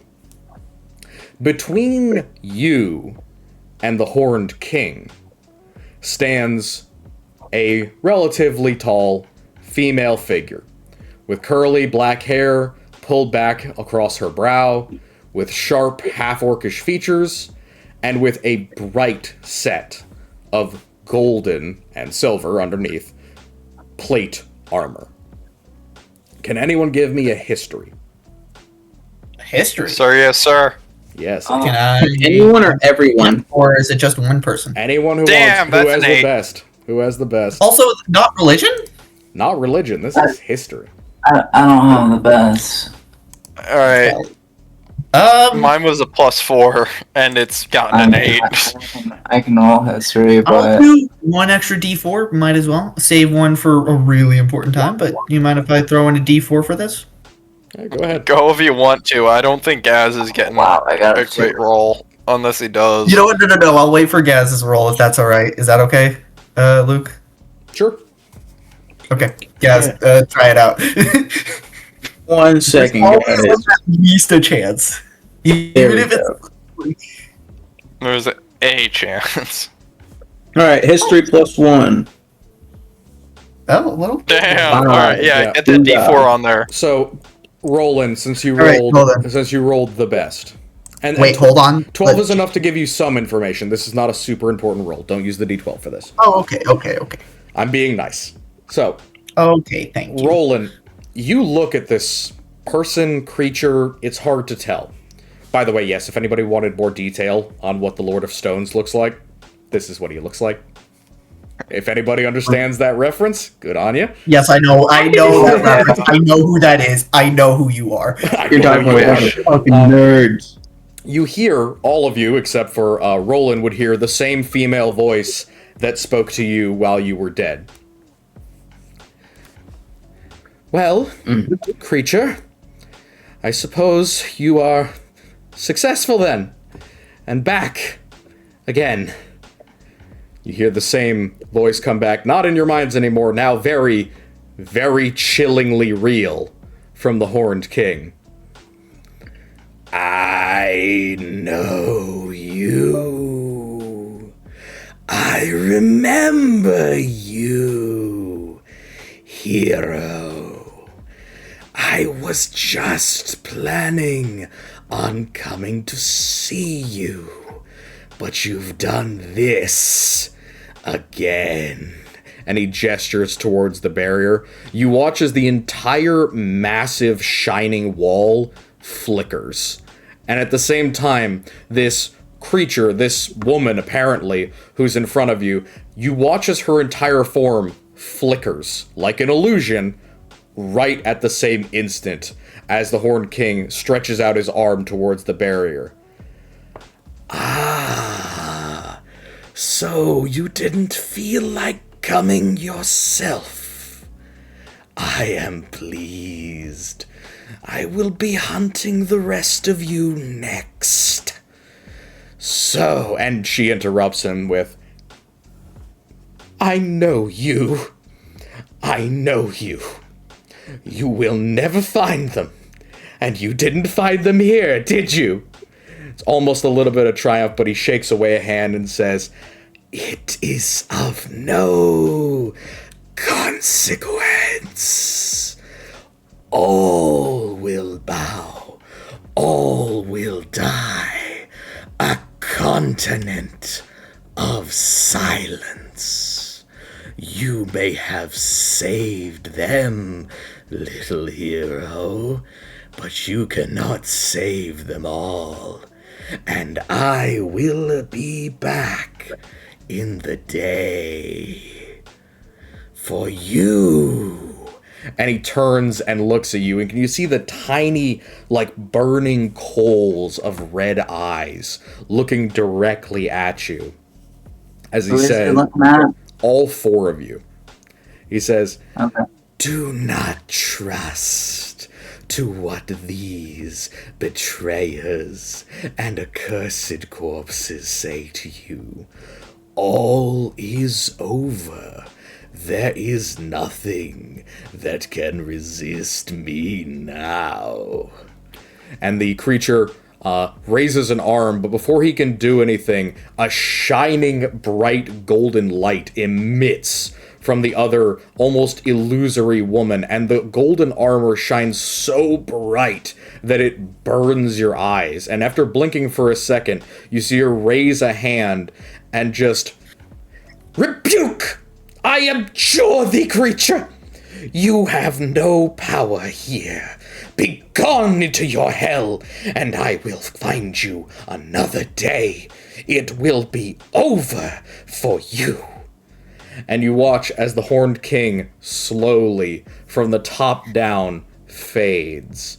And you can hear, carried on the wind in the distance, a thin chuckling as he disappears. After that, the bright shining gold disappears, and you see an ephemeral creature in silver armor. A woman in her maybe mid-40s, black hair, shining with sweat. She looks absolutely exhausted. She drops down to the stones, warhammer in her hand just dropping off to the side, which instantly disappears, becoming a thin mote of silver and gold light. She looks back and you can see that a tiny little trickle of red is pouring out of the side of her mouth as if she's bleeding. A pair of golden eyes fix you all. And she looks kind of half tilts her head and looks directly at Roland and says, I didn't save that one. You were too... And she falls forward onto her face, disappearing in a bright flash, which then trickles as the barrier drops, and it heads through the broken side of the wall, out northward and eastward. The last thing that you hear before the place goes deadly, horribly silent is, find me in North March. We have much to speak about. And then it disappears. God damn. Lady, Are we in gentlemen, Are- I are we- believe The Convergence. I believe this is above our pay grade. I look around. I'm asking for a fucking raise after this. Are any of us zombies? Am I a zombie? Nobody is a Are zombie. we zombies? Nobody is a zombie. How big are my we teeth? survived this? Did we? Are you sure? Nobody is a zombie. Nobody died. Did anybody die? All of you No, we did technically- die. All of you technically died. Yeah, technically Okay, we yes. Guys, But we were saved by her, so we're. At least Also, Right. she looked at me and she said, We "I were didn't." saved some of through you were each of saved. our individual sacrifices. some of you were But saved by Piper- her. Others of you made the decision to try and stay behind. Some of you were saved by something the fuck else. But I think literally, that Alright. one- that last one may have been Norbert, me. she was like, God damn it, I have to physically rip this one out.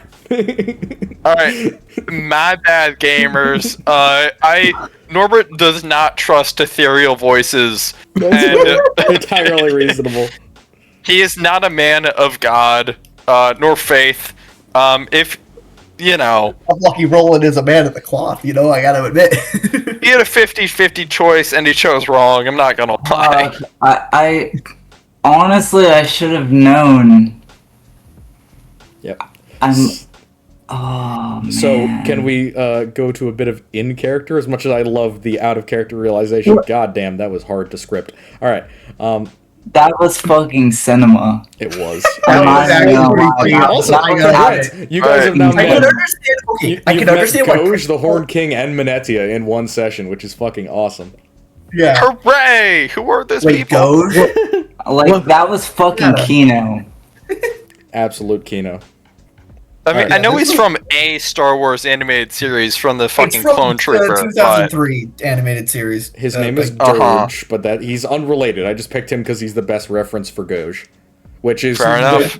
the Stone King or the Lord of Stones. Van Yeah. Dyer or no relation? Goj, spelled Goj. So no. Doge Van Dyke. Oh yeah. All right. Oh, no, While Goj this is all an happens, character. Norbert's gonna Should've console thought himself further in the about corner it while I take a because- piss. I'll be right back. I should have thought further about it. Because, All right, like, do we have anything in character to say, or In character, I'm looking over just at the group, just what happened? Why? I died. And obviously, I can only imagine biting my tongue or misplacing my lips awkwardly upon my. Fuck it. How big are my teeth?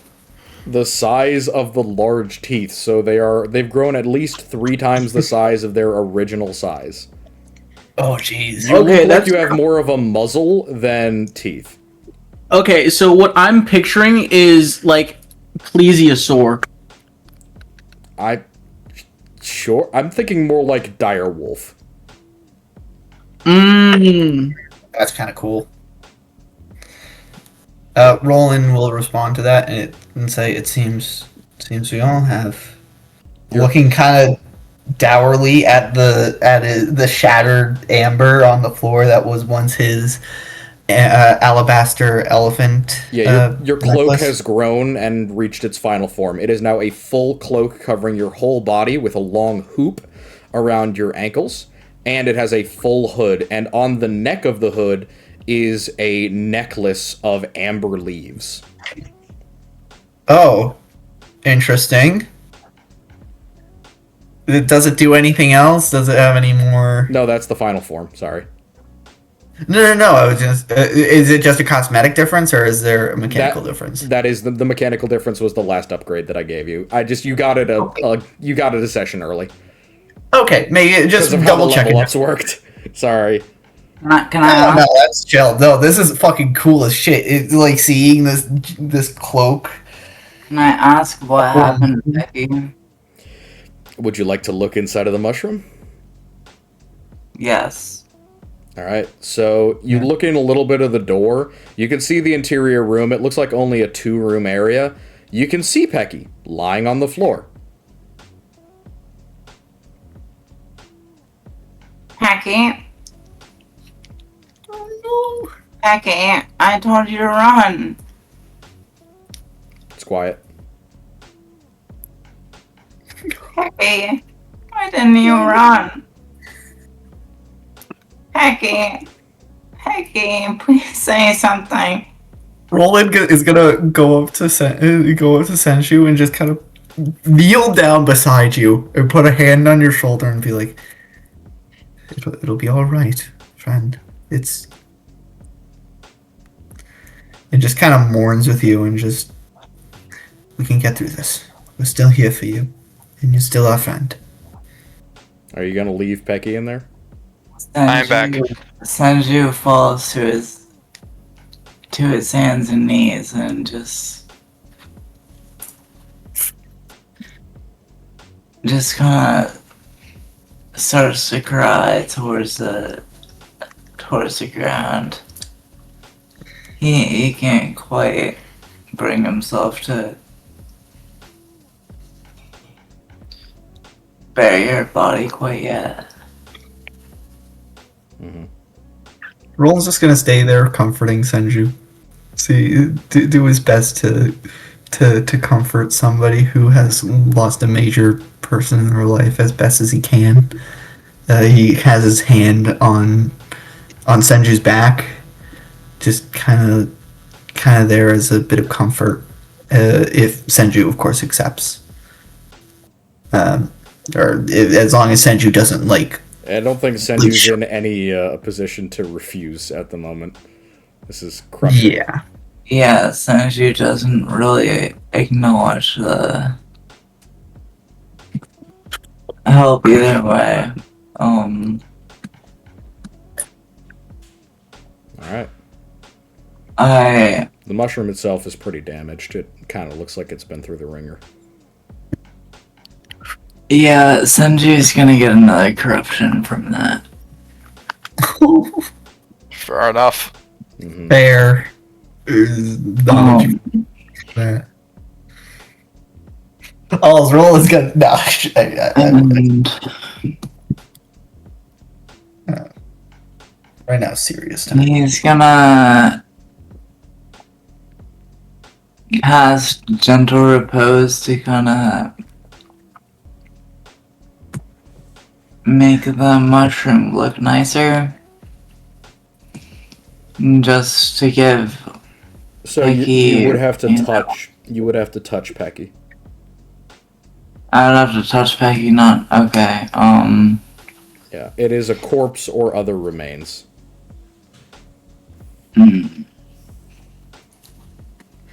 For Druidcraft? No, for gentle repose. Oh, did I say General Repose? Yeah, Yeah. you did. Oh, Yeah. I meant Druidcraft. You can gentle repose as well.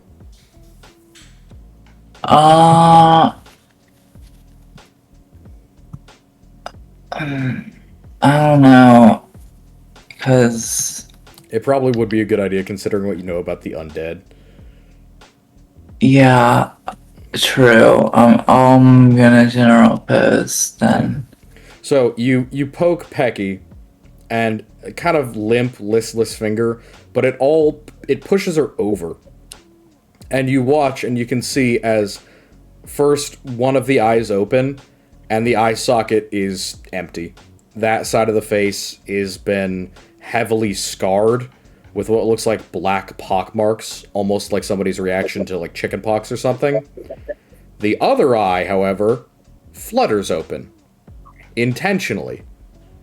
And you watch as Pecky grabs the very tip of your claw, and you hear her say in a very small voice, "Bitch, I need a new house."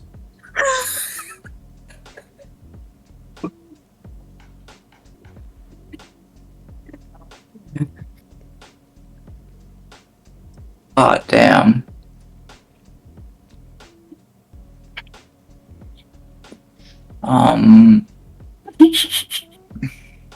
Wow. Senator kind of paused for a second,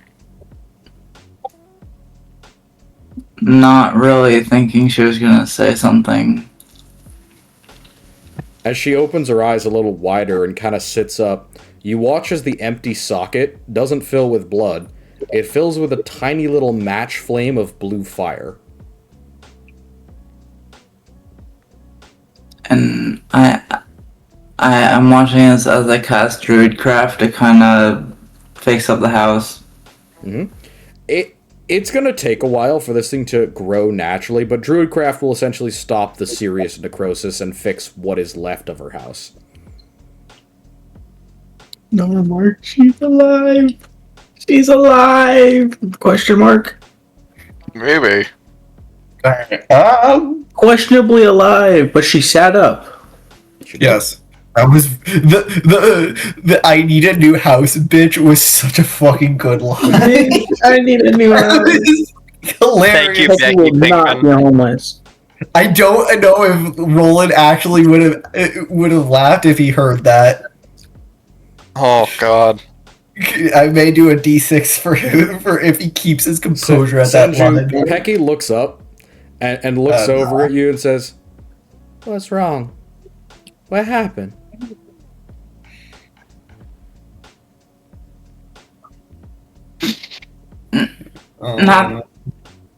Nothing happened, Pecky. My face feels really funny. And she puts up her hand into the blue flame, and it just doesn't do anything as she rubs her eye. The hole where her eye was. Nothing happened. 1,000-yard stare at her. Are we? Yeah, pretty much. Are we done? Did we finish whatever we were going to do? Yeah, we won, Pecky. Good. I had something on the stove, and she turns around and looks at like the damage to the inside of her house and kind of shakes her head and says, "Okay, I appreciate you trying to pretty it up, but I think we may need a new pad. For real." I can do that. Cool. Where are we going next? What happened with all the people? I remember seeing scary people. I don't know. All right. I don't. I wish I could tell you. As long as you're safe, then that's good. And well, and she kind of like rumples her dress, which you notice that on the left side where the same eye is missing, you can see that her foot is also blackened, and again, you can almost see bits of bone poking out through the otherwise pristine face skin. And she's not noticing this. Nope, not at all. You gonna tell her or not? You know what doesn't? Pecky, what happened to your foot and your eye? She looks down and says, "Well, I can't see my eye, obviously, but, well, my foot." She looks down and, like, wiggles the toes, and she says, I don't know. It works. She shrugs. But it looks different, doesn't it? Oh, yeah, obviously, bitch, it's black and rotted. I know. I can see that, but I don't know. You get me? Like, I didn't do this. Did you do this? No, I didn't do it. Okay, then fucking, I don't know. Okay, I just want to make sure you're okay. I'm fine. Like, I can stand. And she stands up and walks around. She says, "You said something was wrong with my eye. I can see. So what? We're fine." You can see she isn't 100% honest. She's putting on a little bit of brave face. Can I roll insight? You don't need to. You can see that she's, like, aware that something terrible has happened, but she's trying to pretend like everything's fine. Oh. Pecky, I'm sorry. What are you sorry about, bitch? These things happen. People get hurt. It's okay. I can still walk. I can still see. That's hardly the worst thing that could happen. I mean, you know, God forbid somebody dies or something, right? Yeah. Fair point. Yeah, fair point. I just didn't want you to get hurt. Well, I'm not in any pain, if that's what you're wondering about.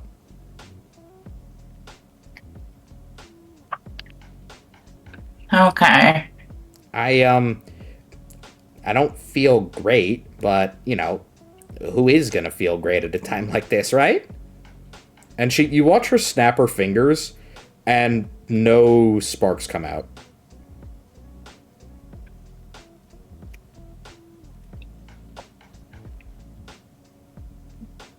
Did she lose her magic?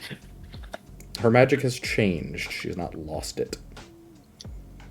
I will Her be magic discussing. has changed. Yes, she is a very big anomaly. She was something that this was not meant to work on, and it has affected her differently than it would other creatures. She's an undead pixie. Woo! Spooky and cool. Dope as Again, fuck. I will go over it later, but Pecky technically does have the class Undead rather than Fey now. Whoa! Swag as hell. And her Now spell we're- list has changed. That's kind of crazy. Our little mushroom druid has a little undead fae. Yep. Technically, Mhm. she would Baller be as hell. Fey Undead. She would be both. But yeah. Otherwise, other than her stat line changing and her spells changing, she is about the same Pecky you remember. And what was the name of the little city, or not the little place? The orc lady told us to me it was like north. So, that is North the of Marshes, city right? of North March. North March. Okay. Just a reminder. Thank you. Yep. Well, if that's that, is Norbert here? I am here. I'm gonna. Gaz is looking at the rest of the party, and Norbert He looks can- full bear, by the way. Norbert is Oh, full Norbert is bear. still just full bear. full bear. Yes. Get. So, Does he what? speak? Can you still speak? Right. Norbert is amidst both in sorrow and having a miniature panic attack as he's looking at his hands. I think you mean pause. Mm-hmm. That's all he gives you. Mm-hmm. I may have a solution for this. Question. Do not fucking polymorph me back into a human. No. I am not Polymorph human. that's a I great am idea. not polymorphing. Wait This is not a fucking polymorph. second. Does that Hold- work? Hold the phone. No. Hold the phone. Let me just look up this spell. How does tongues work? You can still speak common, just to be clear. Alright, good. Okay, 'cause- you can bear it. yeah. Again, we will discuss Also- exactly what this does for you, but you have essentially forsaken your human skin for the bear skin only. That Oh, is. jeez. That is. You know what? This is like an Adventure Can I Time take when a the corruption lights point, appeared and just, actually? like, fucking Why? fucked everybody up, but like nobody died, but like everyone was fucked up. For some The me to witch DM just said reasons, that's ball. kind of what I was basing my corruption off of, or at least the effect Oh. of corruption. Yes, please, take 2. I am generous. 2? Take 2. Alright. If any of you had done something really specific, you could take upward of 10 corruption this session, so. Damn. Damn. Alright. Okay. There was Well, a I've gone from 1 to 4 now. there was a I very think with the knowledge spec- that he can go, I think the only reason that Roland is not taking corruption right now is because even though his necklace is broken, but it's like, okay, but I can just go and get the real thing. Yeah, like the real necklace is thing broken, is but you wild. still go visit your wife, dude. Like it's all good. Yeah. Probably. Yeah, maybe. Oh, yeah, actually. Well, Ooh. if he does take, if anything does happen to Lindsay, that's gonna be a lot. So, Fucking- guys, after looking at the bear, just asking, like, still speak. Is there any response to that? Yeah. Yep. Mm-hmm. You stuck bear now? Yeah. Yeah. Well, it'll be, Still use magic?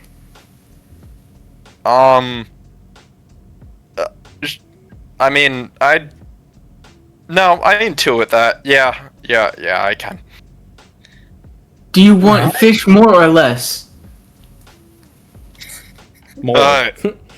More. Can't I could use something to eat, I guess. Can I ride Yeah. you into battle? Norbert looks back at you and like with a glare. Like, what the fuck are you talking about, dude? You are Too still soon, too soon. you are still a humanoid bear. You are not a grizzly bear. Oh, okay. Yeah. But, like, yeah. there's No, no okay, never human- mind. Never mind. That's a lot He's more giving you weird the now. fucking stink eye, like, damn, what the fuck are He's- you talking about? Too He's soon. Winnie the Pooh right now. He's not. Actually, okay, I thought you were just full bear. No, he has My zero bad. No, human he's still- features. Zero human features. Regard. Yeah, he's bestial. But not. But is he still But not bear. But the distinction is he's still like humanoid shaped, right? Only with the arms and legs, and even that have become much more stumpy and paw-like. Again, Winnie the So Pooh. kind of like the werebears Oh, in Skyrim. He's They're in actually Skyrim. based, like he's werebear based on by a now. Yes, he's based on a werebear. Okay, Yeah. cool, yeah. Just without the fucking superhuman strength yet. Yet. Yeah. Disregard. Yeah. And disregard. Y'all don't want to see werebear. that would be bad. Yeah. That. Yeah. No, Anyway, Werebears are usually good, but, irrelevant. yeah. Oh, wait. Like were-boars. I love were-boars and were-rats, but, that just... old. Werewolves is Oh my god! Don't get me started. I love were-creatures. Mm-hmm. They're cool. All right, So so... what we do now? Let's. Meet up with Green Lady, or Jace maybe. Norbert Where we- looks to send you. Do you still have the sending stone? Yeah. I Let's go. can only use it once per day though. But Use it. can you not use it again? Because I remember. Well, didn't we use it the morning of this current day? This Oh, is shit, the right. day from Shit. Oops. Maybe go back to Longshore? Go back to Cuesta. Is that what you're saying? Or somewhere else? We go to Cuesta, sure, but Longshore first. That closer. We see what town like. If anyone left. If what happened. You haven't even seen what's What happened outside? in this town. You guys haven't even gone out of the tower yet. Yeah, like what Oh, outside? I think Roland's gonna like fully just get up. Is there any? Like, Wait, is there anyone else in the thing, or is it just us now that the The king and the tower fucking is completely empty. empty? Is there any, or like not even in the bodies or anything? Like it's just empty. There are no bodies. Is it dark in the towers, or are there at Nope. least torches and stuff around? It is sunlight because you guys got here in. Oh no, you got here in the early evening, so it would at this point be morning, early morning. So is it next day? Yeah, you guys fought through the night, and it is early morning. Oh shit! Use the sun. Hello, Jay. okay, yeah. Oh man, I can use the next one then. Would you guys like to go outside first, or take a look out the window? Sure. Yeah. Let's Yeah. step outside. Norbert Okay. does take a look out the window, appreciating very quickly before all this happens. The sight of the massive magic wall. It is gone. Oh, It appeared to flicker out with that vision of the woman, whoever she was. Oops. Cillia's appreciation for it. Yep. It was like you get the image of, damn, that was fucking big, and now it's gone. Concerning. Yeah. that is So- concerning. You also notice that giant pall of greenish smoke that was filling up the sky is also gone. The other thing that you would see is that all of the skeletons in the area appear to have completely collapsed. Or have basically disappeared. So you can see like a dozen or so that look like they've fallen over into piles of bones. Most of them have been stripped of their weapons. You can also see several quote-unquote naked skeletons from the piles of like townspeople bodies that were relatively fresh, that had been apparently raised, walked a few meters, and then fallen over dead into piles. Okay. I have a quick question regarding the first Cauldron Born that we fought. Yep. Are there remains still scattered about? Nope. No trace. Got it. No trace. Okay. Neither is the Lord of Stones. Stepping like outside, is there like, can I do like a perception check, or like just kind of just look around to see if there's anyone Yeah. or anything besides just like dead skeletons? You see no one and no thing for the moment. It is still early in the morning. Okay, Sensu's gonna take the sending stone out of his bag and think for a moment. Jace. I don't even know how to explain it all in one message, What the? Something bad happened. Really bad. The Horned King. He's back. And we're all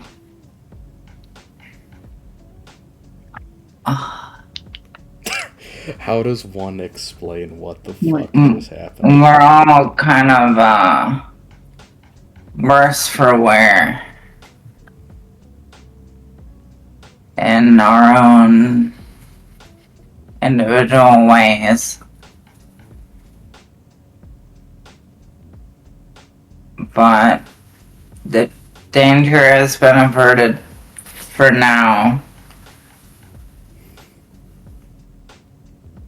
And that's the end of the message. Alright. You hear the message go through, you send it, it gets received, there is no response. Fuck. Okay. I mean, I wouldn't expect a response, honestly.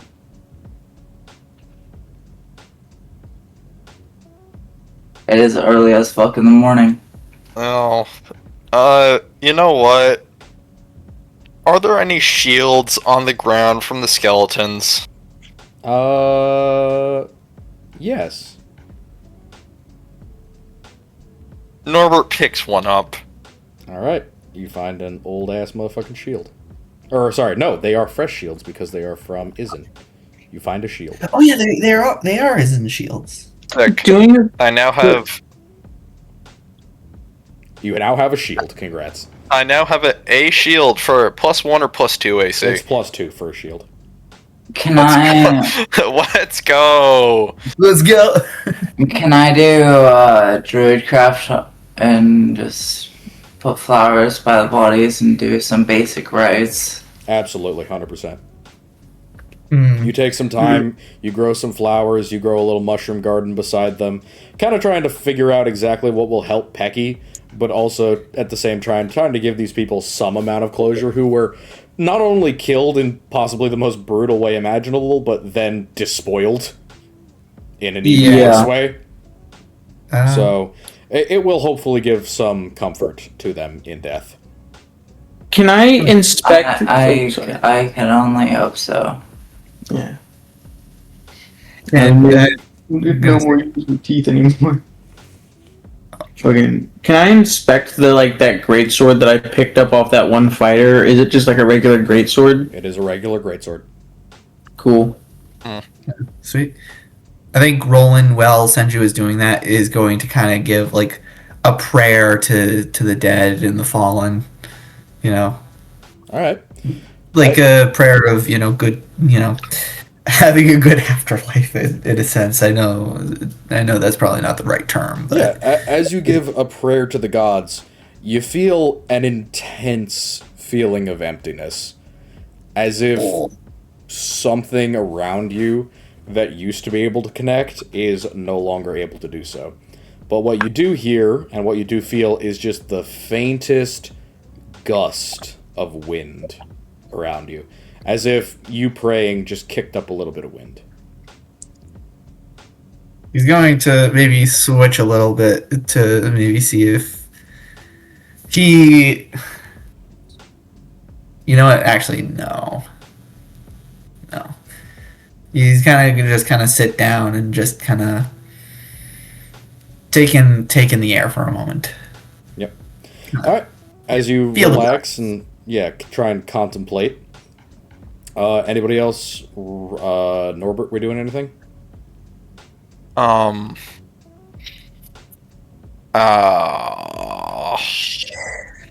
I mean, do we want to take a short rest? Is the first question I gotta ask. We haven't We're eaten taking a nap. anything in almost 24 hours. Yeah, I'm pretty. Yeah, I you know thought what? that- Yeah, no, Norbert's gonna look around the town. He's hungry, but his hopes are not high. Does- Outside of like things that are like canned or bottled, like wine. Does anyone have rations or food? Question: I have rations. Can I open up? Hold on. Can I? Oh shit! Sorry. I'll let somebody else go. Piper has Not it. rations? Yeah, how many rations do you have, baby? I have 8 rations. Okay, that's enough. Yeah, I So was mark also going to yourself say, down can I look Or- through and see what Lindsay gave me? Because we Yes, you we still absolutely have can. that. So Maybe only 3. inside of that pouch, one of them is a little bit folded now, but there are 2 little pieces of paper, and there are 2 small pouches. One of them seems like it holds a smooth rock or like a pearl. The other one holds a little phial of green liquid. So a small phial of green liquid and A what was small it? phial of green liquid, a pearl that looks very smooth and round, and then 2 little pieces of paper, which are folded up like notes. Small phial. Okay. Can you look and see what the phial is? Yeah. It's just a container with some green liquid inside of it. Can you try and figure out what the green liquid is? Do you have an alchemy kit or proficiency in No, alchemy? I do not. Okay, then no. Phial of green. You might want to check the fucking labels that came with it. Oh yeah, and The he unwraps the paper and looks at what they say. Yeah. One of them unwraps like a couple of times, and it has it has no words written on it. All that's there, and it takes you a second, like with your traumatized brain, to realize what it is. It's a big lipstick-covered kiss mark. Nice. He kind of just folds that up and just kind of puts it in like a pocket. Like I think he would probably have pockets and puts that just. Yeah, no. Wait, does he still have the string from the necklace? Yeah. He takes that and wraps this. Can he wrap the piece of paper around the string and then reattach it? You can. It's a little awkward, but yes. A little awkward, but I think it's kind of funny. Yeah, absolutely. The other piece So of he's paper has 2 labels on it. One says a pearl of foundering, which you would recognize from the name is used for drowning victims. Basically, it is a short time thing where if you're underwater and you break the pearl, it creates a little bubble of air around you, so you can drop down to the bottom, or you can try and essentially get yourself into shallower water, or you can catch your breath to try and swim up. But it Very doesn't. nice. It does not float. It just drops down, basically. So it gives you a couple of seconds to catch your breath, and then you can leave it and go back up again. Okay. Ah, the old Minecraft door trick. Basically, it only lasts for a minute. All right. So a minute of Minecraft door. Yes. Nice. Minute of Minecraft door, sure. The other item is labeled as a quote-unquote cure-all. So basically, it is a potion of cure disease.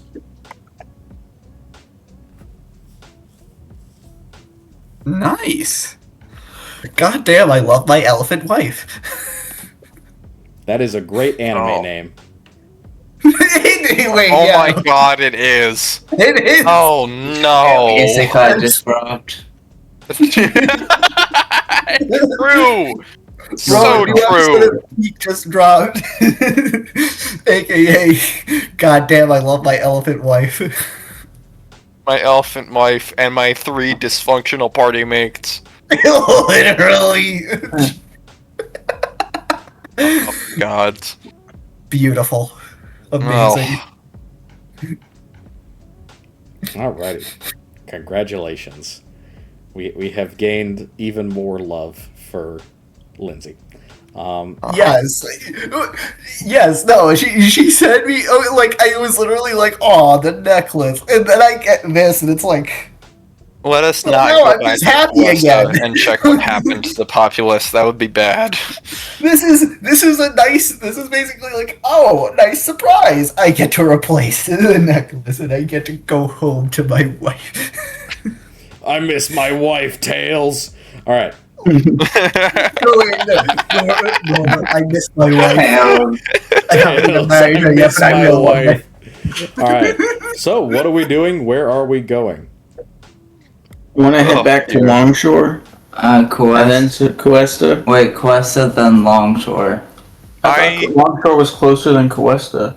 Yeah, Alright. I thought we. Which one is closer, Questa or Longshore? I thought Longshore was wait. like the halfway point. I would also like to Excuse- say, yeah, I think Norbert's about to say what I'm about to say. Alright, first I check on the food that's in the town. Never mind. Norbert doesn't have. No, this is going somewhere. This is going somewhere. Okay, sorry. Trust. I trust. And he eats it. Checking on the food. Okay, there's not much. And he It's- takes a potato chip and he eats it.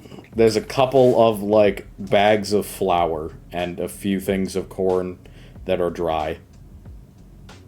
Is anything rotted that's in a state in which it's preserved? Like canned stuff? Not obviously not canned, but like the equivalent there of. are, yeah, it's jarred or canned here. Yes, there is such a thing as canning and jarring. So, yeah, there's a couple of things of canned vegetables. I think you could get maybe like 3 days worth of food for yourself. All right. So 2 meals a day. Secondary thing to that.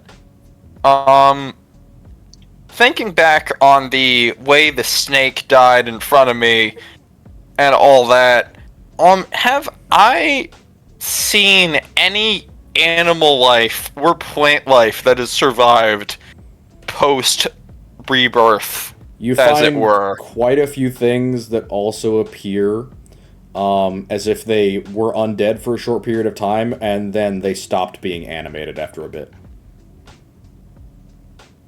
Oh. Like a half-decayed squirrel or something like that? Yeah, you theorize, accurately enough, because it was pretty much done in front of you, that when that barrier went up, it shut off whatever was happening, and that theoretically de-animated a lot of the undead that it had raised, or killed and raised.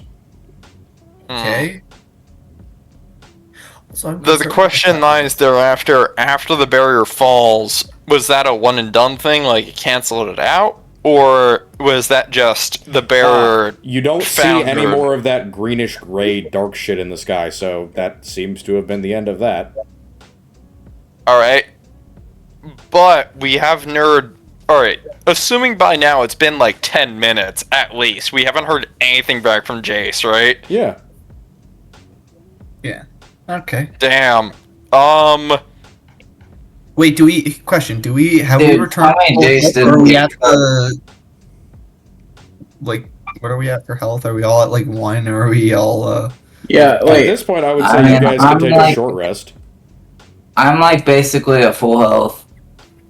I lost like I think like Like, are we taking our health after like the combat, or like if Health like we after were the set to combat. 1 health and we were all resurrected back at 1 So, health? if you were dead, you were brought back with full health. So all of you are at full Oh, health okay. at the moment. Essentially, she Okay, hit you cool. with a fucking mass heal. Cool. Oh, cool. Bowling. Everyone except Right. Roland, who got his own mass heal from somewhere else. Oh, okay. Nice. I keep hearing that. It's like, oh, gets more and more concerning. Aren't you guys excited to figure out what's healing me and what's doing all this weird shit? Yeah, I'm Roland, you scare me with your existence on a daily basis. That's good. I'm very That's- curious why you specifically are blessed. Yeah, I think this is more curse. life is paid with life often. Motherfucker's absolutely cursed. We don't know. You have no idea. We, not what's including going on. yourself. Alright. Anyway.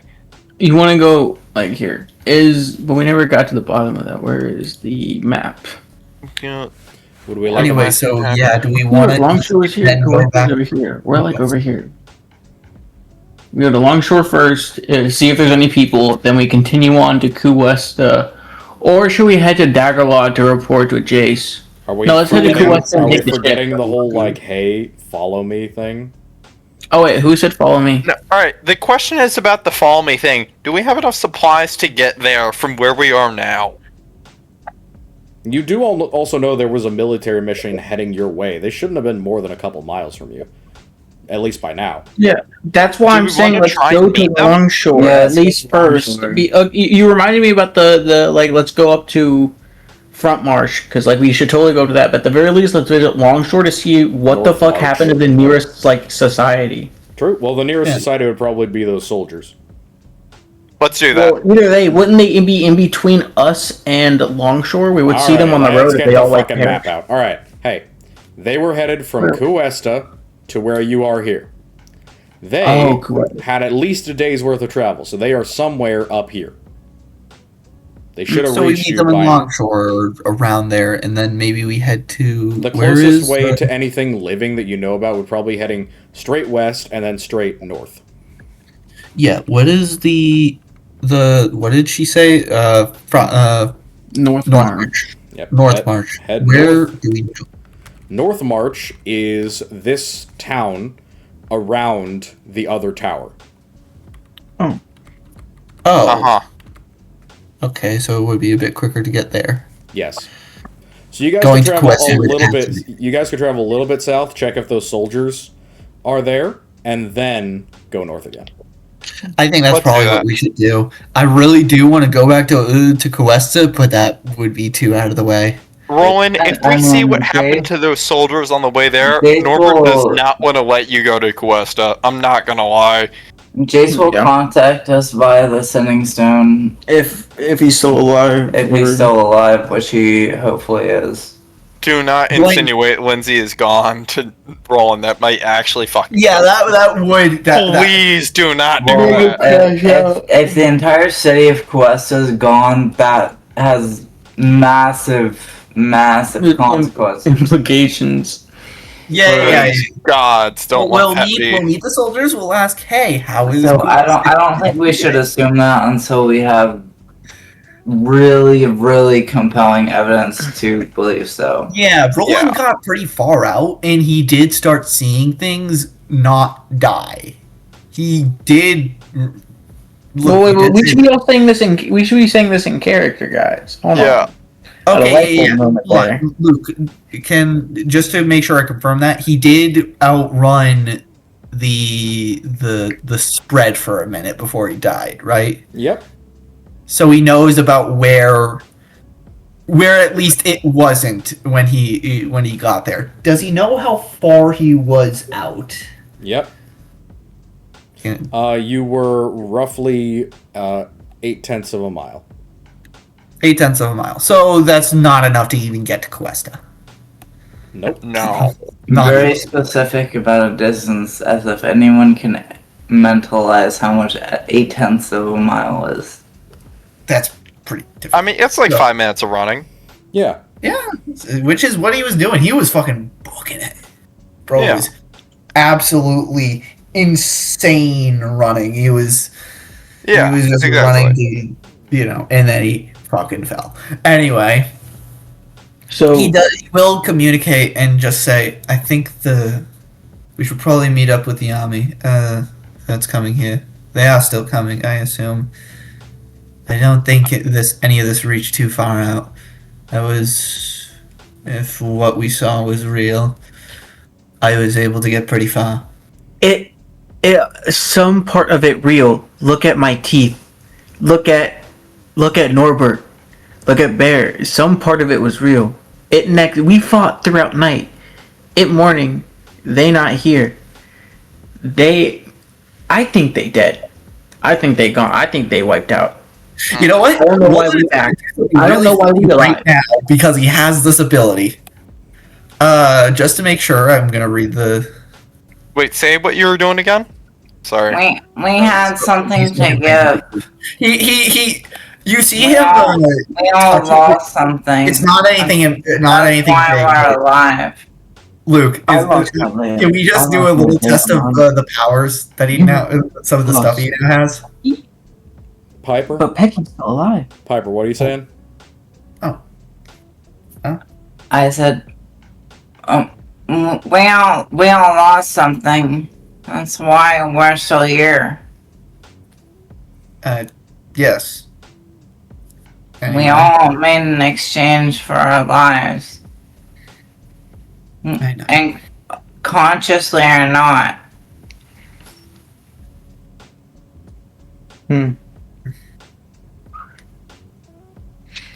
I guess. And Senju says this kind of looking to the ground and implicit guilt. What are you trying to imply here? I thought I'm not implying anything. I'm been very clear about what I mean. I sacrificed nothing. I broke chain. And then light bulb moment. He sacrifices Leomano when he broke the chain to him. I sacrificed, I thought, the pendant. Norbert You remains see his silent. eyes kind of going wide, like, I need to get it back to Coesta now. Uh-oh. Yeah, you probably shouldn't have said anything. Roland is kind of you kind of what you seem to imply was life for a life, and if he's connecting the dots in a way that he wants to go back to You know what? No. Norbert doesn't remain silent. Oh fuck! But you don't say that out loud. Shit! What, me? Light for the life. I was gonna argue on that because technically Norbert hasn't lost a life for a light, but he doesn't know that you interpreted that.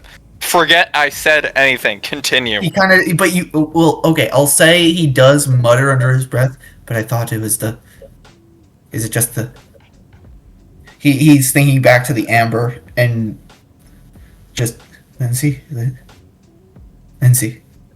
Whoa, no. Hey. What? No, Norbert, I really don't know. It seemed to be different for all of us. It's just a necklace. You should go check. I don't give anything for that. I think we find answers with Grid Lady. She said Marshtown or North Marsh.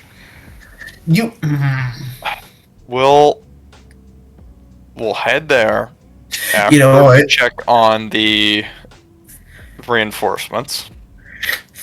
Because I think it'd be, if they are able, I think it'd be a sore mistake if we don't bring them with us.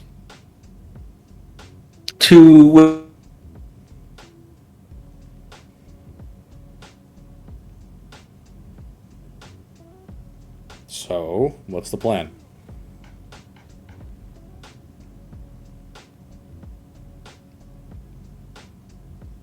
I wish to get to North March. That's my vote. It's only a few hours if It's not even a few hours, less than a half hour to get south. it wouldn't be much time in the grand scheme of things. We should probably just get over there, and then we can go back to Coesta, probably. Yep. It wouldn't hurt to check, but I don't know that we can make a full trip to Acticuesta. Okay, I mean Well, I could wild shape into Giant Eagle again and make it in halftime. That's true. Do you guys want to split up and then rejoin each other? we can. I can do that. I'm okay with staying with Norbert and then the bird and the. I want to keep my eyes on Roland with Gaz, I suppose, and have. Yeah. No. Let's have Senju check on the quote unquote reinforcements while we head in the opposite direction and Senju catches up to us. Wait. Yeah, we're going. Just to make sure I know where are we going. We're going to the town over. No, you're just going south until you hit whatever military reinforcements were supposed to be on your way. Okay, cool. Well, I am, I thought, and they're going a different direction. Oh, and then you guys are going northwest to the town of North March. Yeah. Cool. Are we splitting up one Yeah. and one or Okay, one and three? I'll go contact the the Legion heading our way. Everyone else going towards North March. Yeah. And of course, we'll communicate the roads that we take to Senju. Alright, sounds What? good. So, We included you on the paths we were taking. Okay. Yeah. So, Senju, let's start with you. As you head southward, it's not a super long time before you start to see signs of a scuffle. As a great eagle, you fly pretty high off the ground, but staying closer this time, you see pretty quickly that there are lots and lots of bodies in a field to the south of you. It's kind of hard to tell whether they're alive or dead. But at least a couple of them seem to be moving on the positive side. Okay. That's all I can glean. You can get closer if you'd like. I mean, I still want to stay at a safe distance, but Yeah, you can fly over at like 100 or some feet and get better image. yeah. Yeah. As you fly over, you see, indeed, a lot of these are dead soldiers. It looks to be about 100 people total. Of those, maybe 50 of them are dead.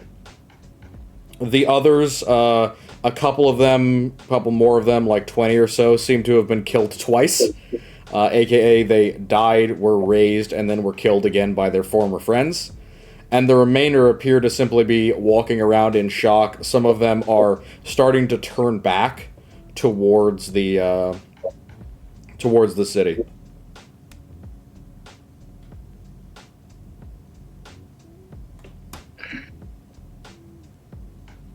Okay.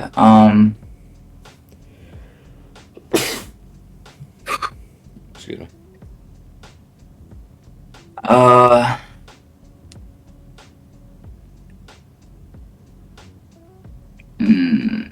don't know if I have a. Why not just land and speak with them? Yeah, well, I'm not gonna turn out of my wild shape, but can I speak to them in wild shape? I don't think so, no. Okay, well, then I'll just turn out of wild shape and talk to them, and then turn back into wild shape after. Yep. Alright, solid. So, you come out of wild shape, you drop down, they see the little bird, and a couple of them are like raised questioningly, and then at least one of them sees the Chaucer pin and goes, "Oh, thank fucking God. Hi, where did you people come from? Are you aware of what's happened?" What, actually, no, what the fuck just happened? I'm too aware of what happened, and I don't quite understand it myself. The whole, like, black sky, people coming back to life thing? Do you know anything about that? Yeah, Okay. unfortunately, we were at ground zero. Okay, We so saw it happen. you're alive then? And there's nothing wrong with you? And you're like looking around at some of the dead guys, like maybe I'll be able to fix this.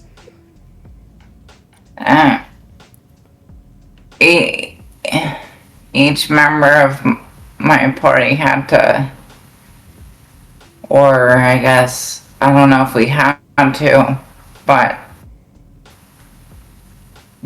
we each gave up what was important to us in exchange for our lives, in exchange for our souls.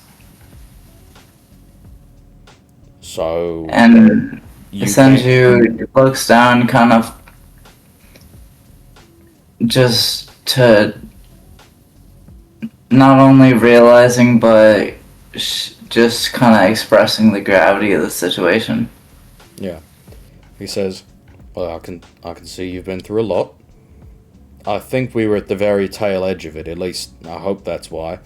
Elsewise, some people just didn't have any negative effects. But that big cloud stopped about where we were, and well, then some of the folks who'd gotten killed and ran away started coming back. They were dead, see, and had a little fight, and now there's more dead, and they don't seem to be coming back at all. So, you think? And he's like trying to think about like, hey, how do I even explain what just happened? And you can see he's a guy in like his mid-40s, and so he's clearly thinking of something. Like he has an idea in mind. And Sanju contemplates for a second because he doesn't really know how to explain it himself. Would you like to try a history check? Yeah. Alright, go ahead.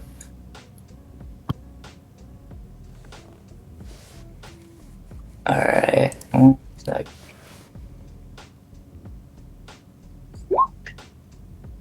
That's history, right? No, that's nature.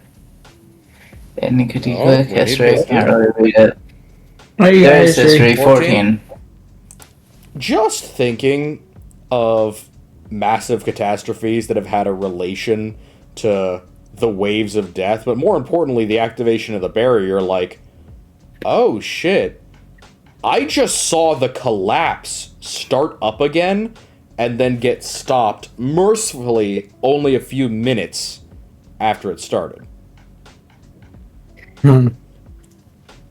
Because what he's describing, the wave of death, people dying, the necrotic damage that you took, you're like, that's the collapse. That's the apocalypse that made Sidra what it is today. And I just saw it occur.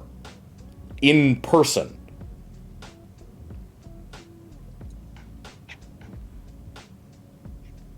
Tim, you really made the Lich from Adventure Time into a character.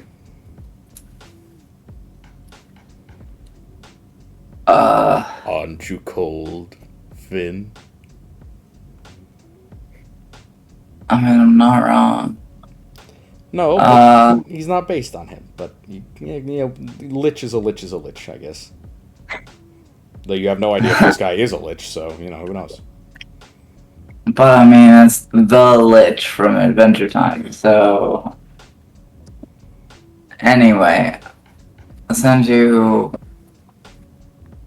looks at him and is, after some time, is like, it was something like the second collapse, but not. He nods and says, It does sound like that again, and, well, if that happened again, you say his face just go white. Everybody's gonna die. But I don't feel much worse. And he, like, looks down at his own body, like, expecting it to be rotting.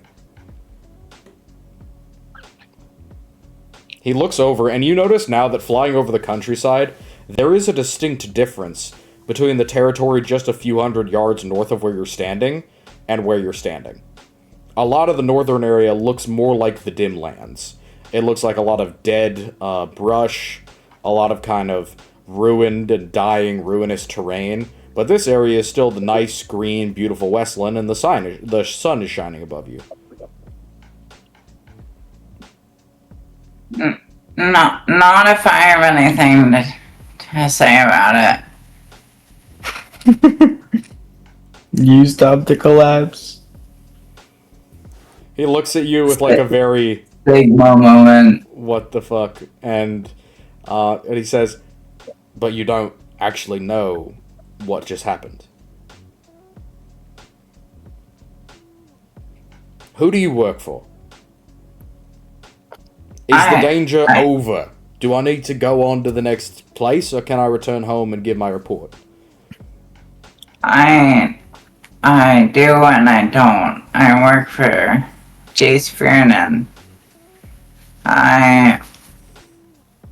The danger is over for now. That's all I can say. Very, very well then. I'll head out, and I'll take my men with me. This is far beyond my pay grade, and probably going to warrant more military action than just me. So, You and me both, buddy. yeah, I expected that. So, you deal with it however you can. And, I got Well down. Yeah, and he heads out with his 100 or so men. Alright. Well, there you go. It appears that was the edge of the collapse, where some people survived, being, a few hundred yards down the column, and some people didn't. Let's go on to This kind of changes what we know about the initial collapse, doesn't it? That I guess. depends. Nobody stopped the initial collapse. True. Remember, it's the barrier. Very true. It's the barrier that stopped the original collapse, and the barrier didn't exist. Matter of fact, nobody knew that it still existed. That itself was something that wasn't really known to anyone. I remember, the barrier is one of those things that was like, oh, it stopped the collapse. Nobody really knows why it happens. There's competing theories, but all that we really know is that the apocalypse ended because of this. If the sky was falling and all of a sudden a net appeared and caught it all, people are going to be more worried about rebuilding society that just got obliterated more than figuring out why the net just happened. Because who expects the sky to start falling again? All right. And there were The competing preppers theories. and crazy people. But yeah, the main thing to note is that this does appear to be related to the collapse because that was the barrier that stopped it. All right. It seems to, at the very least, have been an attempt at a second collapse. It looks like it didn't take fully, which is good out of character saying that. Possibly. But it seems different also in nature. Yeah, I agree. It does. It seemed to be The a lot. last collapse did not raise people from the dead. It just Yeah, killed and that too. And the first collapse also didn't just, change people in the same way that it did to Pecky. them. Yeah. And It had nothing to do with the undead the first time. It just Jeez. caused the necrotic damage, which you felt. It was a very different experience from what happened afterward. I really hope that Is at Roland least did- what we know. I mean, it could be different considering it was 50 years ago. I mean, That's true. I'm not saying That- anything. You will never get any information out of me. the historical recount could have just been false. Could have been exactly like this and just No, been. there are people around who lived through the collapse, including thousands of refugees. The historical account of it killing people via the wasting disease is correct. You would know that. Okay. If only there in was that someone we could case, talk to about this. Well, in that case, then it seems that it is the same collapse, but taken a different nature. Perhaps. You would also recall the phrase that was mentioned by the Horned King. It appears what I did the first time worked. Oh, That's a very, very, very, very, very, very strange thing to say in that context. What a very strange Yes. thing to say. Alright, I'm gonna stop, because that's giving you too many hints. Yeah. And let's It's head literally the Lich from Adventure Time. let's head to the... I genuinely wasn't thinking about the Lich from Adventure Time. Fuck, I mean, it is pretty similar. I mean, I can't lie. It's not the same. I promise. No. It's not the same. Well, it's not the The same, Black but it's Cauldron, pretty damn though. similar. I love how you guys are like, the Lich from Adventure Time, and I'm like, the Black Cauldron's Horned King is right there. He's the Horned King. Sure, but The also, problem is Adventure Time misses is- our generation is the big issue. Damn it, there. yeah, if we were running this with people from the I don't know 70s, who this the would be a Black totally Cauldron's- different... If I was running this with people who were, like, teenagers in 1986, this would be a very different... I'm kidding. So, actually probably not. What are as we, you guys 50? head north to East March, you find yourself on the outskirts of a relatively humble town. Again, less than 100 people live here, which makes the massive cathedral at its center particularly conspicuous.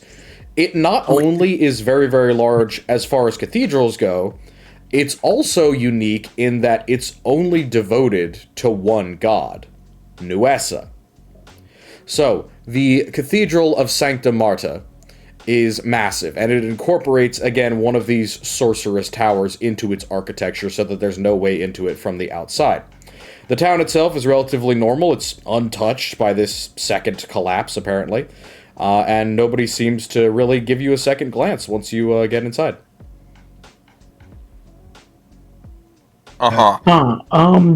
Okay, so let's go and see, I guess, if we can find this lady. Yeah, is there any like markers towards a brilliant woman here. gold-clad lady? No. I need a big red arrow in the sky to direct me towards woman. Yeah, where's the quest marker? It's not Where's the Skyrim. quest There's no marker? fucking quest markers, you bastards. Where's the quest marker, Luke? You guys are... I know you're not so stupid. We're messing with you. I know, and that's why I'm not making fun And of we're you. gonna keep doing it because that's our job as players. I should have killed you when I had the chance. All right. You should have. So, as you should've guys killed us all. enter the town, you get the conspicuous feeling of being watched. Not from the people, who are pretty much not paying attention to you, but there's a couple of yellow-robed priests, or like monkish individuals, who are walking through the town early in the morning, and you watch as 2 or 3 of them actually start to follow you through the town.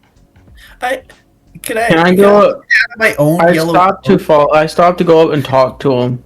If they like know who I am or who are they? Yeah, so you walk right up to one, and what do you say? Hello, my name is Gaz. Big old toothy grin. What's your name? The man holds out a hand to you and nods encouragingly. I encouragingly nod back and enthusiastically take this individual's hand. He grabs your hand and he starts walking you towards the cathedral, Okay. continually nodding and smiling, but saying nothing. Oh wait, can I explain what? Can I figure out and explain what's going on here? I don't know. You can do a religion check Yeah, can I do a religion check to figure out? with disadvantage. And also, disadvantage? Yes. Wait, but isn't this a god I pray to? You're absolutely right. It is. Still disadvantage. Yes. Interesting. There's a Things are, very, very important reason why. 10. 10. You're not sure what this is. You know priests of Nuessa, they don't dress like this. They certainly don't fucking act like this. This puts you in mind more of, like, a secret society. Like, you've heard of gangsters or maybe even cults who act like this, you know, a vow of silence type deal, but you've never heard of a Nuessan cult or really any Sidran cult that acted like, or any Sidran religion or priesthood that acted like that. Does the color of their robes match the color of my cloak? No, it is a slightly more muted yellow than the ochre of your cloak. Okay. Interesting. Yeah, Roland, just kind of, if you're looking at him or trying to Another get one of the any priests information- walks over to, like, give you a hand. Take my hand. Let's make it a line. I'm back. Yep. The priest walks over to Roland and smiles at him and nods several times and holds out a hand. I'm assuming that you don't talk much. He nods in acquiescence. Do you know why we're here? Nods again. Emphatically, like several times. Are you taking us to her? You watch as his eyes grow really, really wide, and he puts a finger over his mouth, like, several times, like, dude, shut the fuck up. And then he, like, very quietly nods, slowly.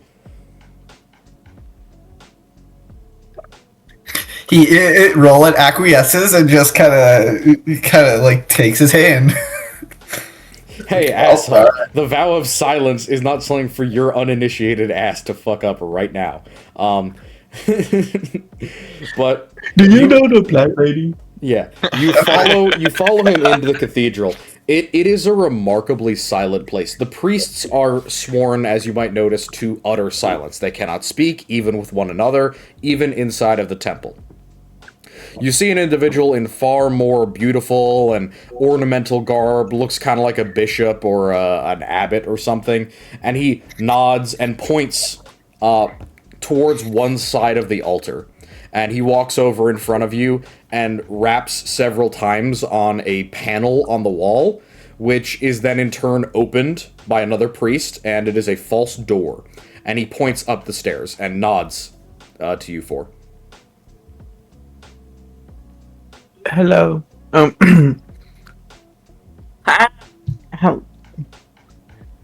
Friend? He nods.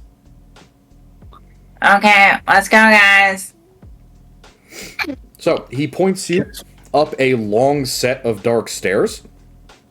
It looks very similar to the ones that you saw basically going into the first Sorceress Tower. It looks almost exactly identical. The walls are made of that same indestructible black material, like obsidian. The floor is dusty, but it's at least well kept enough that there's no, like, cobwebs or anything in here. There's very little in the bottom floor, other than, like, a couple of books and some basic sets of cleaning supplies and stuff. Almost like a really big supply closet. But the second floor is beautiful, and it's been lit extremely well. There's about 400 different candles, tapers, oil lanterns of all different types, including various magnification items like silver mirrors and polished glass and things like that, and several magical sources of light, including multiple magical crystals that are giving off different colors of light. This room has been intentionally extremely highly lit. Matter of fact, almost starkly lit with basically hot light. The reason for this, you notice, is there's a large glass sarcophagus in the center of the room. Inside of it, on a bier, you can see what looks like a mummified corpse. It looks like it's been laid down on some sort of comfortable plush bed with a glass exterior so that you can look at it. Almost like, again, like a pope's corpse or a windowed saint's corpse. There's a plinth or a platform on the bottom of it that reads with a name. And then there's several other effects that you'd recognize as, like, regular bedroom things. Like, you know when you would go into an Egyptian tomb and there's, like, stuff from somebody's previous life that they're meant to carry with them into the afterlife? Yeah. You see a couple of things like that. Like, you see a bed, and you see a writing desk, and you see, like, a couple of really basic effects. You see a set of armor and a warhammer that look really old and corrusted. Does the armor look familiar? It fits the same shape as the woman you saw before, but it looks decades old and covered in rust. Alright, if we had to guess, like, how many decades, would about 6 sound right? Something like that. Alright, cool. So, this person that we probably saw,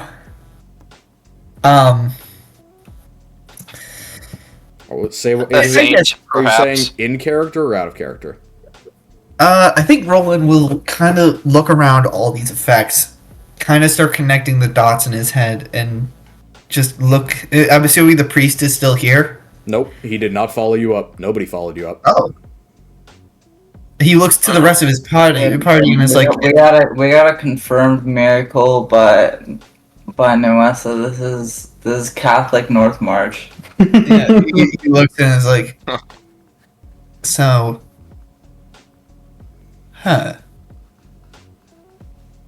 is this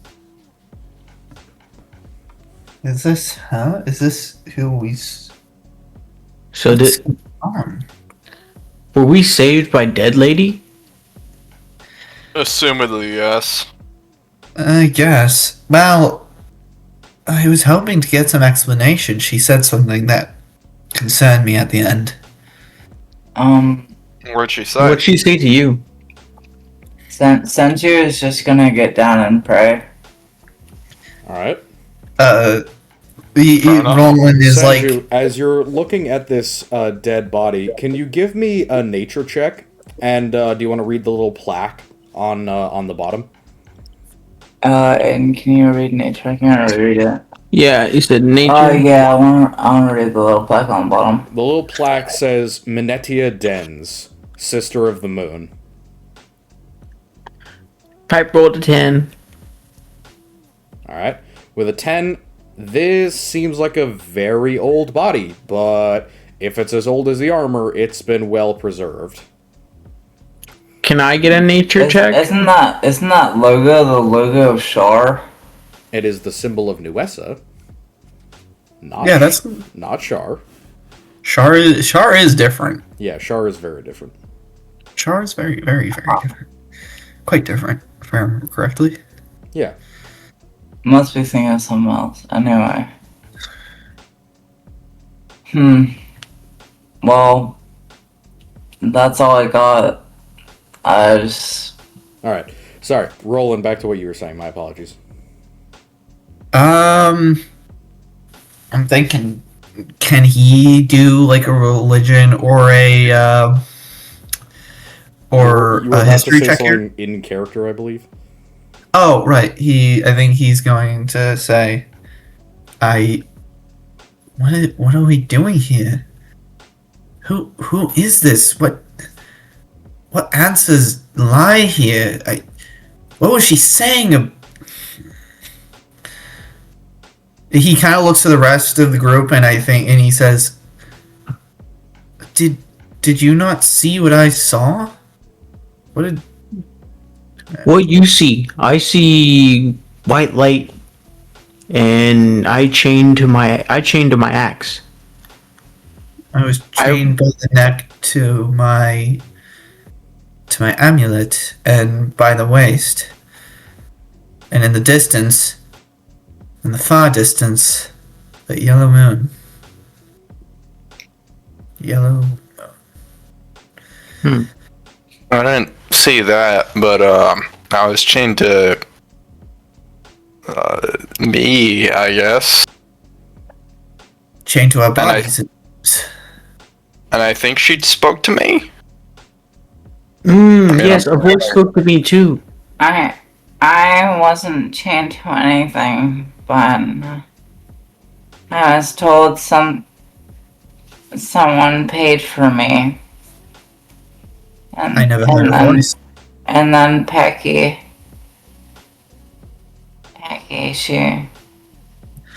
and he kind of trails off and just starts to pray again. Yeah, Roland just says, I never heard anything. I was completely deaf with a whirlwind surrounding me, a whirlwind of darkness surrounding me. There was only one thing that was tying me, and I should... We'll get to Coesta later.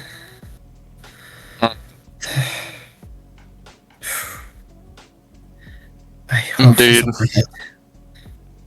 you can see he's like obviously pained and worried because like he kind of realizes what if Has He- Senju he told just- everyone what happened?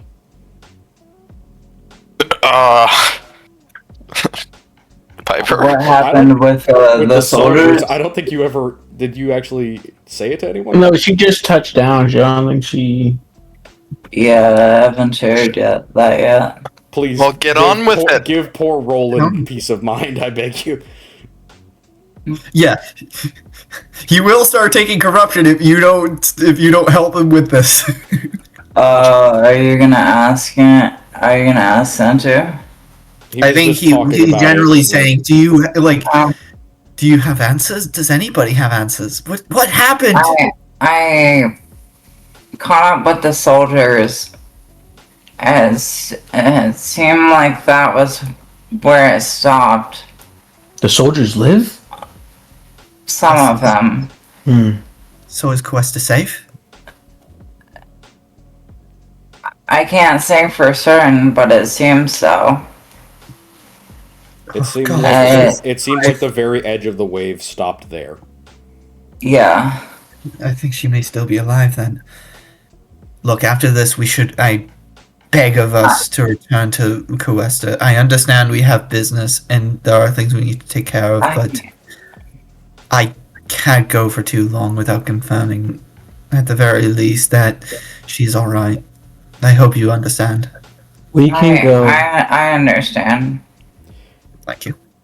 I'm worried for her, and I'm worried for so much. I miss her dearly, and I just hope that she can listen to what I have to talk about, and that she'll still be around for small gifts like this. We agree, but we keep focus upon the task at hand. Like, why dead lady speak to us? Why we change? Why bigger questions at hand before rekindling with most likely alive? Roland takes a moment, like, listening to you speak, knowing just...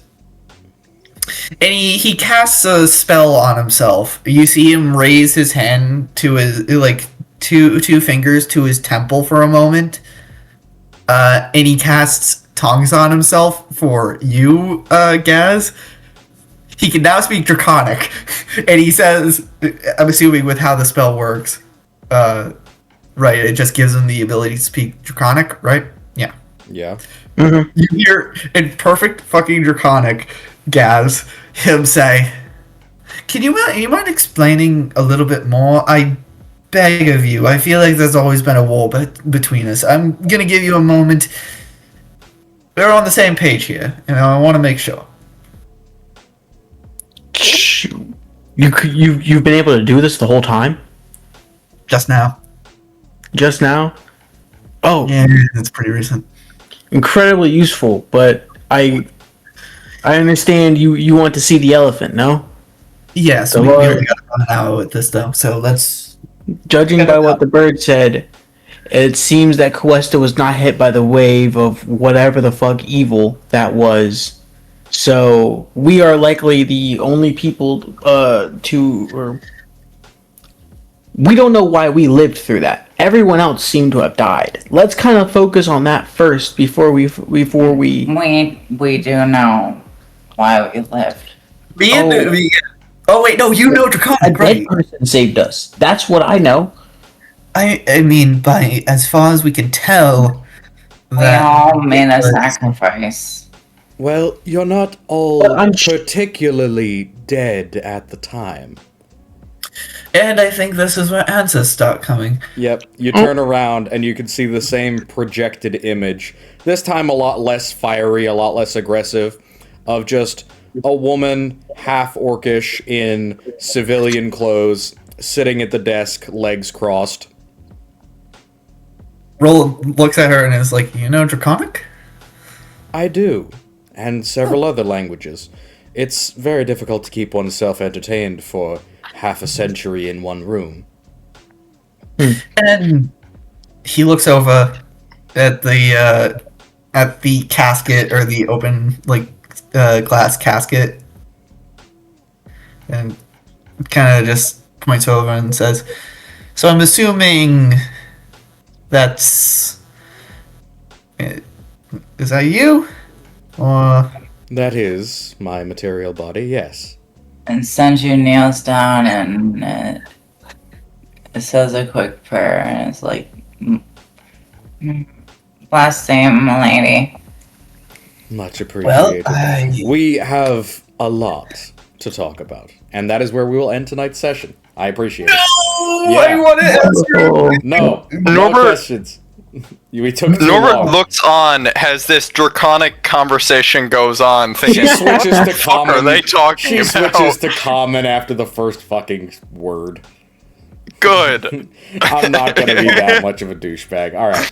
So, congratulations, guys. You Yeah, have I mean, survived. Senju says the same thing regardless. Yeah, you have survived the convergence. Well done. Wait, so Oh we my all God. lived? Wait. Well, Everybody lived lived. is a very, very loose Okay, term. no. Survived. I count living as Survived, getting yes. through the next Surviving the session. absolute least way Surviving, yes, possible, but You made it out like we were going to have 100% somebody's gonna die here. Well, you all did die. We all did die, but permanent. That was a certainty. Yeah, you That wonder why was- this that killed the was last two absolute, attempts to you play know, this game. Awesome. Yeah. I am probably gonna have to recast Gentle Repose on Pecky several times, but Nope. She is a full-on undead creature. She will be fine. Yeah. It'll be good. Her entire stat line has changed, though. Matter of fact, everybody who had a major change, other than Roland, whose thing we will get to eventually.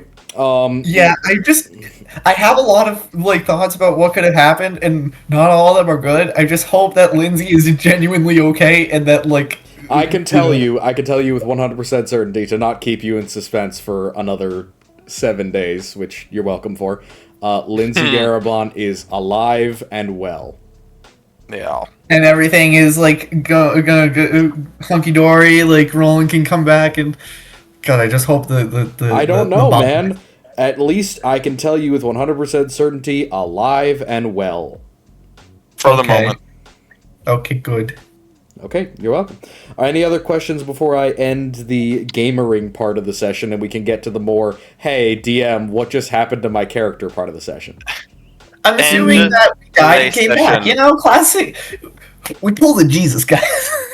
I'm sorry. 3 days in the Well, rock there's- chamber, there's yada reason- yada there's You yada. guys have, you guys have 3 minutes in the rock. and- That's not close. That's true. Yeah, is this lady like holy? I guess we can ask that in the next session. That's a good question for her. This is Manetia Drez. None of you really looked through the history of the continent close enough to know that name, but you probably should. I probably should. I probably We don't. probably No. I didn't see anything when I looked at when we didn't see anything when we looked at like in the big book of history for like None of you What ever took a happened? second look at it. You took like one look. I told you there's a bunch of other stuff in there. You said, cool. And then that was the end of looking at the book of history. it's a huge book of history. How are we It gonna is. know? You guys have had like 8 sessions and nobody took a second look at it. That's I'm like- not how gonna many lie, times did dog. say- I DM, forgot about can that I- book. can I read all of The history? session How after we How were many done. times did your DM say, in character and out of character, hey guys, I've given you a lot of stuff in your inventories. It might be a good idea to go back and see what you've been given and see if you can use it. I said that at least 3 times. Entirely in defense of myself, I've been very particular with what I'm keeping in my inventory, and I just haven't found a chance to use it yet. So That's fine. That's fine. I don't blame you. I blame the people who have a functional history stat and a brain cell, aka I blame Piper and I blame Roland. So Hey, I don't have a functional history stat. I have a plus I have a- 0. you have a functioning brain cell. All right. Yes, you don't. bitch. So You know her ass. our Sorry about lovely Luke, artists you should are, know that I don't. are Gauntus and Art of More, along with LucasArts for the art of Dirge. But Gauntus is the one who made our lovely Manetia, who I love. This is great art of Manetia, because I was like, I'm never going to find a female half-orc cleric who doesn't look terrible. Boom. Based fucking photo. Half-orc female cleric, based armor, beautiful setup. Mwah, love it.